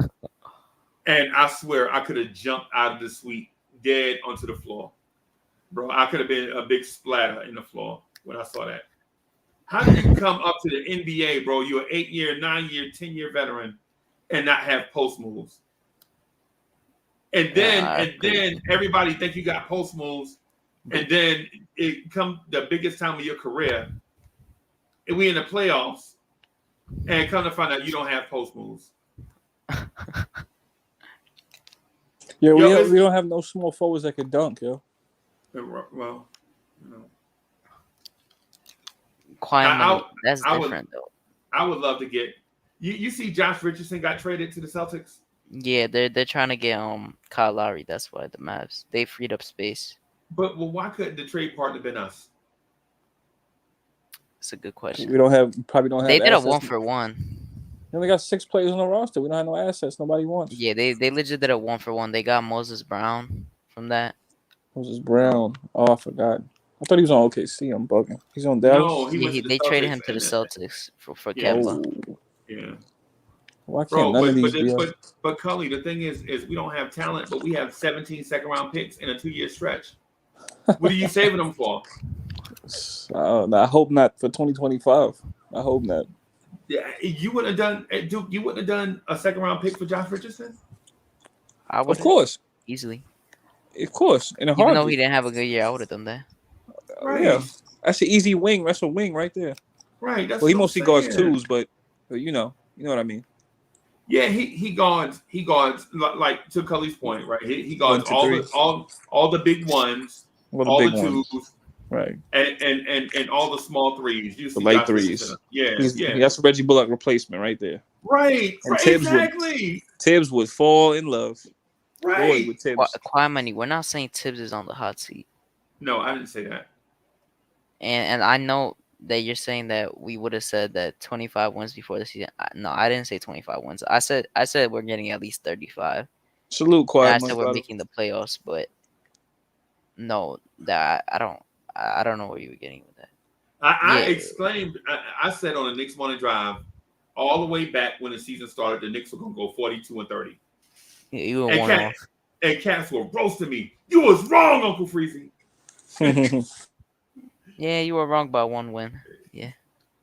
I mean, and I said that way back at the beginning of the season, man. And then every time I say something or make a prediction in real time, people roast me, right? Like right now, they roasted me because I said Leon Rose is an idiot, right? Now, after free agency, when we don't get nobody, when Friday come and these transactions can become official, and we don't have nobody, they're gonna be mad. It's Uncle Freezy's fault. Nobody want to come here because Knicks fans are haters. How many people you think are gonna how many of the top free agents you think are gonna sign right away? Because I think Kyle Lowry is gonna wait. All of them. Maybe Kyle Lowry might wait, but I think all of them, yo. Resigning, all of them. Oubre's gonna wait. You think Oubre's gonna wait? I think Oubre's gonna wait. You think he waiting for us? Oh no, Oubre. I heard today that the Spurs are like a front runner for him. Wow. Because Pop really likes him, but wow. I think it's between us, the Spurs, and the Heat. Wow. The Pop would like Oubre. Wow. I like Oubre too, though. It's just I don't know if he got this bad rep about him. I don't know what it is. No, I like him as a player, but I don't like him on the team. He reminds me of his game. Reminds me of Steven Jackson. You remember Steven Jackson? Yeah. Yeah, that's who. Pacers, Steven Jackson. Spurs, Yeah, that's Steven who. Jackson. Yeah, that's who his game reminds me of. Because he's a energy defender, but not the greatest defender technically. But like when it comes to technical defenders, cats like Deshaun Stevenson, Tony Allen, you know what I'm saying, are great. Right. Pippins were good technical defenders. Always in position. only gamble when the risk reward is great. Right. Some dudes gamble all the time, right? But they only gamble when the gamble is guaranteed to pay off. Right. So I would like in a perfect situation to answer Cully's question. I don't know, bro. I just want to trade for De'Aaron Fox or Karl Anthony Towns. I'll trade for one of them for right now. We got all of them. Don't we got those four? Can we trade those picks from Charlotte? Technically, yeah, you can. You but can? It's like, yeah. They can take those and the second rounders. They can take 4 second rounders and those picks. That's 8 picks for De'Aaron Fox. I would give them all the second rounders in the 2024 draft. Here, take all of them. You know what? Yeah. You know what? It's crazy. That's 3 years from now. They can have them all. Take them all. All of them, bro. Get Take this them all, mess yeah. off our hands. We already got 6 the year before. Take the Charlotte ones with you. That's 8 picks. Give us De'Aaron Fox. Call it a night, man. Yeah. And then The we worst can thing somehow. is that we're gonna get trolled because We are. at least one of those players is gonna be good. Yeah. Yeah. One of those players is gonna be an all-star. But you can. But I mean, we could flip something where we get another pick for 2023 and 24. You could flip something. Yeah, it's like the OKC. Like OKC is bound to hit on one of their picks. Oh yeah, they're gonna A few hit of their picks, and How the many ones did- they how many- trade, there's people are definitely gonna hit on. How many people did they draft on draft night? 5. They drafted Giddy. They drafted Trey Man. Trey Man. They Giddey. traded out of Sangwoon. Right. And then they traded us their 34 and 36 for 32, where they Yeah. got Jerome Robinson Earl. Right. Yeah. Okay. So then they got 3 guys. Mm-hmm. Oh, I didn't know that. No, that was. They got three solid guys. Oh, okay. I thought they got. So they got Trey Murphy. I thought they would have hit more. Nah, not Trey Murphy. Trey Man. That's what I mean. Trey Man. Grizzlies got Trey Murphy, right? Yeah. I think the Nah. Grizzlies swapped. Pelicans did. Pelicans. Yeah, but I think they swapped. I think they swapped picks. Zaire for Trey Murphy. No, that's how the Pelicans got him, bro. Oh, okay. Yeah, that's how the Pelicans traded back to 17.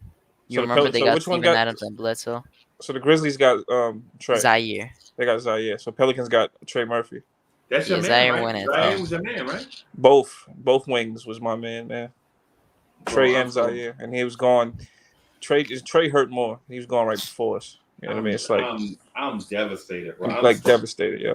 I don't know if the Knicks would have still traded back if Trey was available. I really don't know. I really don't know, man. I don't know if that was really their intentions to really trade back. That it seems like that was really their intentions. Right. But I guess they said. But my thing is, if your guys are going by the 19th, you don't have no backup plan. There was nobody else they wanted. You mean to tell me there was no one else? They could have took those 2 picks.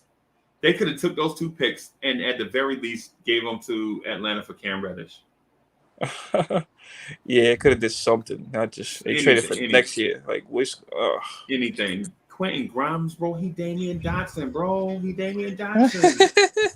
I like it. He got a cool game. I would have drafted him later. Yeah, and then Katz is like, then Kelly Katz is like, not you, Duke, but Katz is like, nah, he better than Dot. He Josh Hart. So what? I mean, he is better than Josh Dot. Hart. Josh Hart is a nobody, bro. What are we talking about? Well, he didn't play a game yet, so I can't. That's say debatable. Bro, Josh Hart, man, come on, man. He's an impactful Salute player. Quad Money, salute my bro, salute Greg, salute Troy, Wild Boy Trey, Legal Center, salute Black Mama, salute. But what was I saying? Yeah, man. Hey, man, let me get out of here. I gotta run, y'all. Yeah, I gotta call. I gotta make some phone calls. I gotta go in the room and cry, bro. I'm about to play my game and cry.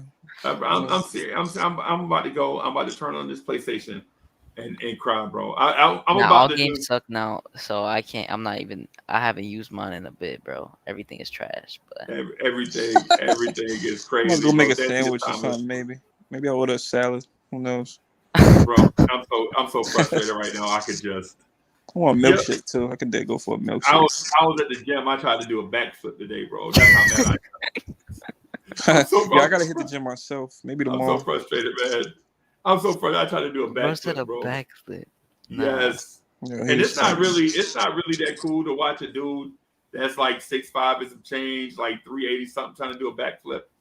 It's actually hilarious, but I was so mad I didn't know what to do with myself, bro. I'm like, Tibbs, you couldn't stop Leon Rose from messing up the organization. Tibbs can't do nothing. Well, could he?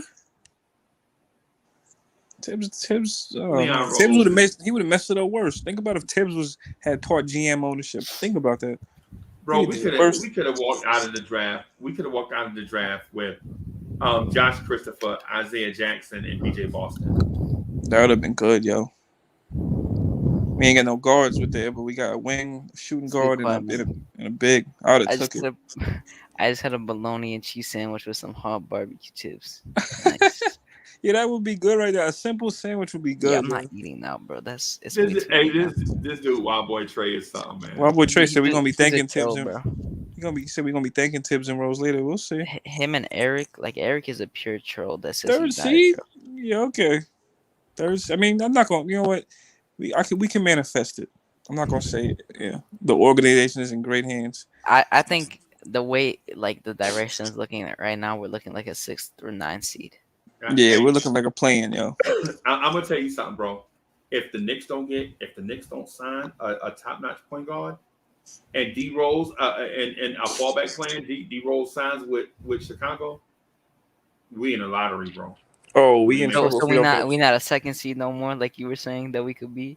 Nah. If we got Trey Murphy, Josh Christopher, and BJ Boston, yes, and go into free agency, and trade for Karl Anthony Towns or De'Aaron Fox, yes. Oh man, that'd be dope, yo. Yo, it's crazy how we had Knox and Frank. We can't even trade neither one of them. Nobody wants them. Wait, Frank has how soon before Frank signs off? Hey, Frank has the Knicks have to offer Frank Ntilikina a qualifying offer $8 million by this time tomorrow, or he is an unrestricted free agent. It's literally at 12 a.m. 12. Okay, so Leon Rose, he's a cap space guy. He may not even offer it, right? No, he ain't offering that. You're not offering that? Nah, there's no way he is. He's a cap space guy. Oh, we got a replacement. Bye, Frank. We got Quentin Grimes. Actually, it's weird. I feel like he would have done it by today. We got McBride. Bye, Frank. You know what? Because he waived Pell and they gave the Rand they were talking about his extension and his qualifying offer, and then they gave Mitch that deal, whatever the qualifying, so he becomes unrestricted. Yeah. I got a question for y'all for tomorrow. What? I got a question for y'all for tomorrow. You ain't gotta answer it tonight. Do y'all think RJ can start at the 3? I think he can. Yeah. Think so? I've been saying that. I think he can. He's probably better at the 2 just because he got smaller defenders, but I think he can. Yeah. So maybe he should guard 3s. Maybe he should guard 3s and then get switched on the 2s on the offense. It's like 50-50 though. That's the thing to me. Like he guards them on and off. Yeah. That's why I don't know. Like people get scared of it for his scoring wise. I guess. I don't know. It's like I think that. Well, for that acquire money, yeah. Like when he played Ben Simmons the first time, he did trash. Right. But then the first second game. and third time he played, he dropped 17 both games. Yeah, the first game was trash. But then when the next time they met, I think it was the next time they met when it was a close game. He kind of got at Ben. I ain't gonna lie. Yeah, he kind of was getting going at at him. Ben a few times and he bodied him. Yeah, like he was going at Ben. I'll give him that. Ben is like one of the best defenders in the league. One of them. Yeah, he got a few steals on him. Yeah. Hey, so why does this dude keep getting traded? Landry Shamet. He got traded again? Yeah, he got traded to the Suns. Oh, I don't know. Well, they keep. The thing is that so he got traded from the Clippers, and then I don't know. They gave them like a pick, and then Shamet was actually not doing bad at all. But yeah, I think that's what I'm saying. He has good shooting. Like yeah, I think they just traded him because they wanted that 29 pick. I think they want value. Yeah, and Monty Williams likes Landry Shamet because he used to coach him, something like that. He's very familiar with him. Oh, so basically he traded for Landry Shamet and not the other team giving up on Landry Shamet. Yeah, I think they were just because they were also kind of selling him because they wanted a pick in the draft. They wanted the 29th pick from the Suns, but they just wanted a pick in general, an extra pick in that first round. Because I think they were confident that they could use that person, like rebuilding in a sense. Javon Carter's a good backup. Was he a shooting guard? Two guard? Who, One Javon guard? Carter? Was he a point guard, defending point He's a guard? Yeah. point guard, shooting Yeah, guard. he's a short. Who? He's a Javon Carter? hustler. He's You an talking energy about Javon guy. Carter, Yeah. right? Javon Carter. Yeah. Javon Carter. He's a point guard, man. He's short and Right. stocky with long arms. He played Right. at West Virginia. He like a West Virginia point guard, bro. 6'1", Right. stocky, hard nose, pick up the dude, 94 feet. He sounds like McBride, but McBride is better. More athletic. McBride is definitely more athletic. And he shoots a lot better. Yeah. McBride is he's like a bootleg McBride, I guess you could say. I like McBride, man. I do. I really do. Yeah, I like him too. Right. Well, I mean, I think his NBA comp is going to be Javon Carter, bro. And I know y'all like, no, don't do it. Don't put the curse. Don't put the. Yeah, he has to death turn on the him. camera off for that. Yeah. Yeah. Well, hey man, I'm gonna run. I'm gonna get out of here, man. Thank y'all for coming through. I'm sorry about this venting session, man. I'm gonna try to be better Monday. But I think it's gonna be the same thing, bro. Not the draft, but I'm talking about free agency. I think I'm gonna be sad this whole offseason. Oh yeah, nah. On Monday, cause Sunday is oh no, sorry, Sunday. Monday 6 p.m. is when negotiations will start. So I'm not you'll even kinda looking get a forward. gist of what's happening. Yeah, I'm not looking forward, yo. I'm not even gonna tune in. I don't even care. Yeah, bro. They have their chance to get my. Yeah, I'm not paying no more. I'll get updated on YouTube and Instagram, and I'm good, man. I ain't Tomorrow, if they don't not trade paying for no Cat mind. if they don't trade for Cat or De'Aaron Fox, bro, this offseason, if they don't trade for a caliber player like that, this offseason is a waste. Because and what Knicks fans are gonna do, the ones that love Leon Rose regardless, whatever happens, they're gonna justify it. Oh, Bro, he's saving the money. yeah, He's saving the money for 2022. Yo, especially Knicks Twitter, bro. If you look at people on Knicks Twitter, bro, they like side with Leon Rose. Oh my god. You said they do what with Leon Rose? Like he can't do anything wrong. Like they got an excuse. Oh my god. People like, oh, be positive. I mean, I'm positive, but hey. Like I like what he did last year's draft. Right. Yeah. Like I wanted to see that type of thing again. Yeah. Well, you mean after Obi? After Obi, those trades he did to get us Yeah. like free picks. Right. But now Those were Oh good my God, moves. Delano, I'm not getting the tsunami poppy on my team, bro. Please stop saying that. Hey, but dude, now that Who's you this know, tsunami? Who's this tsunami? Oubre. Kelly Oubre, Tsunami Poppy. That's his nickname, especially from his commercials. Oh yeah, that is his nickname. Oh. Yo, is he Gary? Is he really? He might really be coming here. Bro, we ain't getting him. We gonna give Evan Fournier 20 mil. Yep, 4 years, Yo. $120 million, bro, for Evan Fournier. If Leon does that, yo, he oh man, yo. I mean, you gotta pay role players, but nah. No comment, man. Muhammad, we don't want to trade the whole team. When did we say that? Nobody said that, bro. We can't trade him anyway. We only got 6 players on the roster, so how we gonna trade the whole team? We only got 6 players. Yeah, Freezy's wish at least of Pell getting out of here somehow is done. The smartest thing they did all day was get rid of Pell. That's the smartest thing they did all week, bro. The smartest thing they did all week. His 2 mil. I'm glad he got his 2 mil. He got paid the same as Mitchell Robinson. Bro, he got paid the same as Mitchell Robinson, and then they picked up Mitch's option today instead of giving him a contract extension. And people think Mitch is gonna sign back with the Knicks. Yo, Mitch is so gone, bro. No, Mitch but is they could sign him in the beginning of next season, I'm pretty sure. But he's unrestricted, so I don't like that they did that, bro. I don't like it. I would have just gave him a 12 mil deal. Right. Because I feel like there's no way he gets less than that. Like people are unrealistic when they say 8-9 mil for Mitch. Like he's not getting that. Dude, what's the harm in giving him 2 years, 25 mil, 12.5 mil for the next 2 years? What's the harm in that? I think generally like his price pool would have been 10 to 15. Right. But 12.5 is right in the middle. Yeah, I think that I would have done that. Like we have so much money too in general. Like what's the harm? But you know what you're doing? You burning the bridge. Like the one free agent you got that's pending right? The one free agent you got that's homegrown, that's pending, you're sending a message to everybody else on the roster that we're gonna play hardball with you. I like Miss too.